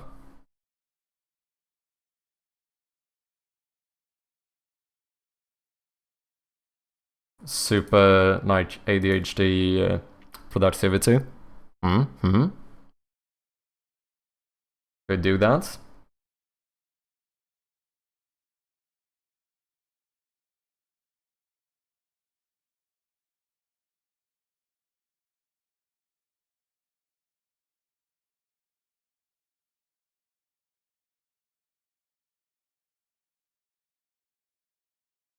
Have you guys watched these before? I don't think I've ever seen anything from Gamescom. New reveal for Resident Evil Requiem, whatever. Updates on Fallout Season 2. Oh shit, I paused it. Fuck's sake. The main show, opening night live. The one with Black Ops 7 and Resident Evil Requiem, hosted by Jeff Keighley. That's soon, but not yet. This is the waiting room. And the secret about the ONL pre-show is that it's good itself. We've got an absurd amount of trailers and reveals and premieres right here in the lead up. So let's not waste another microsecond. Here's a brand new game reveal. Yo, remember me? Your old pal Bubsy? From all those classic games you loved. I don't think I played a single one, but probably doesn't surprise anyone. Forget about that. Let's talk about the new one. Bubsy 4D. Now this I like. So, where are we going next? Don't mind if I do. Sweet. They call me the Orange Blur. Seems very Sonic-like. Come with pants.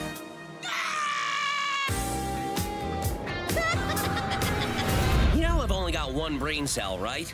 And it's working overtime on this baby. Atari? I didn't even know they were still around. The first game I ever played on my PlayStation 29 years ago was Bubsy 3D. If you told me back then that one day I would be introducing Bubsy 4D to the world, I'd say, yeah, that sounds about right. Now let's keep this pre-show poppin'. Here's another brand new game announcement.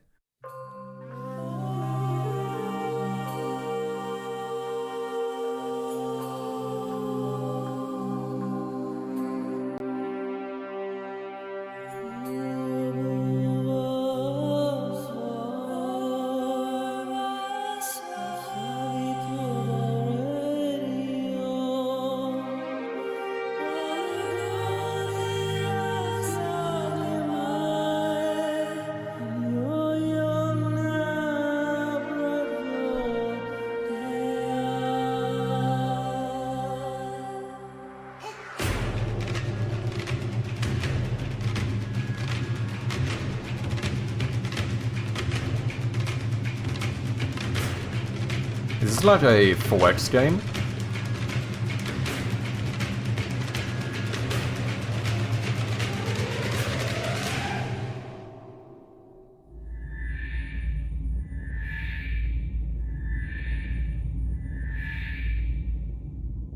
Battlestar Galactica.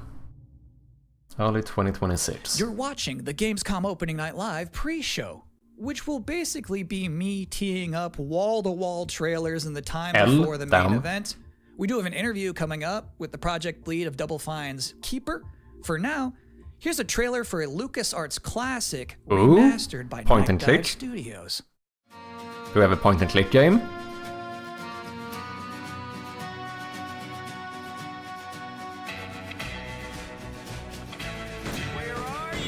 It's not. You afraid of dying, kid? Keep that fear.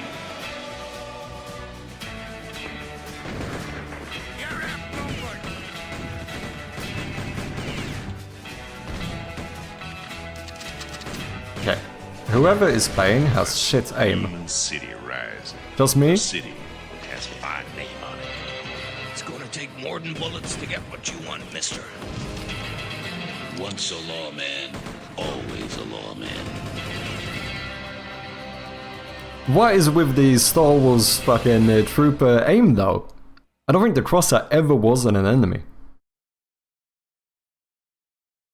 If you thought maybe I was exaggerating a little bit when I said this pre-show is filled with exciting and really good trailers because it's my job, normally you'd be right.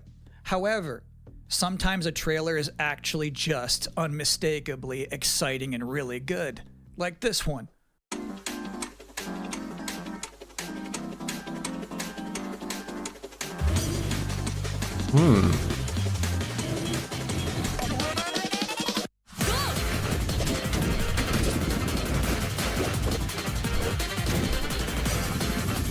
That was not what I expected.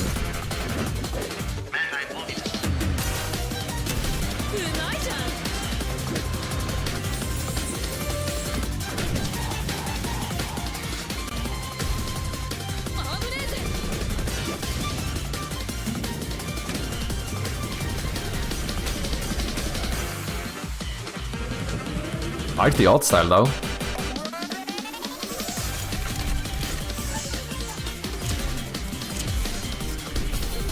I don't know, there's something about cell shading, man.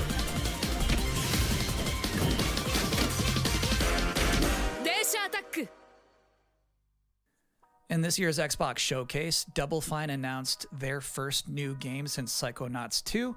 It's called Keeper. And joining us tonight in a recently pre-recorded interview is the game's project lead, Lee Petty. Hi, everyone. Thanks for having me. I'm so excited to have you here. So you showed a first look at gameplay of Keeper. The game itself is about the lighthouse, but also the bird as well, right? This duo.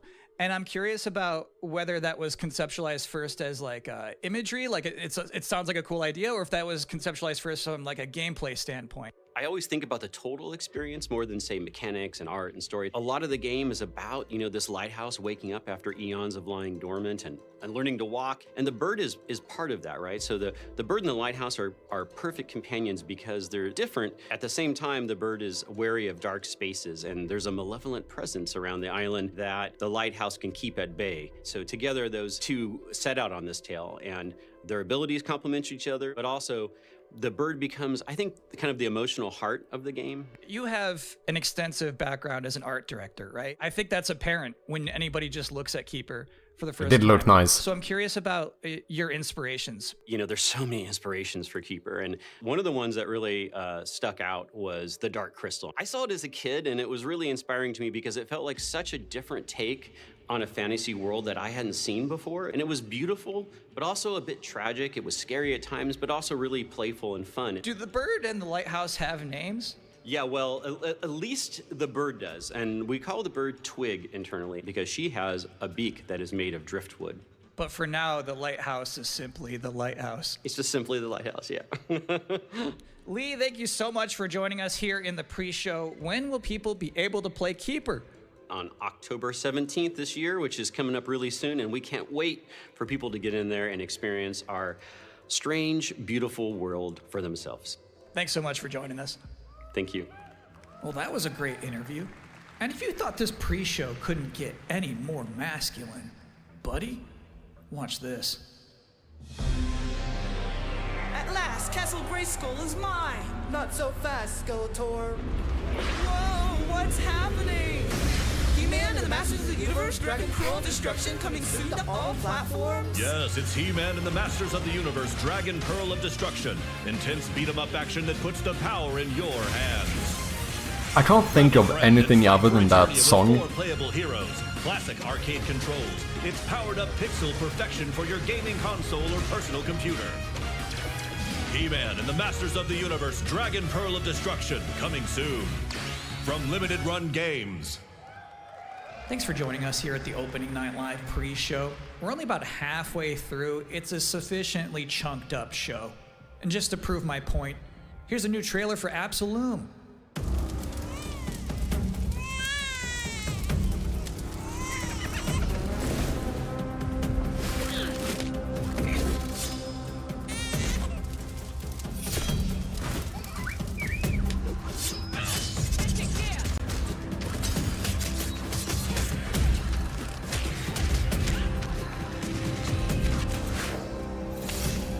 Yeah, this actually looks kinda cool.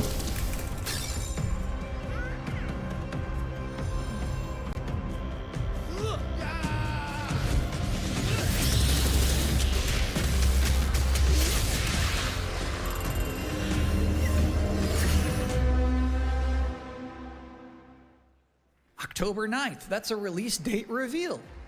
And I think Frog Mage revealed too, that was cool. Now, if you'd like to take a break at this moment, maybe grab a water and some snacks, I really can't recommend it. Here's a brand new look at Long Gone. Oh, look at that!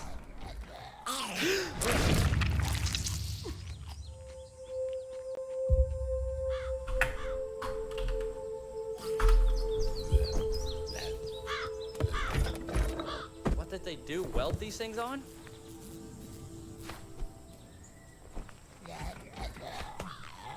Fucking our boys going places, man.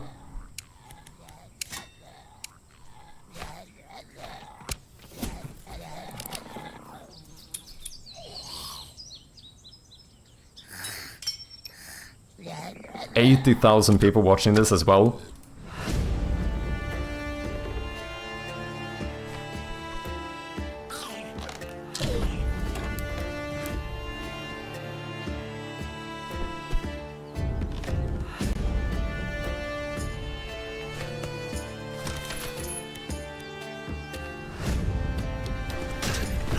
Oh, this is a new trailer as well, isn't it?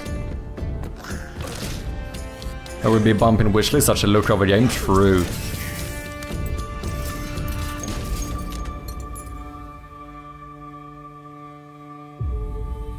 Long gone. All W's in the chat. Let's fucking go.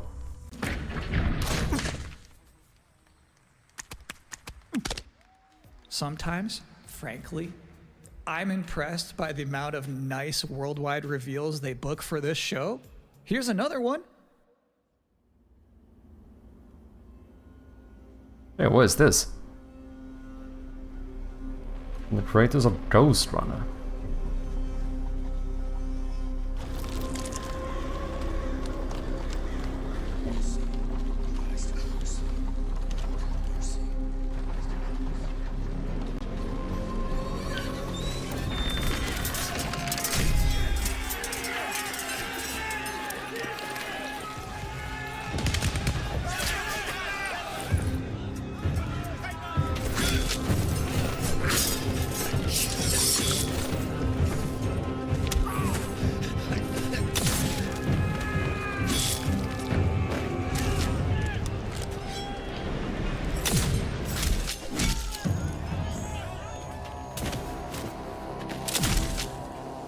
What's up, Oich? How you doing, man? Clay, right? Hope you're doing well, man. Nice to have ya.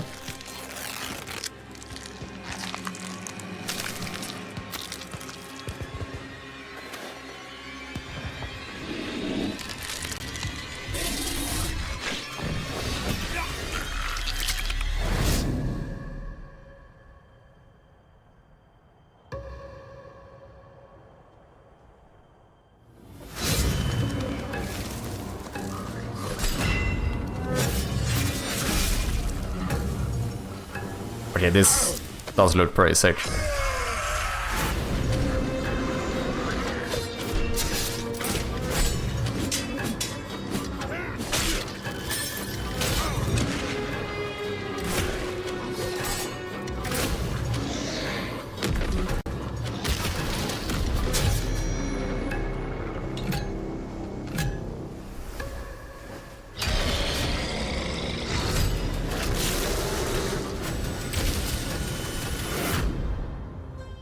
Valor Mortis. So it's my sworn duty as pre-show host to make people excited about Gamescom opening night live. Thing is, you can't just tell someone to be excited. You can't just say, y'all excited, and expect people to start clapping. You have to give them a reason to be excited. So, here they are, the top 10 reasons to be excited for Gamescom opening night live 2025. Number 10. Hearing people make noise when someone asks if they're excited. Number 9, a new trailer from The Outer Worlds 2. Number 8, the emotional adventure of seeing a new game for the first time and not knowing if it's free to play or not until the end of the trailer. It's anyone's guess these days. Number 7, Ninja Gaiden 4 is showing up. And every time there's an Azuna drop, someone in the audience always goes, yeah! Number 6, knowing there's no Silk Song, understanding there's no Silk Song, but still thinking, what if there's Silk Song? Number 5, Ghost of Yotei is in this? This PlayStation just had a 19-minute gameplay blowout. You have to wonder what they've been saving for Gamescom. Is that Wolf gonna do something crazy? Number 4, Silent Hill F going full freak mode. Number 3, Silent Hill F. Watching game designers develop their public speaking skills in real time. Number 2, the worldwide reveal of Call of Duty Black Ops 7. Now you might be saying, didn't that already happen a couple of months ago? No. That was the teaser. This is the worldwide reveal. And the #1 reason to be excited about Shit, Gamescom opening night live 2025, Resident Evil Requiem. So they just announced this at Summer Game Fest, and then they okay, let me just take a quick break. I'll leave this on, but I need to open a window and get some tea. I'll be back in a second. Cheers. Or it will be in a matter of minutes. You're still in the pre-show, but how about a new look at Planeten-Verteidigungskanonen Kommandant?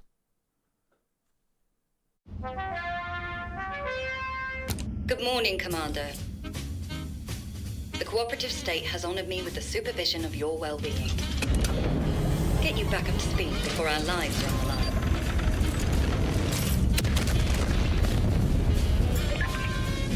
Glad to see you've not lost your touch.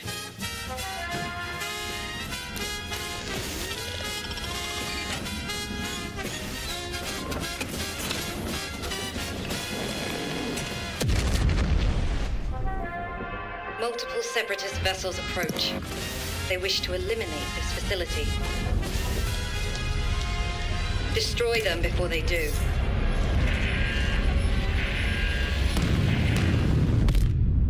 The days fly by when you love what you do.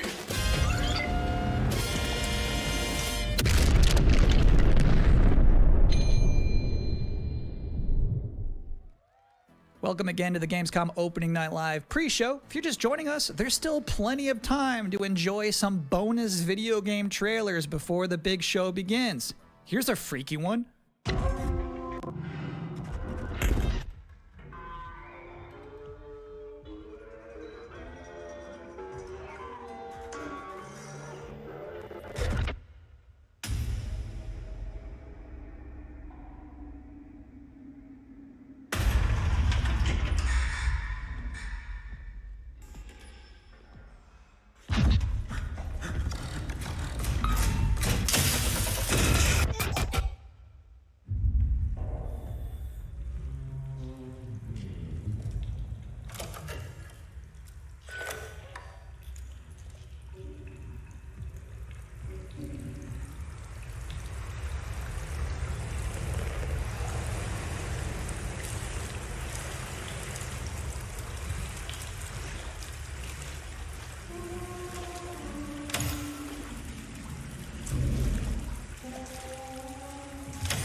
Interesting fact about that game, they actually created that whole environment by 3D scanning the entire bathroom of Jeff Keighley's mansion.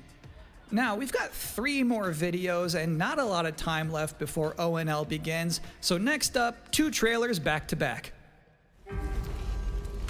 Millions of souls pour into the underworld every day. You're no different. My lord, he's here. I bid you walk the mortal world once more.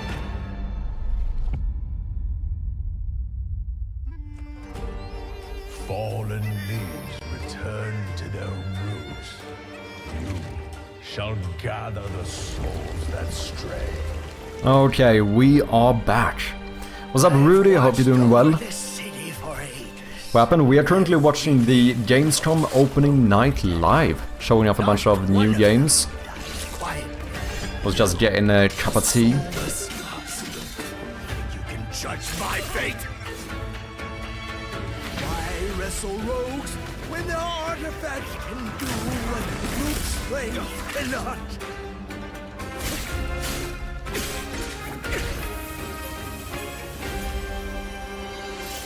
He's good, but not good at everything. What do you mean, Rudy?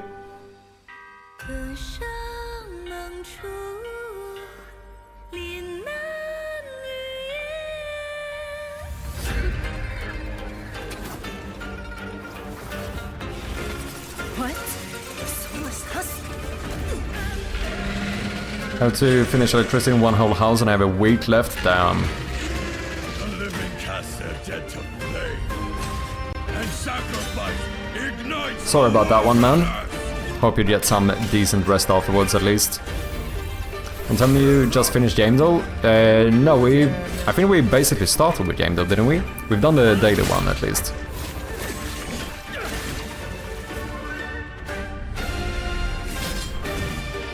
Yeah, basically did it pretty much at the get-go.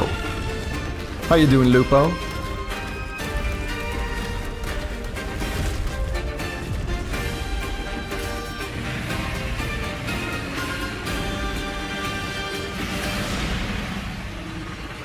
If you know not life, how can you know death?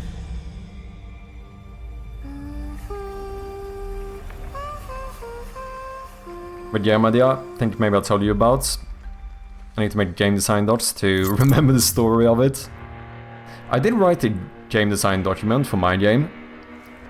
I can't say I have used it too much so far though, if I'm being honest. But I do also have like drafts of for stories and stuff, which I think I've used more.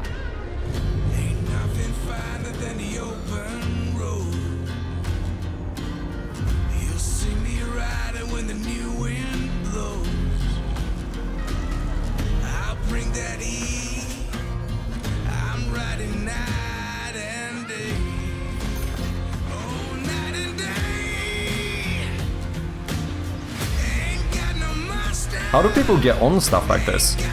Do people just like send in trailers and shit and they just pick the ones they want to show? Or like how does this actually work?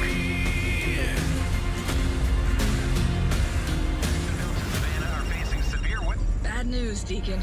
Storm's almost on top of you. I got eyes on it. You can still turn around, you know.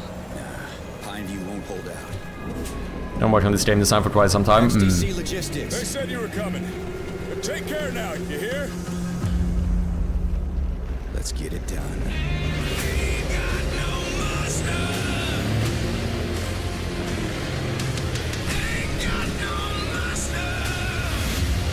Most pace, I'm going to somebody who makes the show like the game. Okay.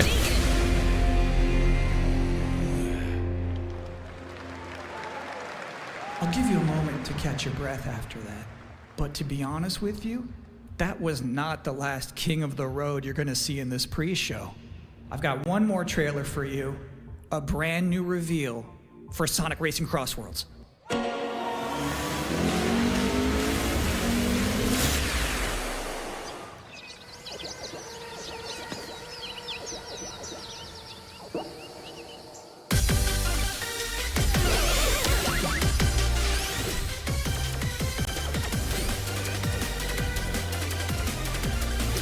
Movie called Made with Chinese Actors, as you guess it's about prehistoric mega shark. Yeah, it is fairly common in, I suppose, that is true. Need to decide on art style, stylized 3D or realistic, and engine, probably Unreal Engine. I cannot like stylized games. Like I mentioned before, like cell shading and stuff. There's something about cell shading I just like quite a lot.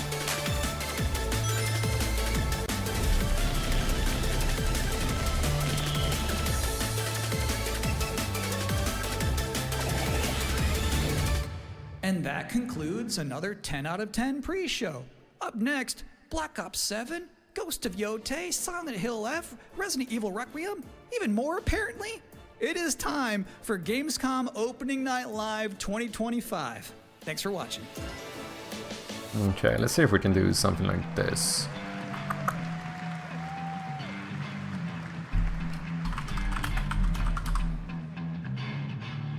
Please welcome your host, the creator of the Game Awards, Jeff Keighley.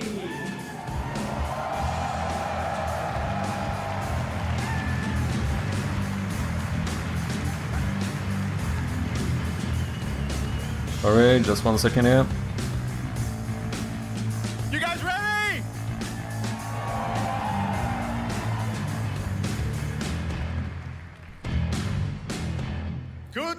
Games coming in Germany. Red Cabinet is in this one. Yeah, he is. I heard he has a booth and stuff, right? All right. This is opening night live. Hello, everybody, and this is the kickoff to the biggest games festival in the world, right here in Cologne, Germany. We've got over 5,000 fans in the hall here at Cologne Messe tonight. Welcome, everybody.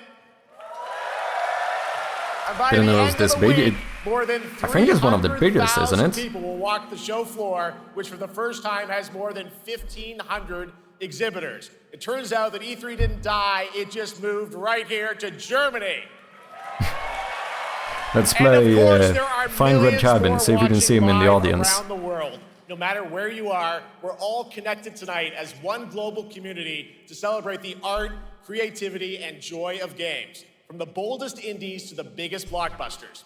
Today, the game industry has never been more dynamic. Clever ideas from small teams are breaking through in huge ways. This summer, Peak, a co-op climbing game created by Aggro Crab and Landfall Games, stormed the charts on Steam, and right now Still haven't played it. For the first time it has sold over 10 million copies to date. Congratulations to the team. And there's also other fun ones, like you guys have probably played. So guys, we have some Everything, ads coming up. A wild dating sim where you can romance a treadmill or a curtain. It's on Steam right now. Check it out. It's sold an estimated 500,000 copies. And all these successes prove something important. Small teams with big ideas can change the industry. And that brings us to one game made by a handful of developers in Australia. For 6 years, Team Cherry has been crafting Hollow Knight Silksong. It is highly anticipated and Steam's most wish-listed game. Well, tonight, I can finally I haven't even played the first tell one. you that Silksong is 100% actually launching this year. And behind me, you're seeing Blinkster, some what's up? brand new Silksong gameplay, the first extended look since the last trailer in 2022. And starting tomorrow, you guys here at Gamescom can play a demo at the Nintendo and Xbox booths. There you go, Silksong is real. Visually don't look much different, cannot true. And on Thursday, Team Cherry is going to be sharing some news. As someone who part of a hasn't YouTube premiere played the first on one, their I would not channel, have been able to so make differentiate sure to them. check that out. Tonight, we'll give you a first look at this holiday's biggest games, like Call of Duty Black Ops 7 and Ghost of Yotei, plus major news on Prime Video's Could have a bunch Fallout more Season sick 2 content, though. arriving in December. And later, we'll have a special performance of the music of Claire Obscure Expedition 33, one of this year's most celebrated games developed right here in Europe. Plus, a brand new look at Resident Evil Requiem from Capcom, and the world premiere of the opening cinematic from World of Warcraft Midnight from Blizzard. Now, as always, ONL Wait, is this still the pre-show or is this the full show now? We do have multiple brand new AAA game announcements and reveals over the next 2 hours, so stick around right until the end. This is our biggest opening night live we've ever done, so let's not waste another Is this second. the... No, It this is all still a pre-show? begins Okay. with this.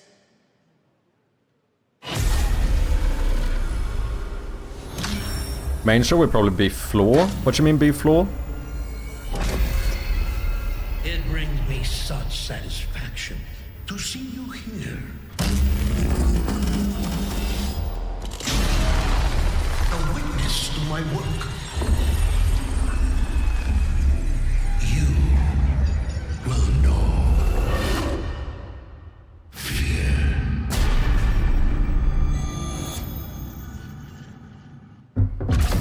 They want you afraid. Main show will be for people physically there on the floor with all the boots. Okay, okay. It's time to wake up.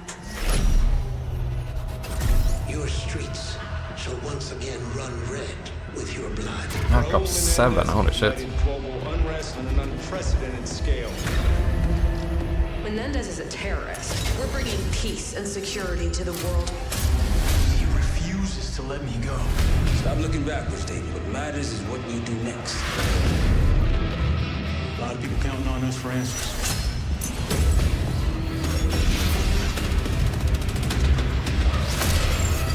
I think the last COD I played was like Black Ops 2 or something.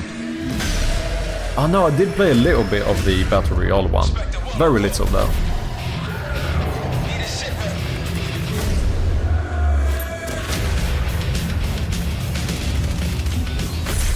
This isn't real. The hell it ain't!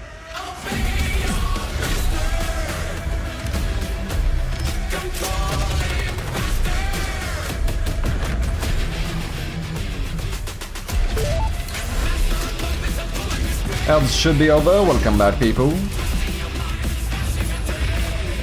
The biggest XYZ's old stuff now, just strange.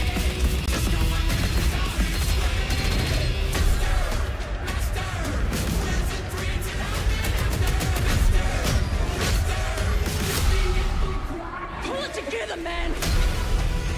So eager to leave, David. Killing the man is a hell of a lot easier than killing the idea. You were never cut out to be a Mason. No more games. This ends now.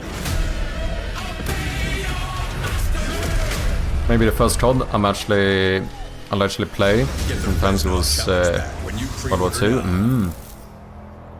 This is Call of Duty Super Mega Manly Soldier 8? Yes. How are you doing, Wakacha? Nice to have ya.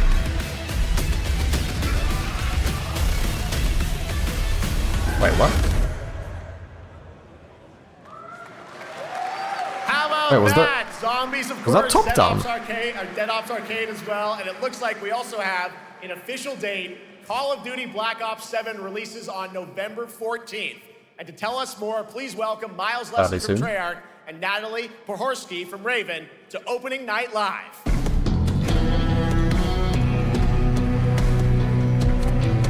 Okay, let's do this. ADHD brain. Let's do some work at the same time.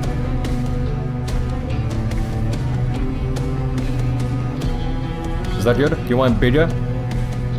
Hello, guys. Congratulations on the reveal. Welcome, Miles and Natalie to Opening Night Live.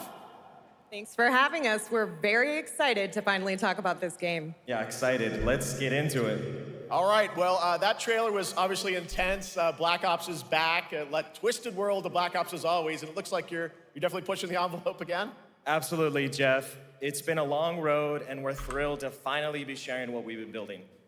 Black Ops 7's got a bold vision of the future. We're diving into 2035, and it's a future that feels real, just out of reach, but it's twisted in only the ways Black Ops could. And, you know, you come to expect what you got there. It's a world of fear. The shadows are gone. Nothing is what it seems. Yeah, 2035 setting. So the question is, you know, we're wondering, how does Menendez, how does this all fit into the Black Ops timeline? Yeah, so we're pulling threads from Black Ops 2 and Black Ops 6. But don't worry, don't get it twisted. This is a beast of its own, Black Ops 7.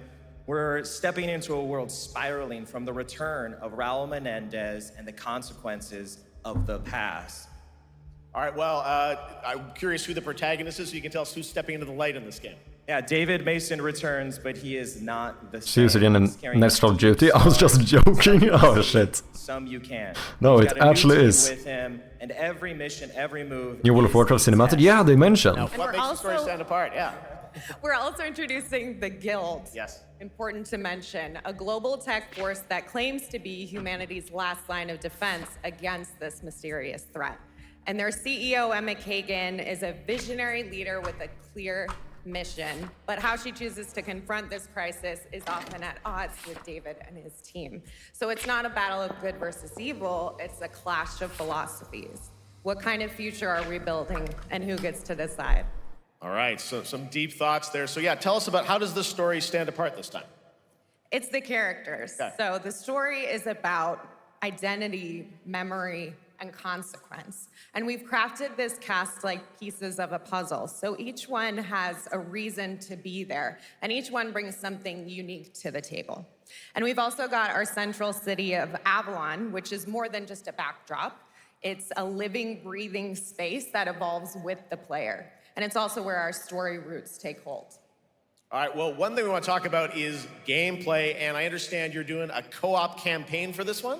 That's right. From the start, we wanted to make a bold change with the campaign. Black Ops 7 can be played solo or up to 4 players. It's a shared experience, and every mission has been handcrafted for variety. Before I had a bug for the past hours, but I was just working as intended. 4 hours, damn. Japan, exploring So wait, why did you think you have a bug? and then diving deep into the human psyche. All of it has been crafted to really add clues to the story and offer their own gameplay focus. Wow, so wild story, co-op campaign, you are definitely pushing boundaries this time. Yes, we are. Black Ops 7 is all about innovation across the entire game, and not just in gameplay, but in how we tell stories, how we connect players, and how we build worlds. And this is just the beginning. So I thought it was telling me bottom button is B, but that was a different button. Ah, okay, okay. Including multiplayer and zombies. But for now, we hope you guys are excited to step into something new and experience something truly unforgettable. Amazing. All right, Call of Duty Black Ops 7, thanks so much, guys. And now, here's a behind-the-scenes look from the rest of the Call of Duty development team. Thanks, guys. Black Ops 7 brings an all-new way to play the Call of Duty campaign. This time, you're not going in alone. You have the option this year to play solo or up to 4-player co-op start to finish. You can bring your friends, you can make some new ones, and there's a whole bunch of adventure even after the story. For solo players, we really make sure that they can engage in the campaign the way they want to and feel like they're truly playing a Black Ops story. What's going to be fun is having each player in your squad gravitate towards their own play style and then really playing it off of each other. We've crafted this as an inherently social mode that features the amazing linear Call of Duty missions that our community loves. Mission variety is at the core of the Black Ops 7 campaign. The pacing shifts between high-intensity combat, stealth-driven objectives, and deeply Game dev experience. psychological This is working sequences too that well. It has to be challenge your bugged. perception of reality. Avalon serves as the narrative's anchor throughout, but the campaign stretches far beyond its borders, both geographically and thematically. It's dynamic and full of opportunities to explore, experiment, and experience the story in new ways. And in the culmination of the co-op campaign, we're unleashing something bold, the end game. It's a proving ground to put everything you've mastered throughout the campaign to the test. The end game is a brand new PvE social experience where you and your squad will need to survive overwhelming odds, adapt under pressure, and break the rules of what you thought a campaign could be. Each run is a new step in your power journey as you wield personalized abilities and face unexpected challenges. And here, all of Avalon opens up. It gives us a lot of freedom to have some fun with the gameplay mechanics, player movement. Players really can turn the map into their playground. This is your chance to explore the world beyond the mission.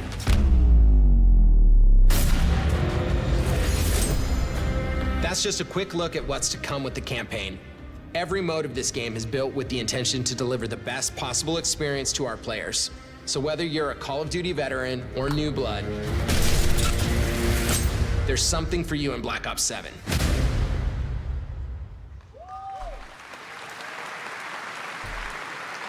All right, for much more on Call of Duty Black Ops 7, make sure to watch the full-length Black Ops 7 Direct and tune into Call of Duty Next on September 30th. Still to come, we'll have news on Fallout Season 2 and the announcement of a brand new game from adventure game legend Ron Gilbert. I grew up playing his games, and I can't wait to show you his next unexpected creation a little bit later. All right, who's ready for our first brand new game announcement of the night? Call of Duty Far Cry 7. Well, to do the honors, please welcome back to ONL, one of the most respected and recognizable hosts in esports. She's my co-host, Shox.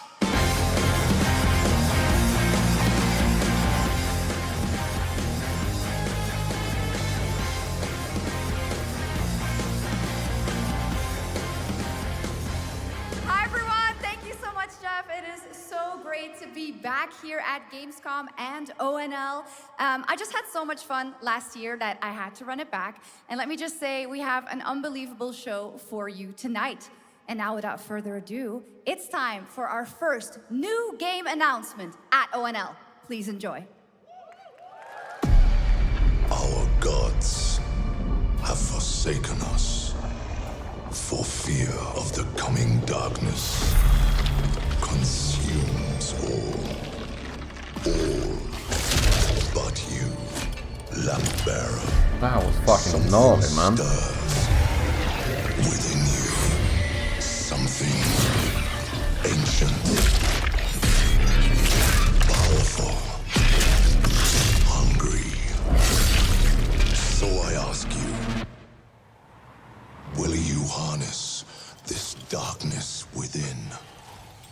deliver unto our so-called lords retribution.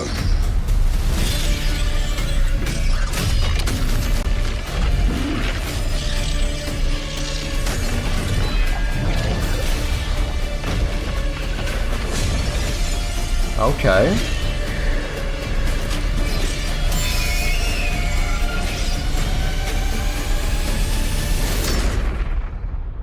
But should you fall, the world falls with you.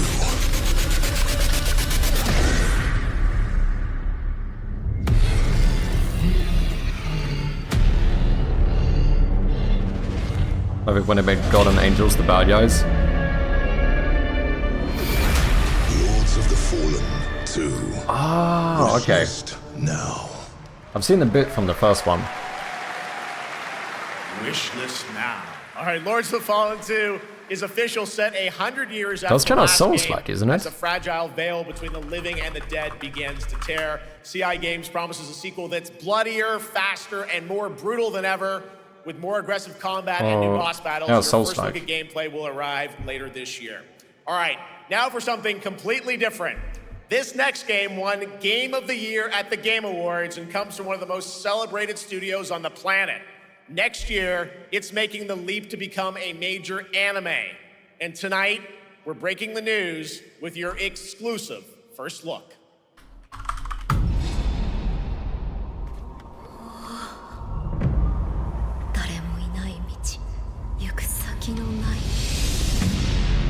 Sashina.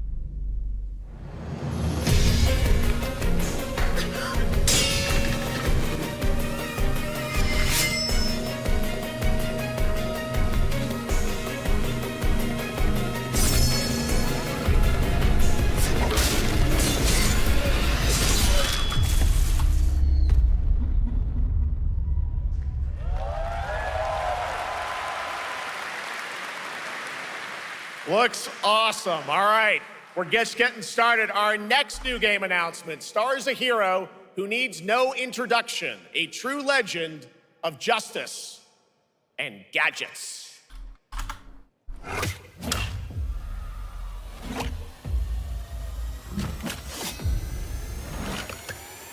Not Batman. Lego Batman.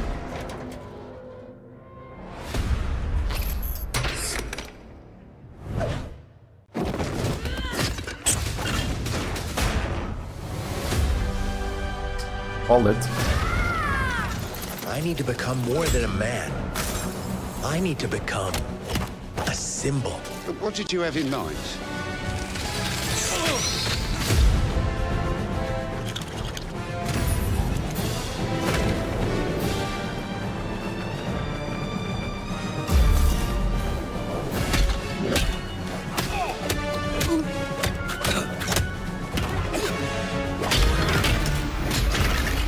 Who are you? I'm Batman.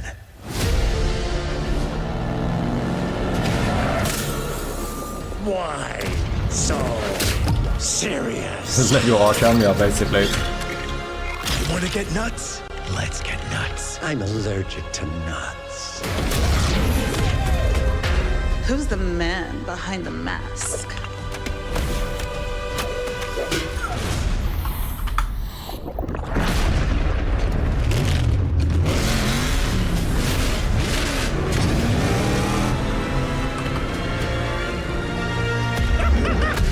I got you!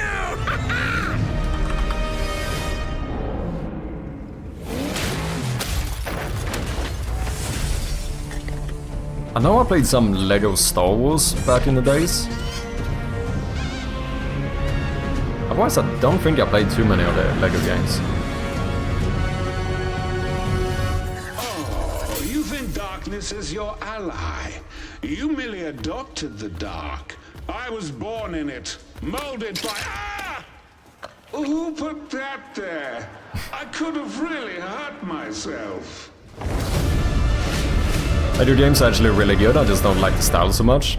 No, I actually think I quite enjoyed the Star Wars one back in the days. The Bat is back. Please welcome the head of LEGO Batman development team, Jonathan Smith.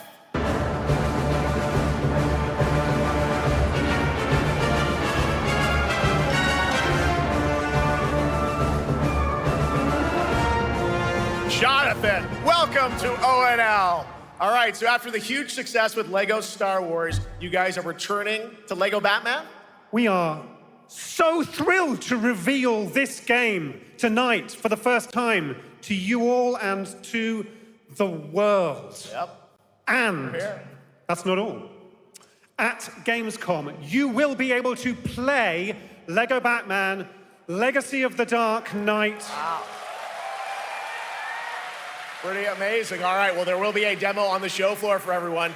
Now, let's break down that trailer because we see so many fan favorite references, to films and things like that. So what is the story of this game? This is the definitive, essential Batman story. I don't know if I need to show if you haven't been in a room before. Epic journey from origin to legend. You'll train with the League of Shadows. You'll fight crime on the streets of Gotham. And as the years go by, you'll establish your ultimate legacy as the Dark Knight. We've incorporated iconic moments and deep-cut references from decades of Batman movies, TV shows, comics, and games, all brought together and brought to life in our unique Some kind of photo of war would be great. Yeah, I think I'm gonna do something like that. Let's also talk about the combat, because we've got some real gameplay here of the combat, and I gotta say... But that one is also a little bit tricky, because...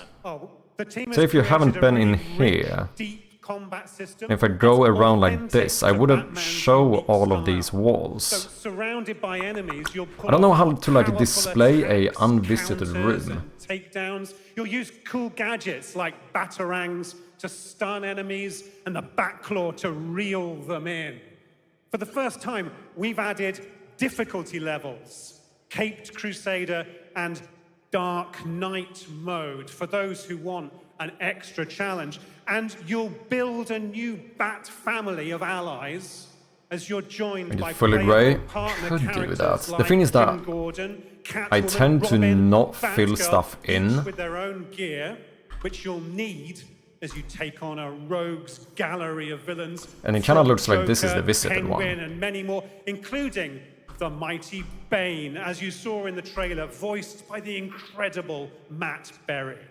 Grey makes it look more visited, doesn't it? It also looks like you have a bit of a, is it an open world Gotham? Is that fair to say? Because we can't really do the walls either, since we share the walls.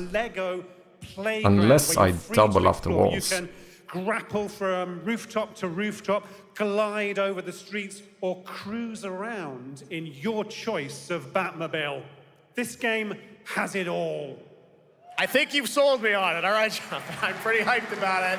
It will be here playable, as we mentioned, for all so of you. We should have done something like this. You can play LEGO Batman Legacy of the Dark Knight for the first time starting tomorrow on the Gamescom show floor. Thank you so much, Jonathan. Awesome. All right. Now over to Shots with our next new game announcement exclusively on ONL. Thank you so much, Jeff. Indeed, I find myself Bjarne with the 12-month resale. That's a whole fucking year, man. Absolute legend. Thank you so much, man. How you doing? Mad cheers. Look at that new 12-month subscriber badge as well. Thank you very much, man. I appreciate ya. Expedition 33, I can hardly wait. And also a new look at Resident Evil Requiem, as well as a bunch of Resident other Evil surprises. I know what you guys are excited for, I can hear it. Why if I do now this? it's time for a new game announcement. A long-awaited sequel that fans have been eager to see for nearly a decade. We have fought the enemies of humanity across 1,000 worlds. No respite, no remorse, no mercy. We are the wrath of the Emperor, his angels of death. But Could do something like this for rooms you haven't visited yet. its armies scattered and reeling. Our foes rise to drag us down, and the galaxy has been torn asunder. On the world of Cronus, we make our stand. We are the Blood Ravens. There is no victory to claim here. Only vengeance to enact. While Stephen Maybe. lives, You're doing good, nice to hear. How are you? I'm doing okay. for only in Not too shabby. Currently watching the, what do we call this? Gamescom opening night here. Warhammer 40k, never played it. I love the fucking YouTube clip of what's his name? The Witcher? Shit, I can't remember. In the interview, when he finds out and the other guy also likes Warhammer 40k. That was one of the best fucking videos ever. So funny, man.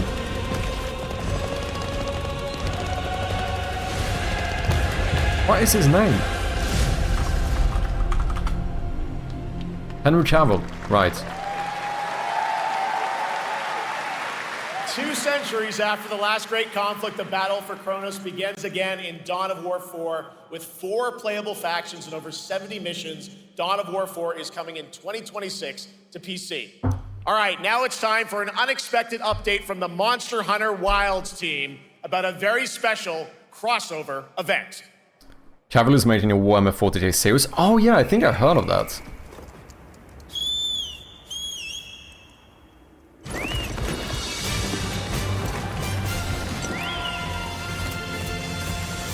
Wait, what is DOW?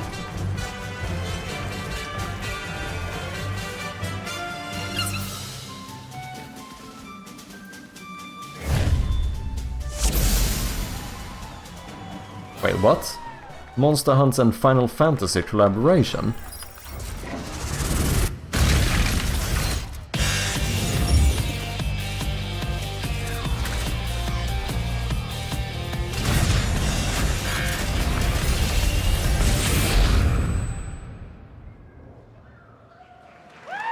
Dawn of War.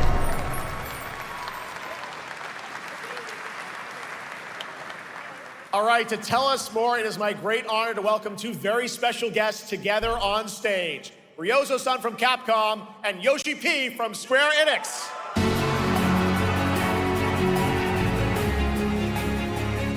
Fam, I hate when music is like 4 times louder than the rest.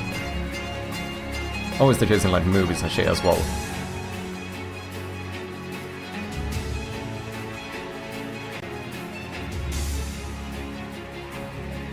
Will translate for us. Well, guys, it's great to have you both together here at Gamescom. Let's keep focus mode on. What can you tell us about this collaboration? Oh, whoops. Thank you, DJ. どうぞ皆さん、配信をご覧の皆さん、こんにちは。今日ですね、このファイナルファンタジー14との特別なコラボレーションを発表できたことを本当に嬉しく思ってます。Thank you, Jeff. Good evening to everyone Oh, sorry. watching online. Today, we're very excited to announce a special collaboration with Final Fantasy XIV.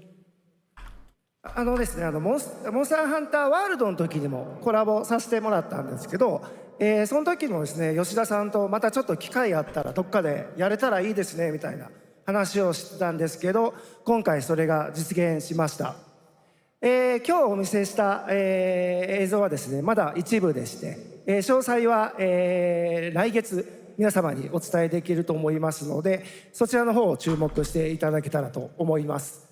あとですね、今回もですね、吉田さんと、スクエアエニックスのスタッフの皆さん、本当に全面協力していただいたことをですね、感謝してます。吉田さん、ありがとうございます。はい。で、ここからですね、ぜひ吉田さんにバトンタッチして、感想をいただけたらと思っております。After our collaboration in Monster Hunter World, I remember talking to Yoshida-san and discussing how much we wanted to do it again, and now we're very thrilled to make it happen. What we showed you is just a little glimpse of what's to come, so please look out for more information that's coming next month. But of course, Yoshida-san and the Square Enix team have been working just as hard with us on this special collaboration. So I'd like to not only thank him, but turn it over to him to share some thoughts. Guten Tag, Gamescom! まずはこのような素敵な場所に招いていただいたジェフさん、それから我々にねいつも本当にたくさんのインスピレーションをくれる良三さん、それからカプコンの開発チーム、そして何よりゲームファンの皆さん、本当にありがとうございます。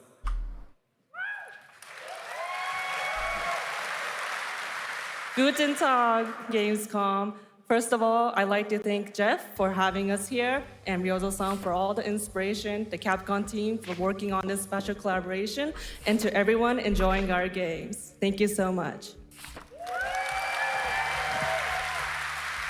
今、良三さんの方からもちょっとご紹介いただきましたけど、モンスターハンターワールドの時にもご一緒させていただいて、今回それに引き続き第2弾ということで、モンスターハンターワイルズとも我々クロスオーバーと呼んでですね、全面協力して、コンテンツ開発してきました。As Ryozo-san mentioned, we worked together on Monster Hunter World, and we wanted to make it happen again, and it's happening for Monster Hunter Wilds. We would call it a crossover, and we're very happy to make this happen with all of our efforts joined together. もちろんクロスオーバーですので、クロスオーバー14側にも、スペシャルなバトルコンテンツご用意しております。今日は先ほどねティーザートレーラーとして、モンスターハンターワイルズ側の映像を見ていただきましたが、我々もちょっとだけ映像をご用意してきました。Since this is a crossover collaboration, not only Monster Hunter Wilds, but Final Fantasy XIV would also be having a special collaboration content inside it. Outside of the trailer we just saw, Final Fantasy XIV has also prepared a short trailer to show you what you can get. Wow, all right. Well, thank you so much. Ryozo-san, Yoshida-san, here's the trailer.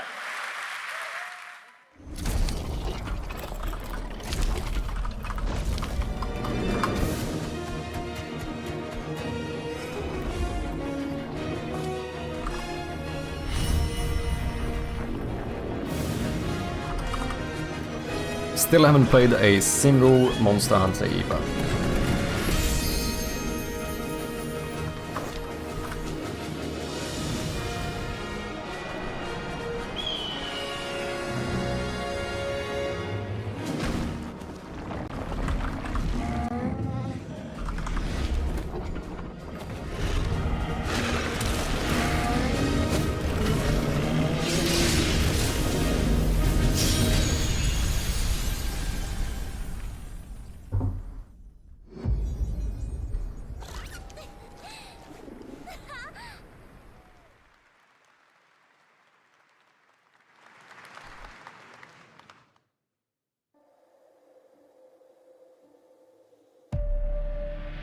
Something brought us back to this place.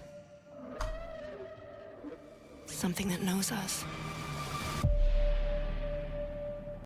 Knows the rules. But what if this wasn't the place, after all? Look around you. They can see you. Do you believe this is real? This isn't a game. It's a test. But do you ever ask yourself, what are we here for? We're here to play.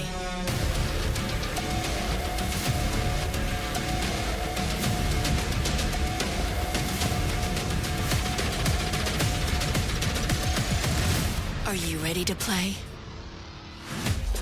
Welcome to the world's biggest gaming playground. Game On.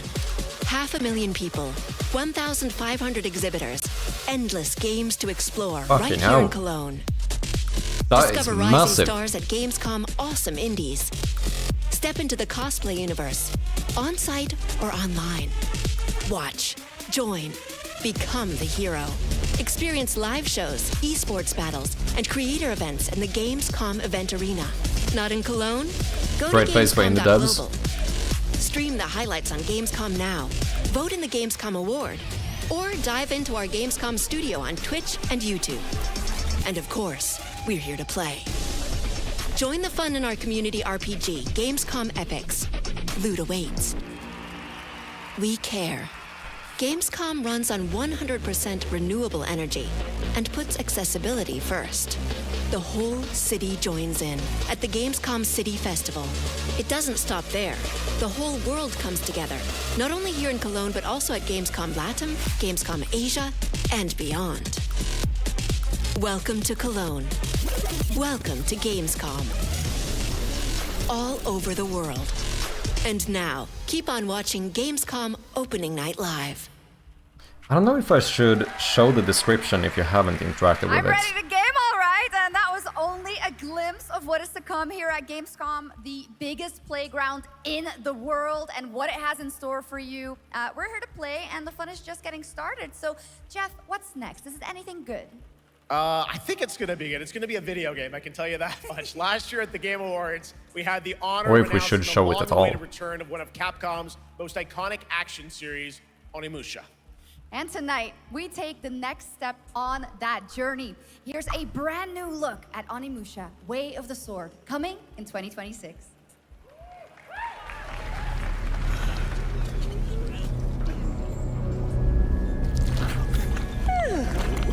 Where are Can we please normalize the audio? Hello there, fallen samurai.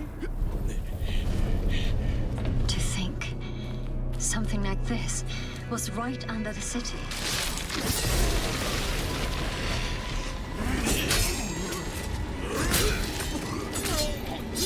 What fearsome power! Be careful! Oh, righteous! And after everything you and your awful kind put him through, too. Were you feeling left out? Here, let me show you something to Souls-like? cheer you Do we have a Souls-like on our hands?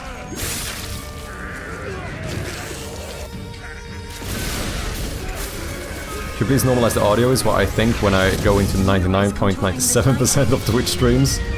I feel it everywhere. Like even movies. I get annoyed by the fact that the music in movies are like 5 times louder than the dialogue. I'm terrible. Because then as a Swede who doesn't want to like annoy your neighbors, you end up like lowering and raising the volume constantly.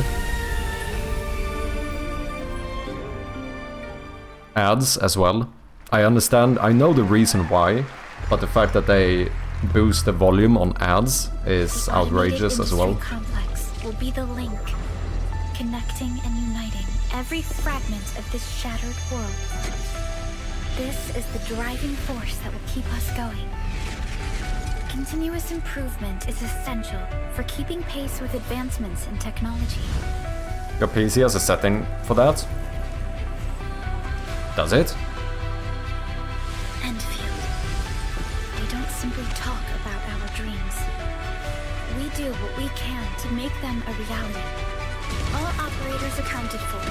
The team is ready for the mission.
I don't know if I want to show a description before you interact with it.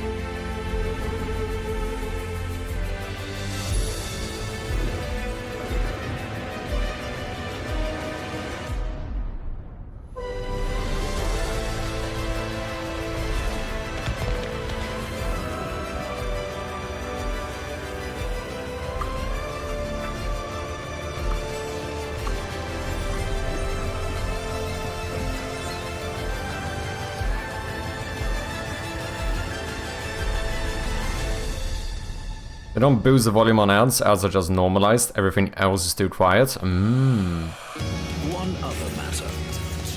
The Alpha. She was found.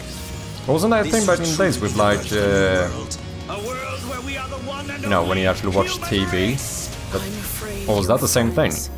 Was that the shows were not normalized and the ads were? I know about the Alpha. Why is she here? Okay, so now this says nothing. Like we walk up to it. Now it says TV.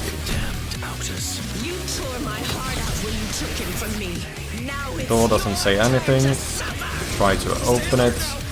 Then it says locked door. Hand over the Alpha. Maybe. End this war. Mr. Friend, thank you very much for the follow. Welcome in, man. Oh, Mother. Enhancements, loudness equalization. I might have to try that. Your sole directive is to now serve and comply. Do you comply? No.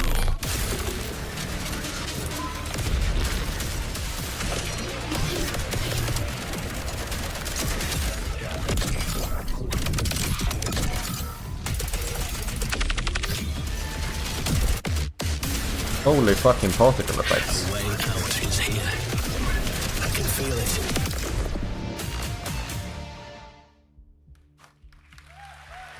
You guys having fun so far?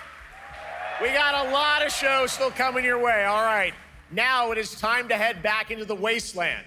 We're talking about the TGA award-winning Fallout series based on Bethesda's legendary RPG franchise.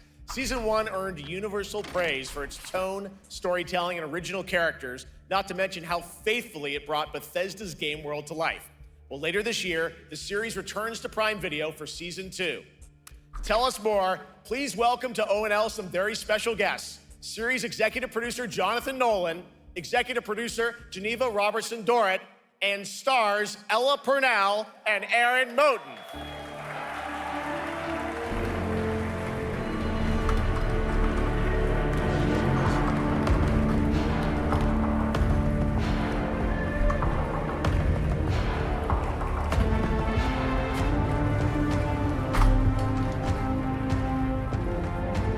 Hi, everybody. Great to see you all. Fallout TV series was amazing. I have not watched it. Jonah, but I heard it was good, we've got which is kind of 5,000 Fallout uncommon fans here in the for hall tonight. Millions more watching online. game to show whatever you call Very it. excited. You know what I'm trying to say. Jumped on a plane and came out to see you guys. Gamescom is actually really kind of where it started for us, the journey on this show. Based on the game, I feel like usually that is the We opposite. asked Todd Howard to come here and show the very first footage that anyone had seen anywhere of the first season. We didn't come because we figured if the reception was negative, we'd just blame it on Todd. So we're back, and given that history, it's that much more disappointing that we didn't bring any footage to show you guys. Well, let's talk a bit about Season 2. As we see behind us, it looks like we're headed to New Vegas, right, Janelle? Yes, Lucy and the Ghoul ended last season dealing with a lot of family troubles. So we thought it would only be right to send them to the most family-friendly town in the wasteland to go deal with their shit. And along the way, we're really excited to take them all to some of our favorite locations from the game. Oh my God, yeah, it's such a Oh, I mean, you have not classic watched it? game, and Oh, we're very shit, excited okay, to I see you what you have in mean, store for Wakacha. Season 2. Ella, it's You great try to to see you avoid again. anything to Thanks do for with coming out to games. Cologne. Shut up, man. Last time we saw you was at Game Awards when Fallout won Best Adaptation. You were up against yourself in Arcane, and you won for Fallout. Congratulations. We want to talk about Lucy's journey in Season 2. You know, how do you think her exposure to the Wasteland is going to sort of affect her vulture sensibilities this time? Yes. The question is, what is she gonna do when she finds her dad? Is she gonna bring him back to her vault and give him justice, or is she gonna give him wasteland justice, which is the ghouls' justice? I think a central question of the season is whether Lucy will transform the ghoul or whether the ghoul will transform Lucy, and how much they will influence each other. Okay, I like it. Aaron, let's talk a bit about Maximus. He went through quite an evolution last season. Now that Lucy and Ghoul are kind of heading to New Vegas, tell us about Maximus. How does he get deeper into the Brotherhood of Steel this season? So deep. Yes. So Tell deep, us Jeff. Yeah, when we first met Maximus, all he wanted was to be a knight. And now, in very Fallout fashion, it's a little bit of a careful what you wish for moment. So here he is now with this newfound status, trying to make the world a better place in extremely, or I guess deeply, flawed society. Yes. Yeah. All right, well, we cannot wait to see what you guys have in store for season 2. Let's talk a bit about Ghoul. Can we expect more sort of Cooper Howard flashbacks? I don't know how I want to do this. 2? Yes, absolutely. Cooper Howard and the Ghoul, played by the amazing Walton Goggins, definitely coming back. We have so much more to do. Obviously, we ended the last season with Cooper Howard dealing with, I think, a very common marriage problem. What do you do when you find out your spouse is planning nuclear war? And so he's going to figure that out. And as he does, he's going to uncover a greater conspiracy with huge implications for the wasteland. All right, well, we'll look forward to seeing how that unravels. Now, season 1, of course, was known for amazing original characters that you guys built in the Fallout world. We thought that was so cool. But now that you're diving a little more directly into New Vegas, I think the fans here want to know, are we going to see any more direct ties to the video game and characters' locations in this season? Well, we're super proud of the original story that Geneva and Graham are telling.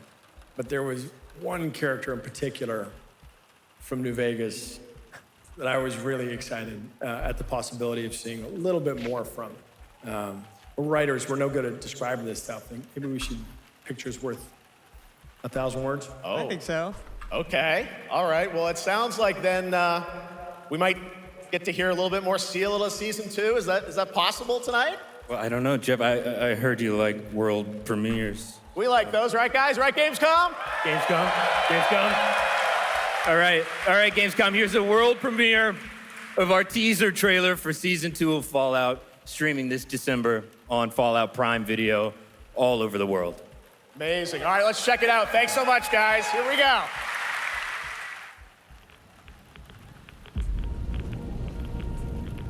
I'm looking for someone. We should have made it show this Common first. story around here. Someone you care about, or This when you someone you enter the hate? room. Oh, and then we show like each room you go nearby. What say you, Miss McLean? Maybe.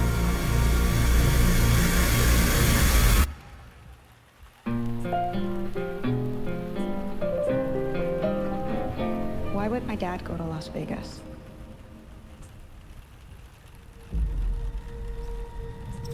You want to know why the world ended? It started here with one man. It's all over, but the cry. Cooper Howard, star of the silver screen. And no, Like yourself, I am the very best at what I do. but And what I do is I know everything.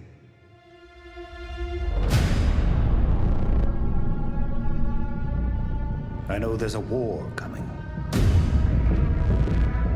The bombs will only be the beginning.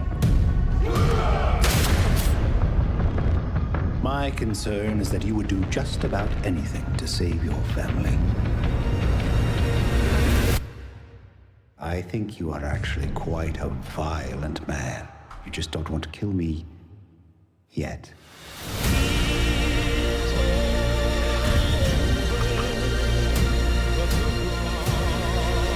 Recommend watching Fallout. It's really amazing even without knowing anything about Fallout games. I might give it a go. I do need some new shows to watch. I have to admit once again, I haven't really played that much Fallout. I've tried like Fallout 4 a little bit. That's about it. Anyone surprised?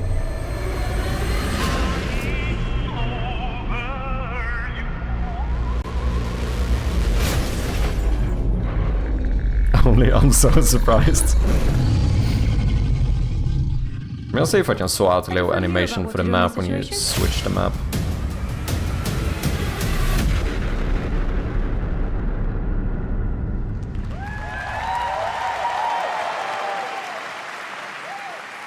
How about that? That looks incredible. Deathclaw, of course, in our first look at the new season, and Robert House is Jonathan Tease, played by Justin Theroux. It is an amazing Gamescom exclusive, and we've got another one for you. The first drop of the all-new Season 2 posters. We cannot wait to see what Lucy, Maximus, and the Ghoul have in store for us when Fallout Season 2 begins December 17th, with new episodes premiering weekly on Prime Video. All right, now back to you, Shocks. Thank you so much. That looks so awesome. I can't wait. But last year, Indiana Jones and the Great Circle was acclaimed for its incredible gameplay and story. And next month, the adventure continues with The Order of Giants, a story expansion with new puzzles and foes. Here is your first look at the gameplay Try Fallout and 2. special announcement. Older Fallouts have aged a little better. Oh, interesting. The older ones have aged better. That's kind of unexpected, isn't it?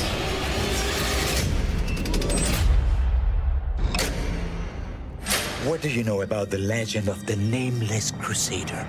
Fierce warrior. Fought in the siege of Antioch, 1097 AD. Very tall, like a...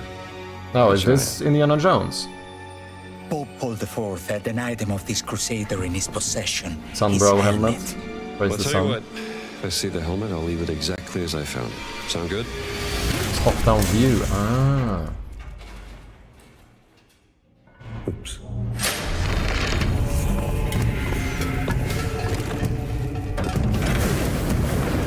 Giant guardians. Their roots go way, way back. Worshipped by the Mithras cult. I can't believe you dare to investigate this. Impressive for a snake.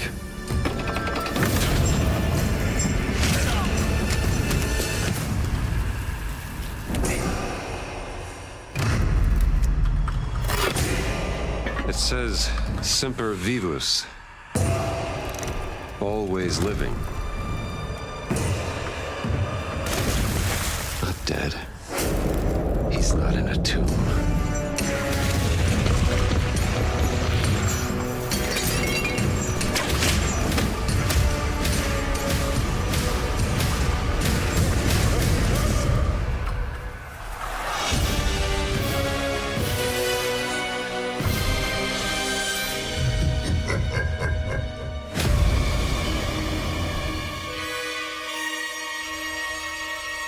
This game really surprised me, it was really good. Felt like an Indiana Jones movie. I've seen a little bit from some Indiana Jones game, but why do I even say this? I should just shut up.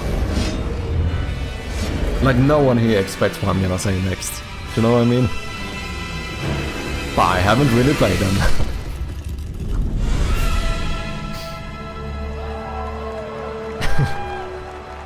So stupid, man. Indiana Jones and the Order of Giants is coming on September 4th. And as we just announced, it will also be released on Nintendo Switch 2 in 2026. Yeah, you can clap, of course. Now, let's step into the world of Deadpool. First announced at Summer Game Fest, here is the latest trailer for Deadpool VR, which reveals more of the villains and the release date.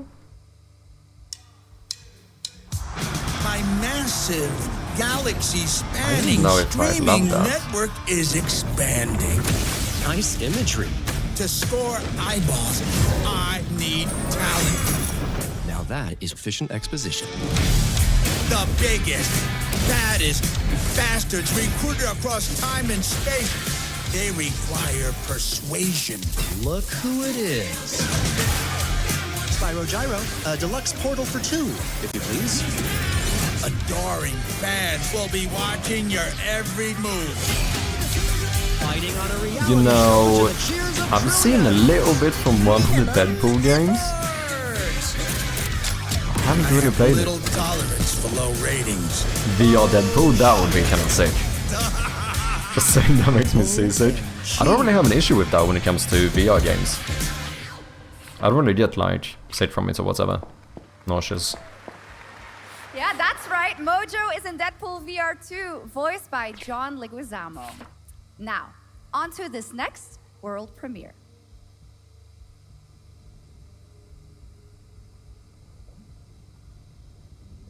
Why did this get even weirder? Oh, did I increase the delay? That's not what I'm meant to do. Yeah, I did. I'm going to increase this.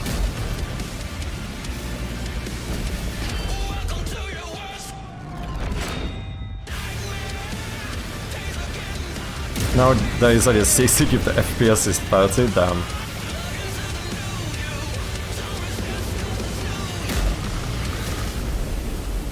Dude, I was still on like 60 FPS until it was like 2 years ago or something. I mean, it's better than 30 FPS, but I was late to upgrade to a better monitor.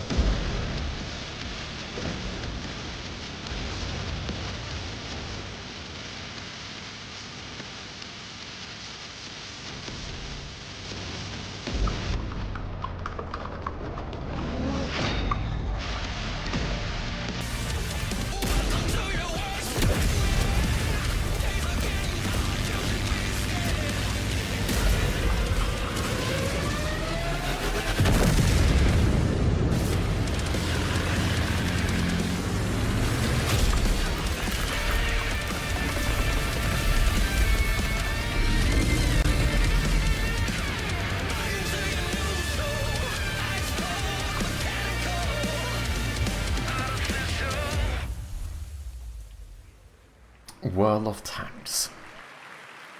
Today I was trying to play Dead Rising 3 and was locked to 30 FPS. Holy shit, I wanted to puke, damn. September 3rd, this is the biggest That's the zombie game, right? The one where is that the one when you craft your own weapons? Tanks and tons of new and upgraded features. Absolutely. All right, next. Saber and Focus delivered Space Marine 2, one of the most fun action games of the generation.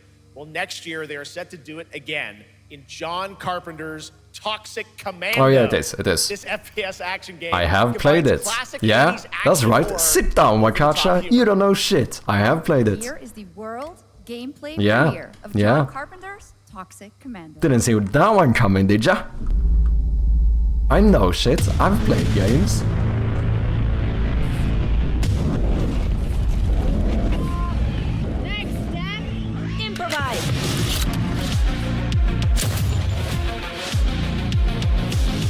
This feels a bit weird. You see my new toy?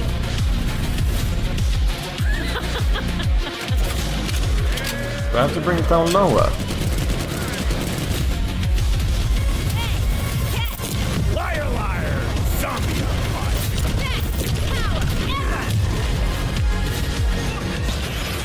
Oopsie! They're wrecking our ride! Could use some help now. I need some first block! Can you all please cover me?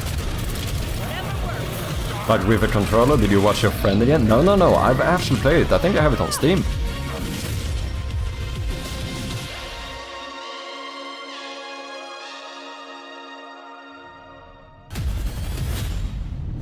Two and a half hours. 3 hours. I have a total of like 6 hours in this game or something. Super fun.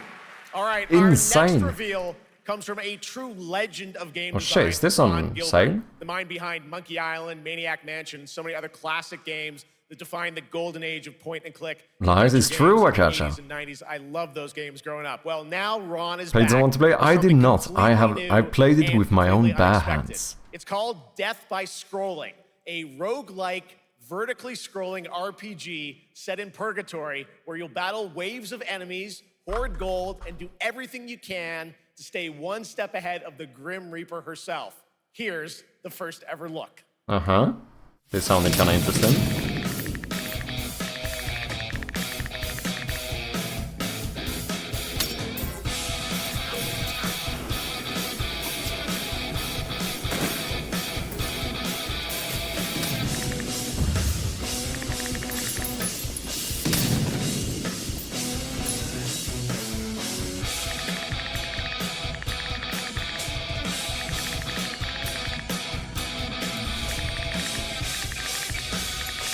Oh, is this like, does it continuously scroll and you have to like keep up with the money? Oh, okay.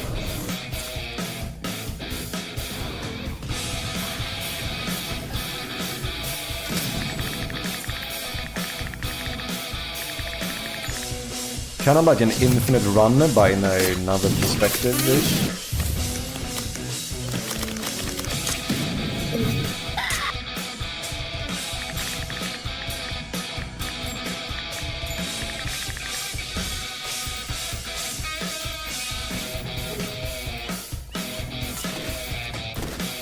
Also seems kind of stressful though.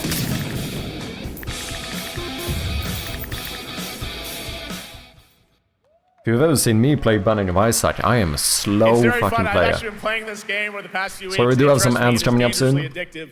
The screen, as you can see, never stops moving, so you're constantly on the move fighting to stay alive. A really fun game. Make sure to check it out. All right, now onto a studio known for its unforgettable storytelling. Back in 2019, the groundbreaking RPG Disco Elysium took home 4 Game Awards. Since then, Zaum, the studio behind it, has been through a host of changes, but tonight, 6 years later, those who now make up the studio are ready to give the world the very first look at their next CRPG. It's a dive into the shadowy world of espionage, where the truth can be stranger than fiction, and every failure isn't the end, but the start of a new path. I once knew a It spy. was very quick. The good thing is that you don't really notice a switch when it's very quick. Relentless. Magnetic. What's up, Atrium? How you doing? Me what jumping channels to try to find someone not looking at the show. Mission failed. Gold hair. A velvet. Well, we only have it in the little corner. It's fine, it's fine. A dandelion. We're still doing work here. Waiting to be blown. I would not trust this Elysium studio in today's age. How come? Massive chaos internal in many parts of it. Oh, interesting. Mattered in the end. Everything she touched rippled into failure.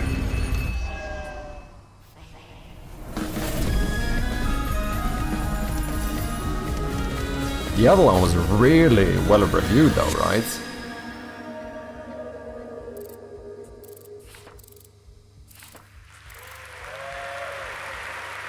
Now, let's talk about Gamescom Cares, our platform for responsibility projects here at Gamescom that we hold very close to our hearts. This year, we are giving the stage to highlight one of the many great initiatives. It's dedicated to all the games promoting democracy. We invited a developer to learn more about it, and I'm here with Jörg Friedrich, CEO of As I managed to magically keep the important from people. Germany. Guess Hello, should be tell us about the game you made, The good. Darkest Files. Hi, thank you. In The Darkest Files, we tell the true story of Fritz Bauer, who was persecuted by the Nazis and forced to flee He's Germany, doomed. only to return after the war to fight them with the sharpest sword of democracy, the rule of law. It shows how quickly a constitutional state can become an unjust state and how this leads to darkness. But it also shows that we cannot simply stand by and watch. When this happens, we must take action. Indeed. There are other examples like your game playable here at Gamescom, such as Glass House by Flat28 Collective from Italy, a story-rich CRPG set in a lockdown apartment block at the dawn of a world war. And Compensation Not Guaranteed by Team Project Lunch from Singapore, a document checker thriller about a post-colonial country from the perspective of a government official worker. So, Jörg, can you tell us why these games are so important and so impactful? Well, games are more than entertainment. Like any great art form, they reflect our concerns, our fears, our hopes, and what preoccupies us. Democracy is under attack right now. Minority rights are being violated, and the world is becoming increasingly interconnected. So games are a powerful medium for addressing these issues, and they have the potential to inspire change. I am glad that not only are many people in the global games industry engaging in projects like this, but also more and more institutions like the European Commission or the United Nations. A very important message. Thank you so much, Jörg. And of course, thank you to all of the dedicated developers around the world who put so much heart and soul into those games, making the world a little better. Please check them out, everyone, and check out all the great initiatives of Gamescom Cares. Now, we have much more Gamescom ONL to come. Ads should be It's a over. very Welcome special back. Performance of the music of Claire Obscure Expedition 33 plus Resident Evil Requiem. Okay. Didn't we watch like the teaser for this one?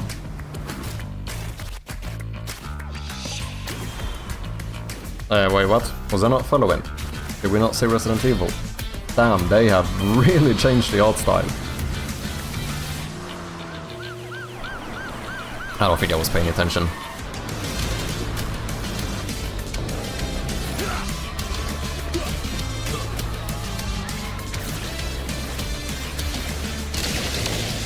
I'm a GTA.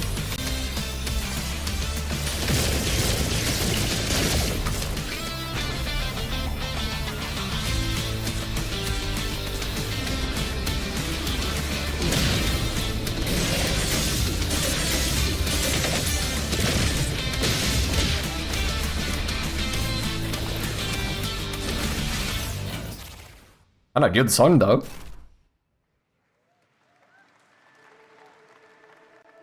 You're just a part of my life, and you're just a part of my life.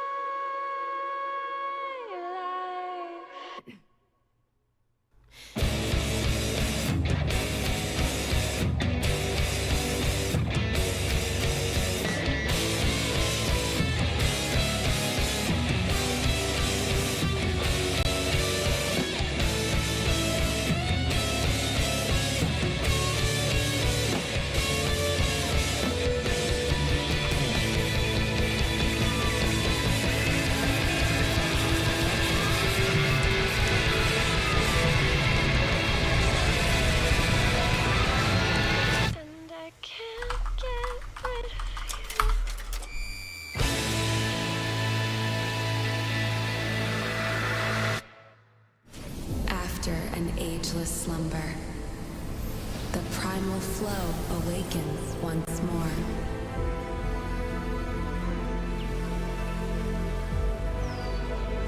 It is fate that brought us together. Shisha. Such a pathetic place. If one has never played Final Fantasy, which is the first game you should try? Out of curiosity. A power stirs deep beneath us.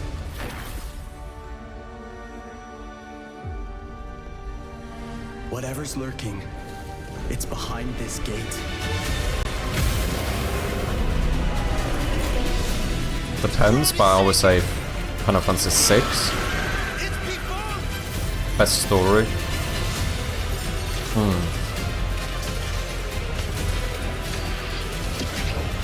We have to take it down. How long have they been trapped in here? Be it destiny or chaos, I shall break the cycle. Time for the final reckoning.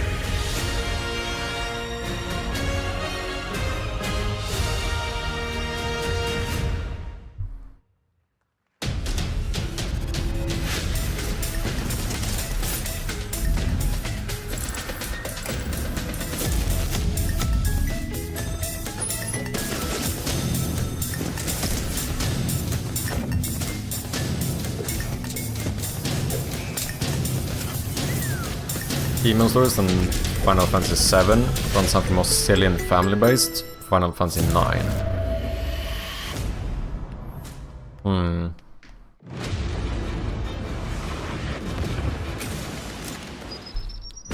The 6, is that still what you call it? Third person? Or is that top down? Oh no, this is top down.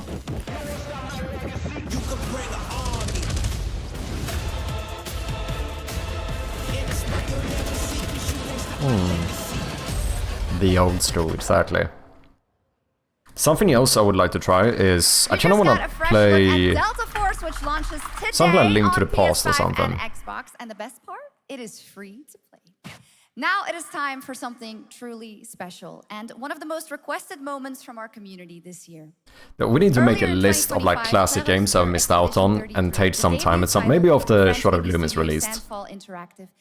Just take some time and play through a bunch of classic games. Inspired world and unforgettable style. Absolutely.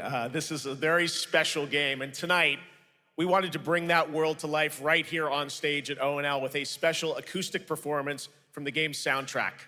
Please join me in welcoming, for their first big live performance ever, the composer of the game, Laurent Testard, and vocalist Alice Dupont-Pissier, performing Alicia from Clair Obscur, Expedition 33.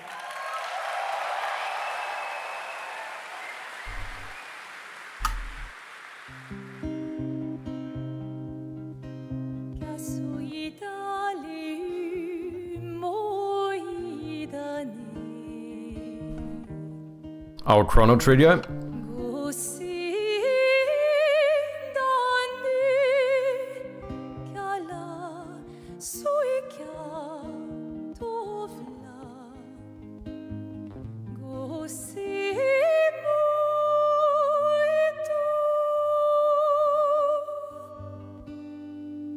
Sounds like me when I shower. I can sing like this. I definitely can't.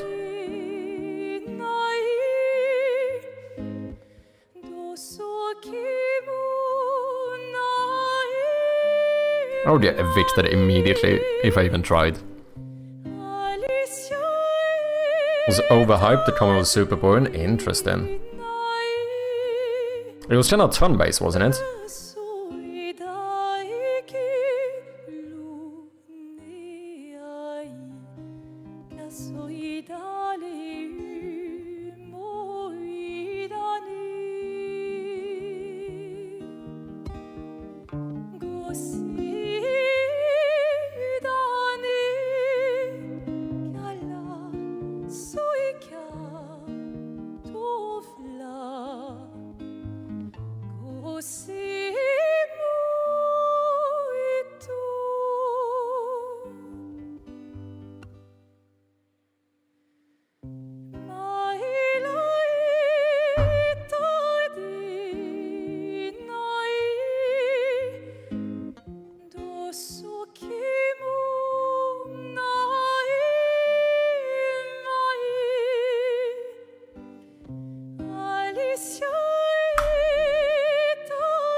It was absolutely beautiful, absolutely amazing. Thank you so, I think the so completed much. color is gonna be too dark We here. have so Just much realized. more opening night live right after this.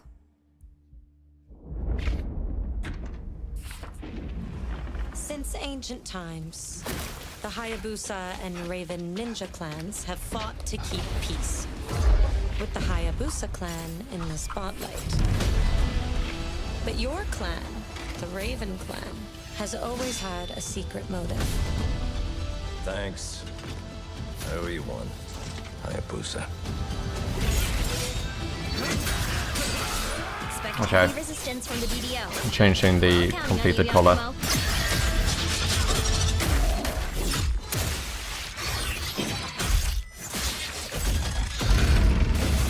Giacomo, just focus on the hostiles for now. Understood. Stop this madness. Stay away from the Dark Dragon Seal. Turn-based, but more about pressing X to counter. What, like quick time events or whatever? Ninja Gaiden when life feels too easy. Wait, are these difficult games? Is that what you're saying? The very fiend that resurrected the Dark Dragon years ago. Even a mortal such as yourself has heard of me? I'm sure. Die, insect.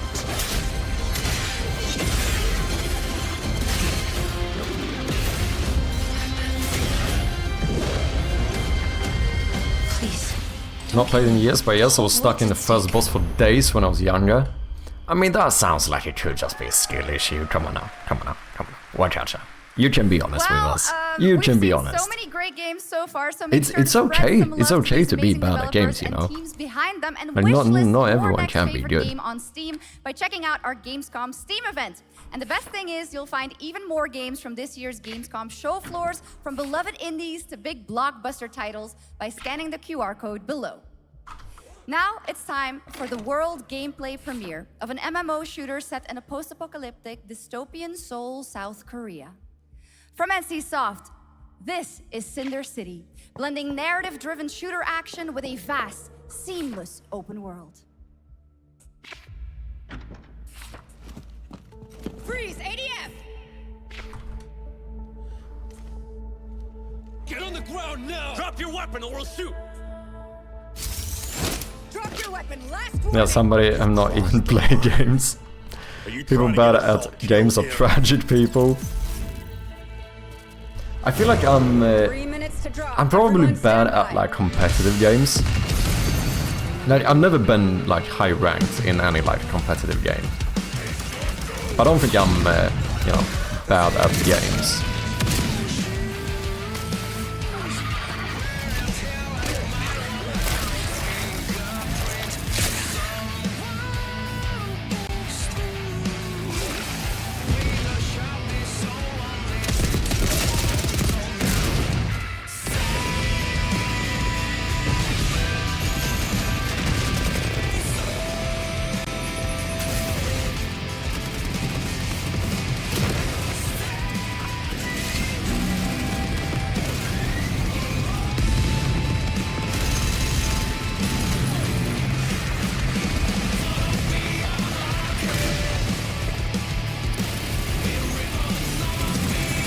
This is probably the most like zoomer brain stream we've had so far.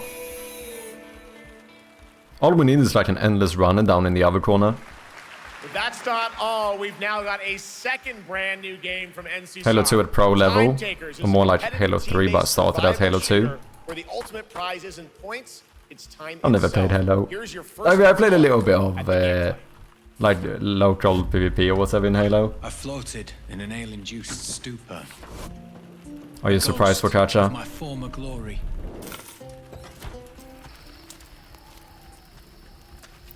Until one day when I was stabbed. And with that being said, I should also say that I have had every Xbox since the 360. Why did I put it that way? That's 2. Yeah, I've had a 360 and 1.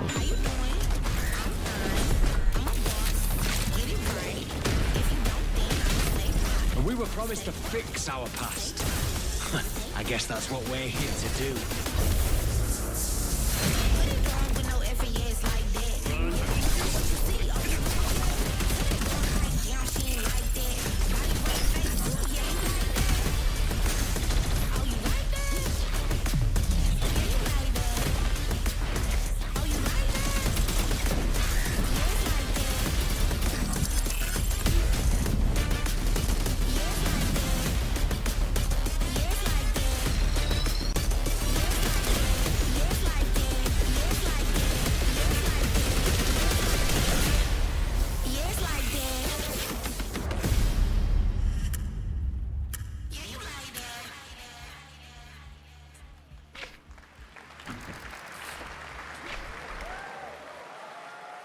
For decades, Silent Hill has defined psychological horror in games.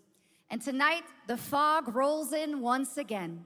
Here's a brand new look at Silent Hill F. Halo is truly amazing. Including I got a Master Chief Collection. Voiceover actress Susie Young as Hinako. Reach Halo 1, 3, ODST, heroic difficulty, I believe in you.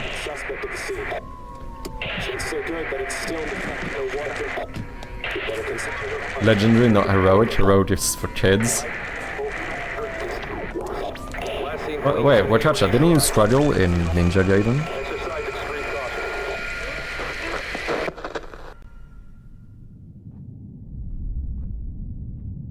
saved my life and laid claim to my soul.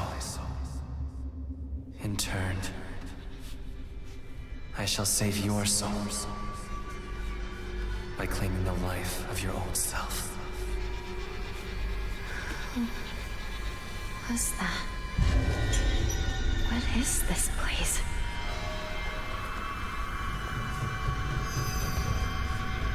This way.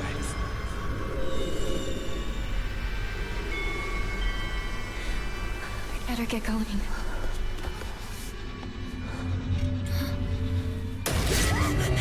Oh, how?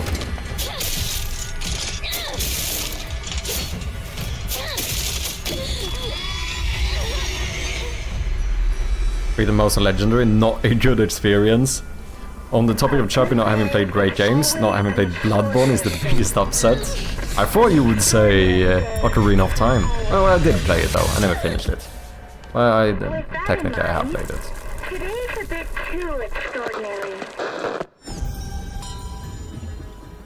So this is where you are. I wondered where you had gone. You need to start getting ready. It's time to say your goodbyes. You're going to kill them. With your own hands. What's going on? No. It's got my home too. The halls, the doors, everything's changed. Souls games suck anyway. What are you on about? Did you get out of Kokiri Forest? Tell me, who I are think you? so. I think so. Yeah. Please. Just die. I can show you exactly where I got, or at least the last thing I remember from the game. I got to some place, there was some entrance, this was like some dungeon or something, kind of thing. And I think there were like ledges or something up top, and maybe like a stair down, and there was some fat guy down here, I think. Does this ring any bell? It was kind of brownish area, kind of. I'm fairly certain it was like cave-like. I think there was maybe like a shop down here, potentially. For some reason that place stands out to me as like probably one of the later things I remember from the game. Don't know if this tells you anything. I have like a kind of clear vision of how the place looked. No idea? Shite.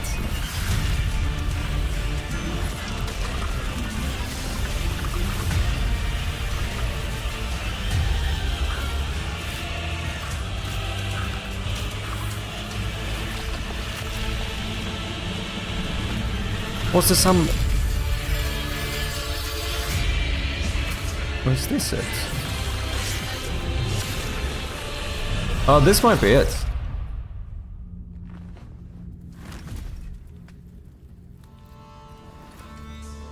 I think this is what I'm talking about. Okay, there was an urn, maybe not a fat guy. This might be.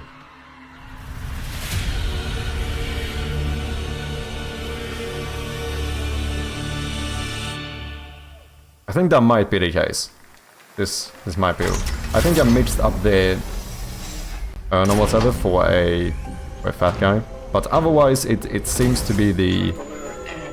Because I remember this with like the higher elevations and stuff. How far into the game is this? This is the Traveler, an agent of a shadowy faction known only as the Collective. And in Chronos: The New Dawn, you'll step into their role. From Polish... Should I gotta start playing some games now and then? Yeah. I did start the Resident Evil 2 playthrough. That's something we need to finish. In this world, the dead Run don't City, stay Death dead. Mountain. When they find each other, they merge into something far more terrifying. Launching September 5th, here's your brand new look at Chronos: The New Dawn.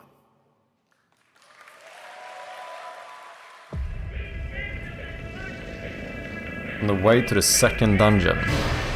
Okay, so that's like, what, 70% of the game? Yeah? 1/6 of the game, maybe? Okay. So not very far in other words.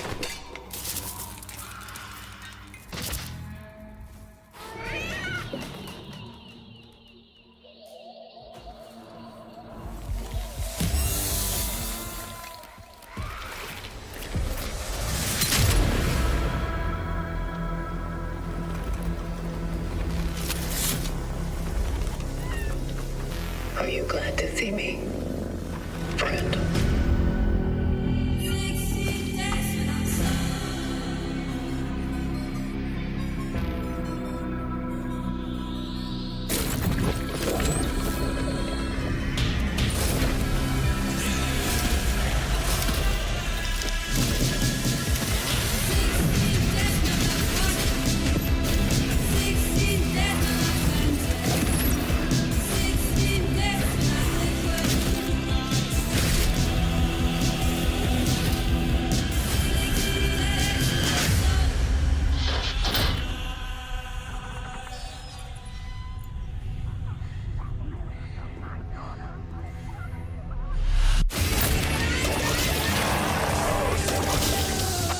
Stay calm.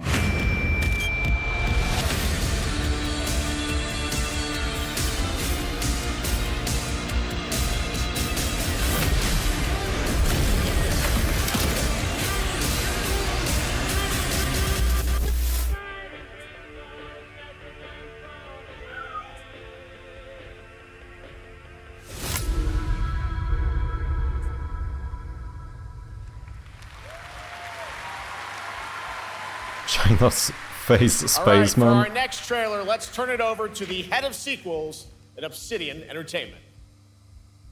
Guten Tag, Gamescom. Look at this. Tens of thousands of Europeans packed into one building in the dead of summer with absolutely no air conditioning.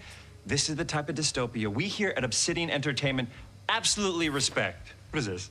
Am I experiencing Schadenfreude right now? I may have messed up the pronunciation, but you knew the idea. How are you? My name is Mark. I am the head of sequels here at Obsidian Entertainment, and I've got big news. I am Head going to of drop sequels? a brand Is that what new you said? trailer for The Outer Worlds 2. What are you gonna get? More planets, more chaos, and an actual release date now that GTA 6 got pushed to the spring. So, strap on in. Stock up on some gummy bears, stock up on your favorite pretzels. Get ready, here comes The Outer Worlds 2 trailer. Roll it, Jeff. It's gotta be Jeff that's rolling it, right?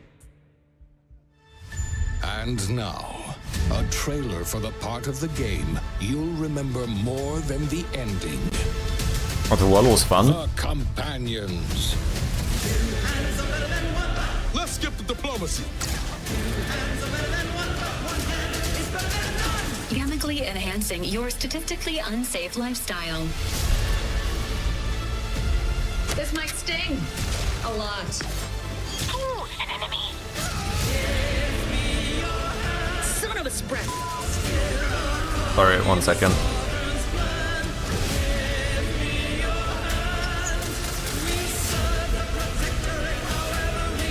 Be grateful you're not on fire.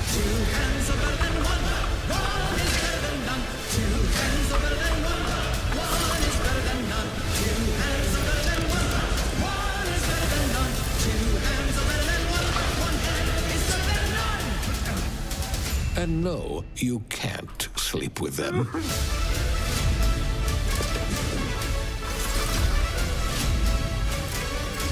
Guess you would say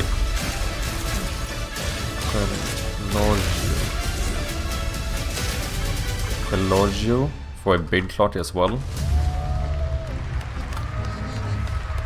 Would you? Lots Maybe more this is fun only here wristwatches. at ONL, but now a first look Yeah, at we'll see. Inzoi Island Getaway with Inzoi's first and free DLC, which is coming tomorrow.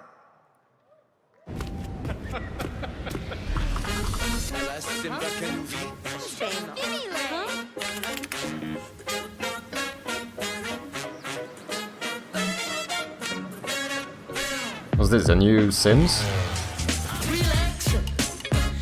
No?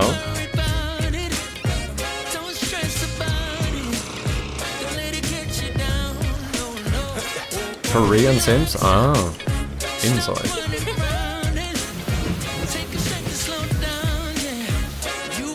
so good in the hood. Basement hatch. How would you say that in Swedish? Källarlucka, I suppose. What's up, Ayo? How you doing?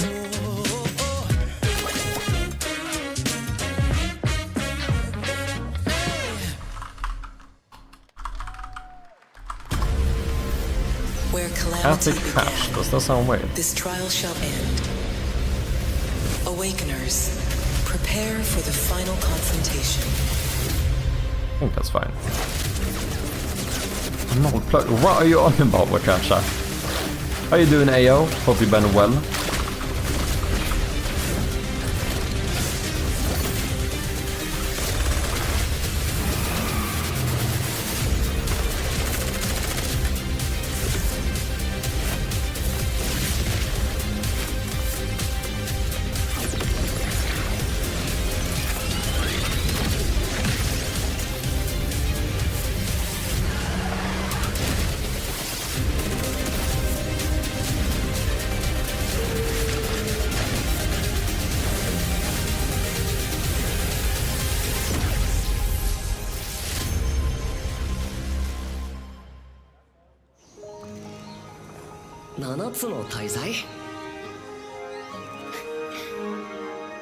Swedish for basement hatch.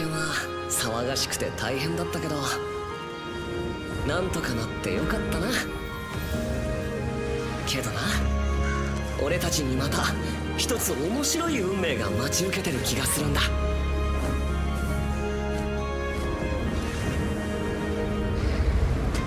多分楽な冒険じゃないだろうな。この広い世界にはたくさんの試練もあるはずだ。だけど俺たちが力を合わせれば乗り越えられるさ。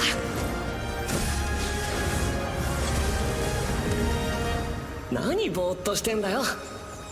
やることが山ほどあるんだ。早く出発するぞ。さてさてさて CBT 募集が始まるってよ。絶対参加してくれよな。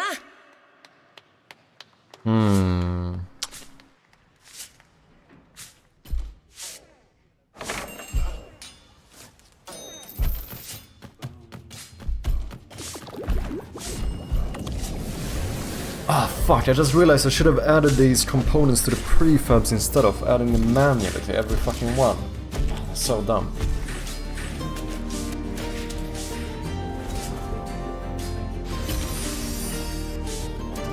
I guess I could just override it.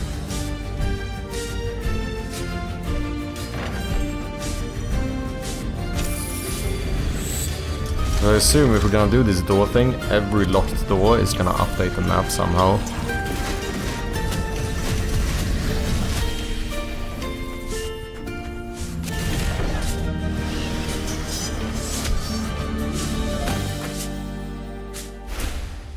Scheiße. Okay, let's do this. I mean, every normal door should too. Don't listen. Door locked. Your reputation is legend. Update marker on You, script. I think I know what you in are. progress. When you unlock it, update it to completed. What happens if I don't have a marker here? Do I check for it? I don't.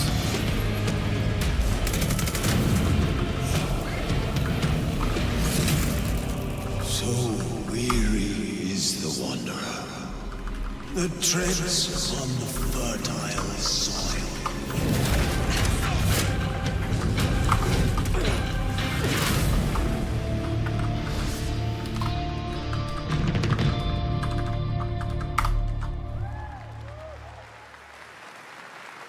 There are some big news. We finally have a firm release. Been waiting date this game for Vampire 10 years now, Bloodlines damn. 2, October 21st of this year. And next, since we're here in Germany, it is only fitting to spotlight a homegrown success story. The deep survival crafting of Enshrouded from Keen Games in Frankfurt.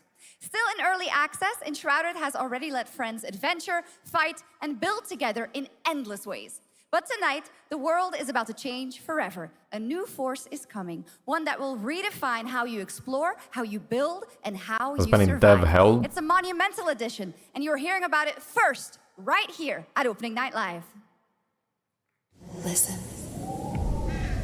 I dreamt of a time before the corruption and the fight for survival. I dreamt of a shimmering home and of exile. To find peace, we must brave the deep. Hear the old gods whisper, and an ancient fury awakens. We shall purge the profane and command the water to yield to our will, for there is no greater power than the flame of the faithful.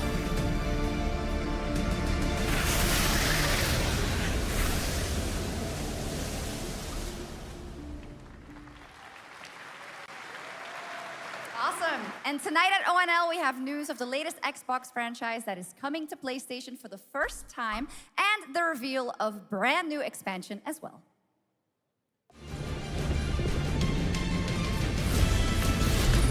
Shrouded is fun. The only way I know about that game is because every time I try to search for Shroud of Gloom on Steam and Shrouded pops up.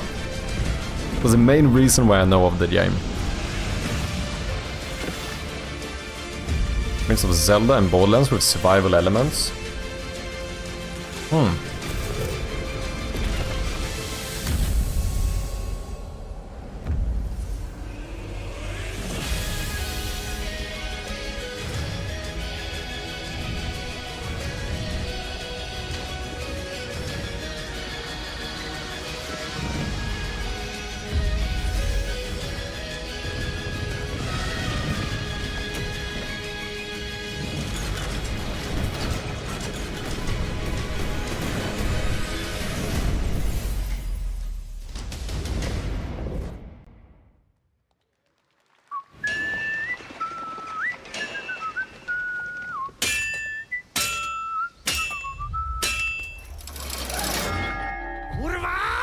Honored friends, masters of the blacksmith's guild, let me introduce a young master of our craft and new owner Oh, is it Kingdom Come Deliverance?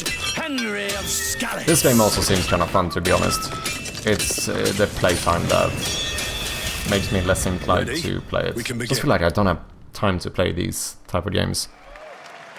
First look at Legacy of the Forge, the second story expansion for Kingdom Come Deliverance 2. You'll put your blacksmithing skills to the test. But it seems like a cool game. Prepare a legendary burnt-down forge with brand new design features. All right. Do we have any Cult of the Lamb fans in here? All right. It's time for some big news for the darkly comedic action. Not get into it. Felt the management builds, hybrid customization, game. weapons, and Here's combat the sucked. announcement of a major expansion to the game coming soon.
Now, last year, World of Warcraft celebrated its 20th anniversary and kicked off its 3-expansion story arc, the World Souls Saga.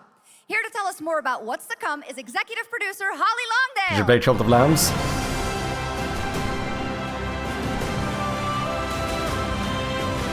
Wanna see more?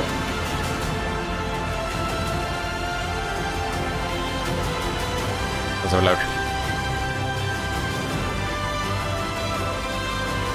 What's this, a new cinematic?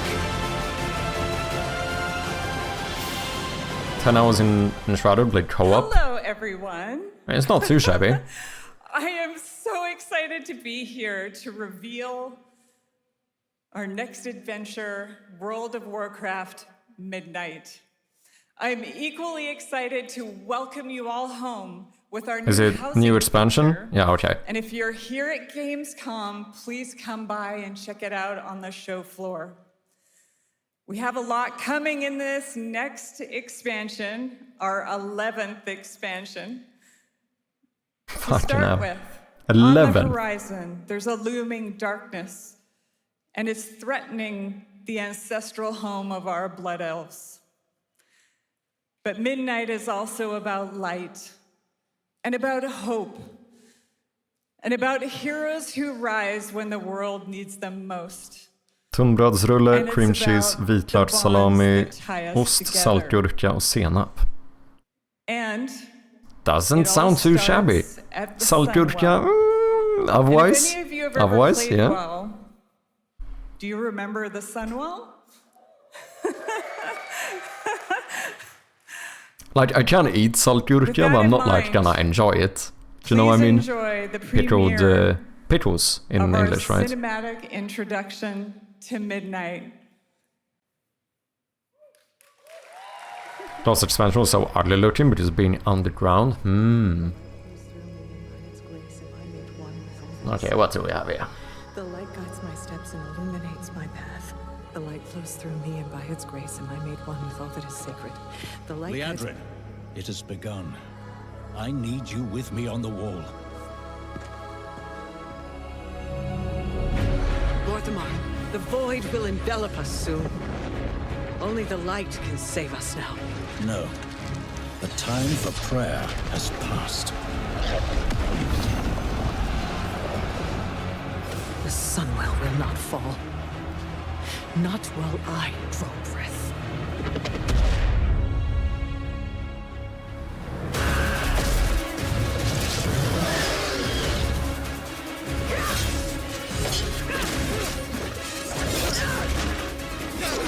Little elves.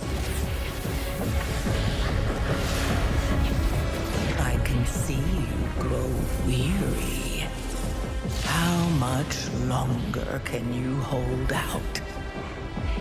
Flee and save yourselves. Liadrin, don't. Light be with you. You see?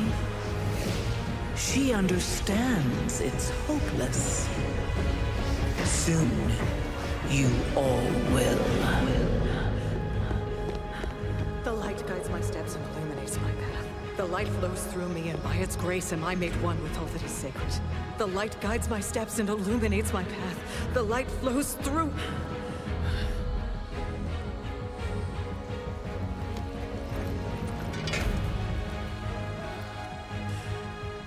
New World of Warcraft, indeed. That I am unworthy. I don't know if I deserve your help, but I know my people do. Please give them. Was that Venom? Character design is very recognizable, yeah. But that will not save you. Soon, I will break your world. You can't even break one elf. Leverpastej och saltgurka on a sandwich is top tier pålägg. I don't know, I mean, I don't mind leverpastej. Saltgurka, I think I would be fine without it. There will be no more light. True Swedish delicacy? Come on, guys. Delicacy. Without your aid, we will perish. I beg you, help us.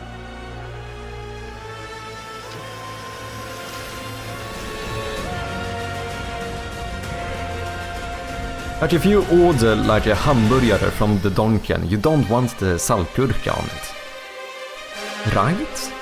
Come on now, guys. You need to eat good saltgurkan, not ones from McDonald's. Ah, shit. And other shitty burger joints, you need a real tasty one. Agree, not on a burger.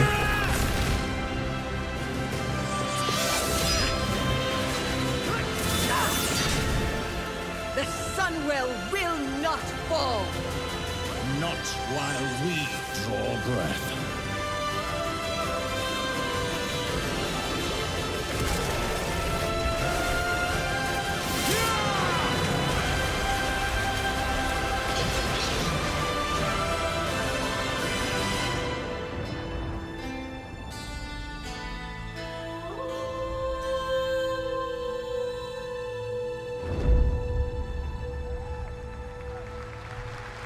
Not too shabby. I'm definitely not gonna start playing World of Warcraft again, but that's kinda cool. What a great cinematic. Nobody does those better than Blizzard, and hope you guys enjoyed that. All right, next is the global announcement of a new project. Paladins versus Voids. Is it wrong that I want the Voids to win? Project Spectrum is a tactical shooter for the fearless. It is a physiological horror PvEVP game. That's right. Where you I recently started playing Baldur's Gate with Bjarne. So far, pretty fucking top tier shit, man. Or become the horror itself. Can you describe the sound in the recording?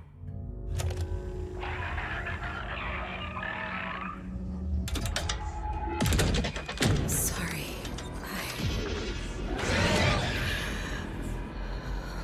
Let's go back to the start. Baldur's Gate 3, yes indeed. Truly great. 2 people. Yeah, so far I enjoy it. Just tell me you're not a paladin, please. Strong wind. I'm not. I'm not. I'm a dope fucking badass Eldritch Knight. That's why I am. I'm a fighter.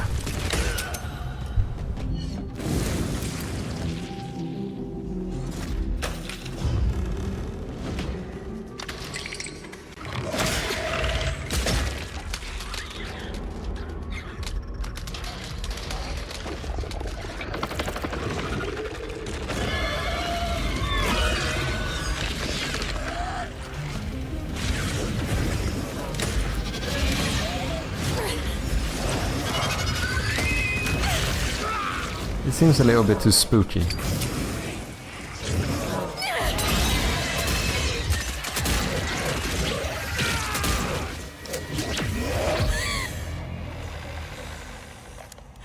The loss is too heavy for you. But sometimes, loss can birth beasts and bury truths. What do you think? What if... Good odds he didn't die. Are the beast. Played with my friend who was super holy good guy paladin, and I was really power hungry evil warlock. Yeah, we are right now playing. Well, we have an Eldritch Knight, and Bjarne is playing a Tempus Cleric or whatever. Was that what they were called?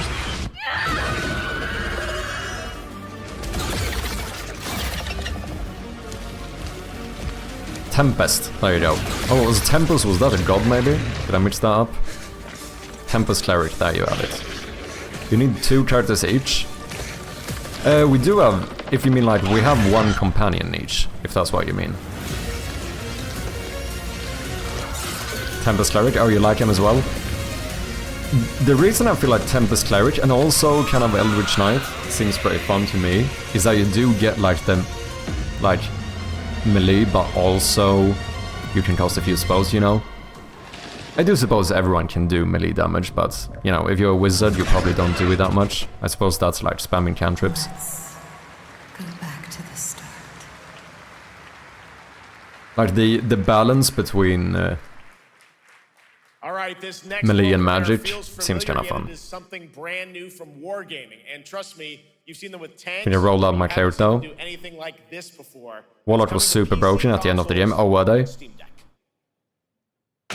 My friends hated my team. And that you knock an enemy off the cliff in the first round, holy shit. So far, the game is pretty sick though. I kinda maybe should have played it earlier, to be honest.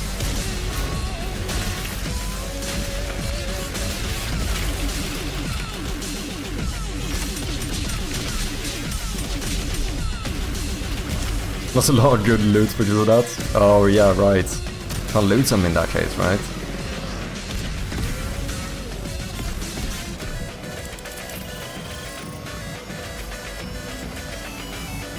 Is this focus mode? Of course, Moonis. I am man focused on the video.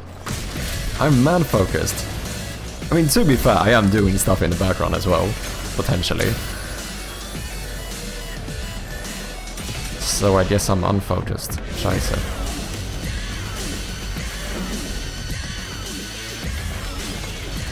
2 huge bosses with knocking them down, damn.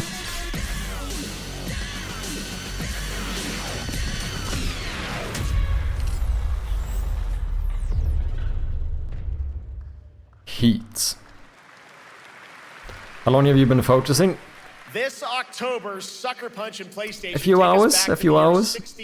We've been focusing a lot, man. Of Atsu, a lone Ronin driven by a single purpose to avenge the brutal slaughter of her family at the hands of the ruthless Yote 6. Tonight, we have a new look at the deadly, beautiful world of Ghost of Yote.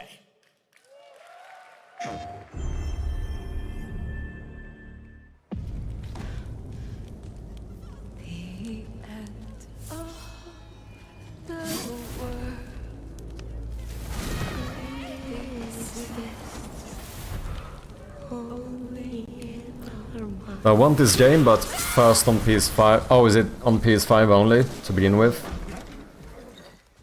Are you going to give me a line?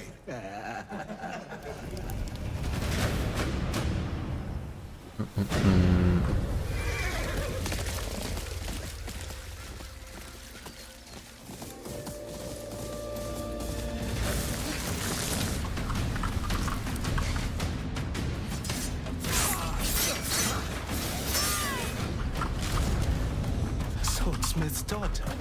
I watched that tree burn. How did you escape? Same way. I survived every battle. There's a lot of samurai stuff in this one. First one was perfect in every way.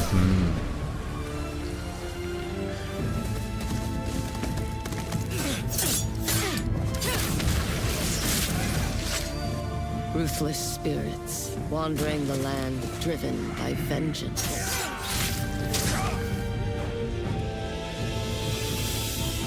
Sometimes I feel like that is what I am.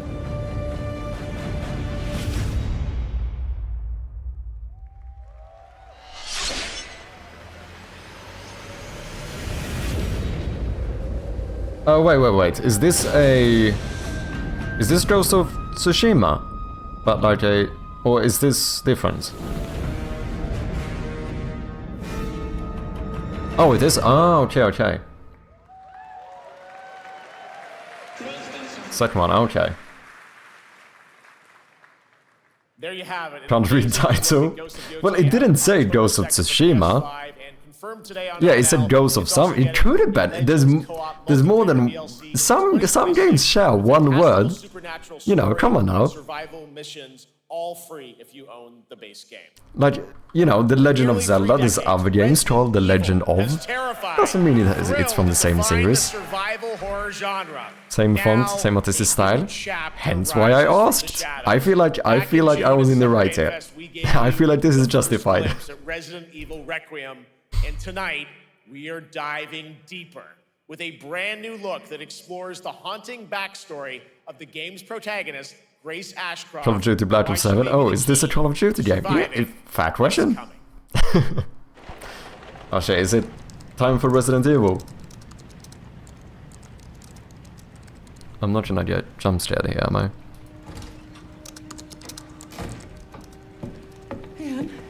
Hang on. You have been on that thing all day. Well, if you're gonna work so late. Get some sleep, eh? I'm almost done, just a sec. Come on, man. It's really coming down hard. Mom, phone. Mom. It's right beside you.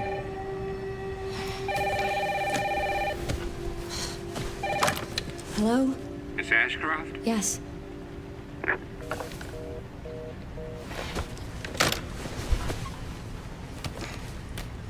Who was it? Dunno. They asked for Miss Ashcroft and then they hung up on me. Rude. What the?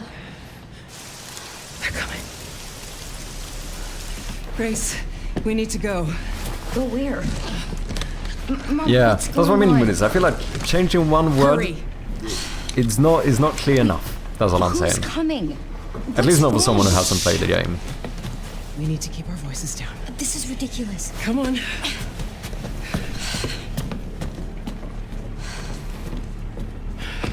Tell me what's going on. Now is not the time.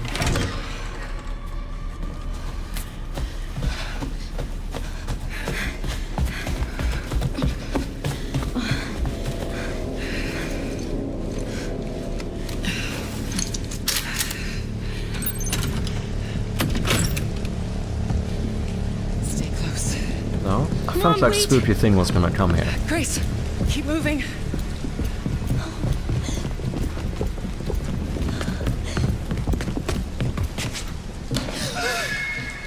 Oh, who's that?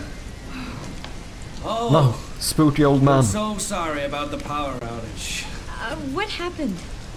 It's really no excuse, and I apologize for the inconvenience. Oh, no, it's fine. Don't worry. I should have it fixed soon. I just need to find my...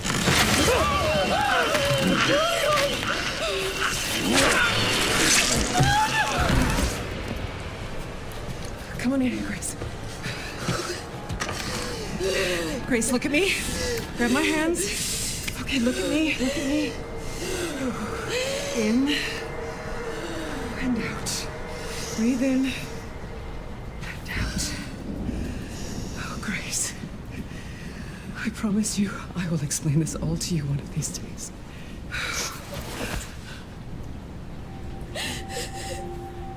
Grace. It's just me, or does the mother Please kind of know look that you slightly are my happy there? hope. Never forget that. What are you talking about? Just...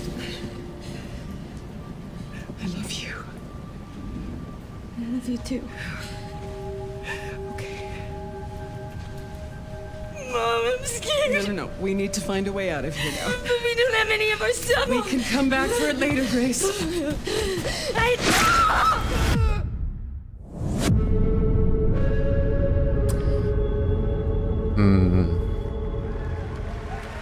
Resident Evil 9 asthma patient 0.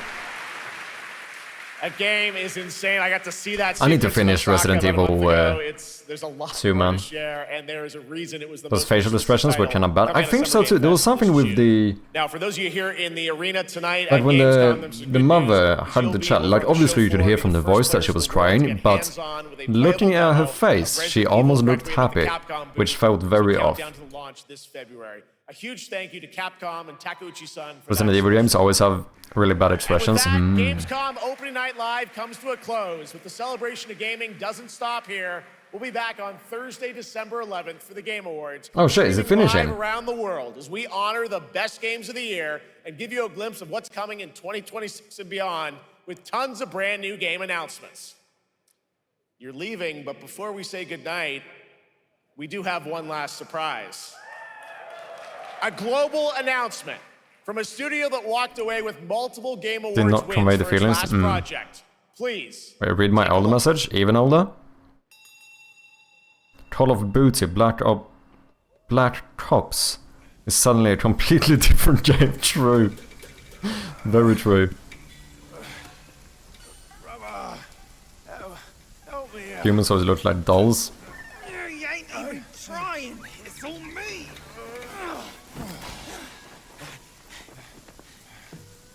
Look at that belly of yours. Where's the mountain? Hey, you're falling flat, losing again.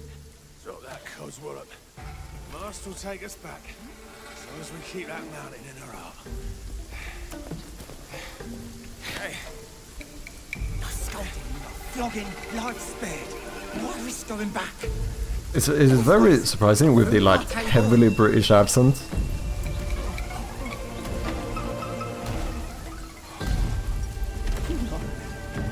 They're coming for us.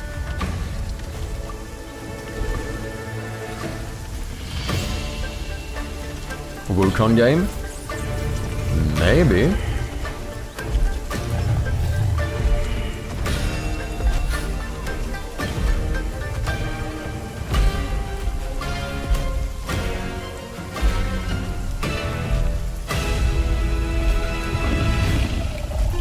This looks really soulless, but with huge budget.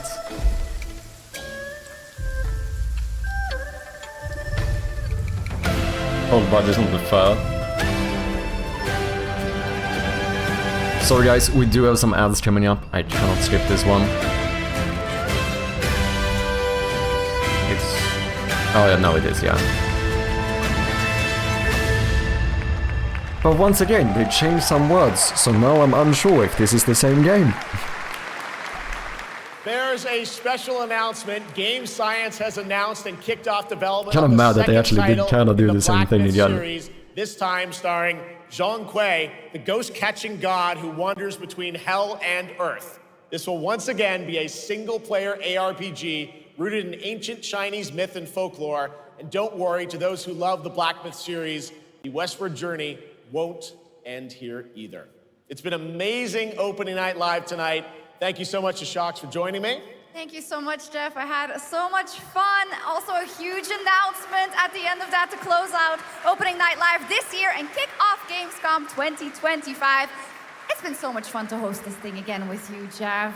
What an amazing show. Oh, it was such an amazing show. Great job to you. Thanks for coming back again, Shox. And thank you to everyone for watching online and here, the audience in Cologne. What a great night. Have a great Gamescom 2025. And we'll see you on December 11th for the Game Awards in LA. Good night, everybody. How long was this? Like 2.5 hours or something? Yeah. GG. We actually made it through the entire thing.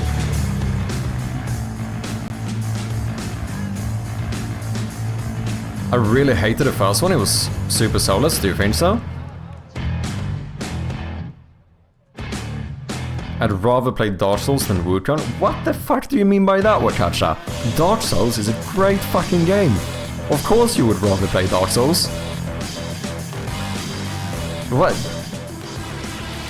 What are you trying to say here, man? What are you trying to say here? Why would that be a weird statement? That makes full sense. I haven't played Wukong and I can say almost certainly that I'd rather play Dark Souls. See you next year. Not bad, not shabby. And then all L at the end in the chat. You know, 125 people watching.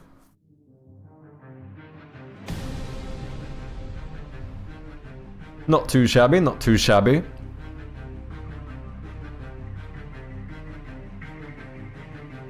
$25 people watching, no, 125,000. Not shabby. However, ladies and gentlemen, this is a pretty good time for us to end it, right as the thingy ended. But please stick around and let's see if we can find someone to throw a little raid at. Good time to go back to work and focus. Nah, unfortunately, we are gonna have to end it here, but I shall be back tomorrow. Bruh. What are you on? What are you on about, guys? What are you on about? Bruh, lazy fuck. Come on now, come on now, come on now. We've been focusing for hours here. But yeah, as I mentioned, you know, we're doing a bit of a makeup stream today. So I shall be back on tomorrow yet again. See if we can continue a bit with the map, or maybe if we should continue the Resident Evil playthrough. We'll see. I do need to continue that at some point. But this shall be it for today. Of course, if you haven't, made sure to go and wishlist Shroud of Gloom on Steam. Adbreak should be over. Welcome back, people. Code in, what's up? Master Chief Collection. That could be cool as well, but we should probably try to finish Resident Evil 2. Back to say goodbye, have a good one. You as well, Codin. Appreciate ya. Men Chappy, may I ask what hierarchy you're using? Looks cool and super useful. It is called Hierarchy Designer. It's on the Unity Asset Store. I think they turned it into a paid one. It was free when I got it, but I'm quite happy with it. Hope you've been well, Mosen. Was checking out GameStrom and saw a game just like Hillfoot's. I know, crazy, right? Yeah, that was very cool, not gonna lie, seeing Hillfoot's game on there. Also, for anyone who hasn't, if you want to connect more with the community, feel free to join the Discord. If you miss me too much, check out the latest devlog on YouTube. But as I mentioned, that will be it for today. Let's jump over to Conrad, currently doing some pixel art. Recently pushed his alpha playtests. Cool stuff. Throw that chirpy raid in the chat. Take care you as well, Biane. Thanks for hanging out. That goes for everyone. Thank you all so much for hanging out today. Shout out to Biane, Codin, and Mr. Zombie for the resubs and the gifted subs. Also a little shout out to, we had a lot of raids today. We had Moonis, Clayman, Foolbots, Munglow, Timbo, Det. All with the raids. Appreciate all of you. All the new followers as well. Make sure to, if you haven't yet, click that little follow button. And I'll see you next time. Thanks for the awesome stream. Cheers, man. Jin, appreciate you hanging out as well. Spectacular. Appreciate all of you. I'll see you guys tomorrow. Until then, have a great one. Cheers.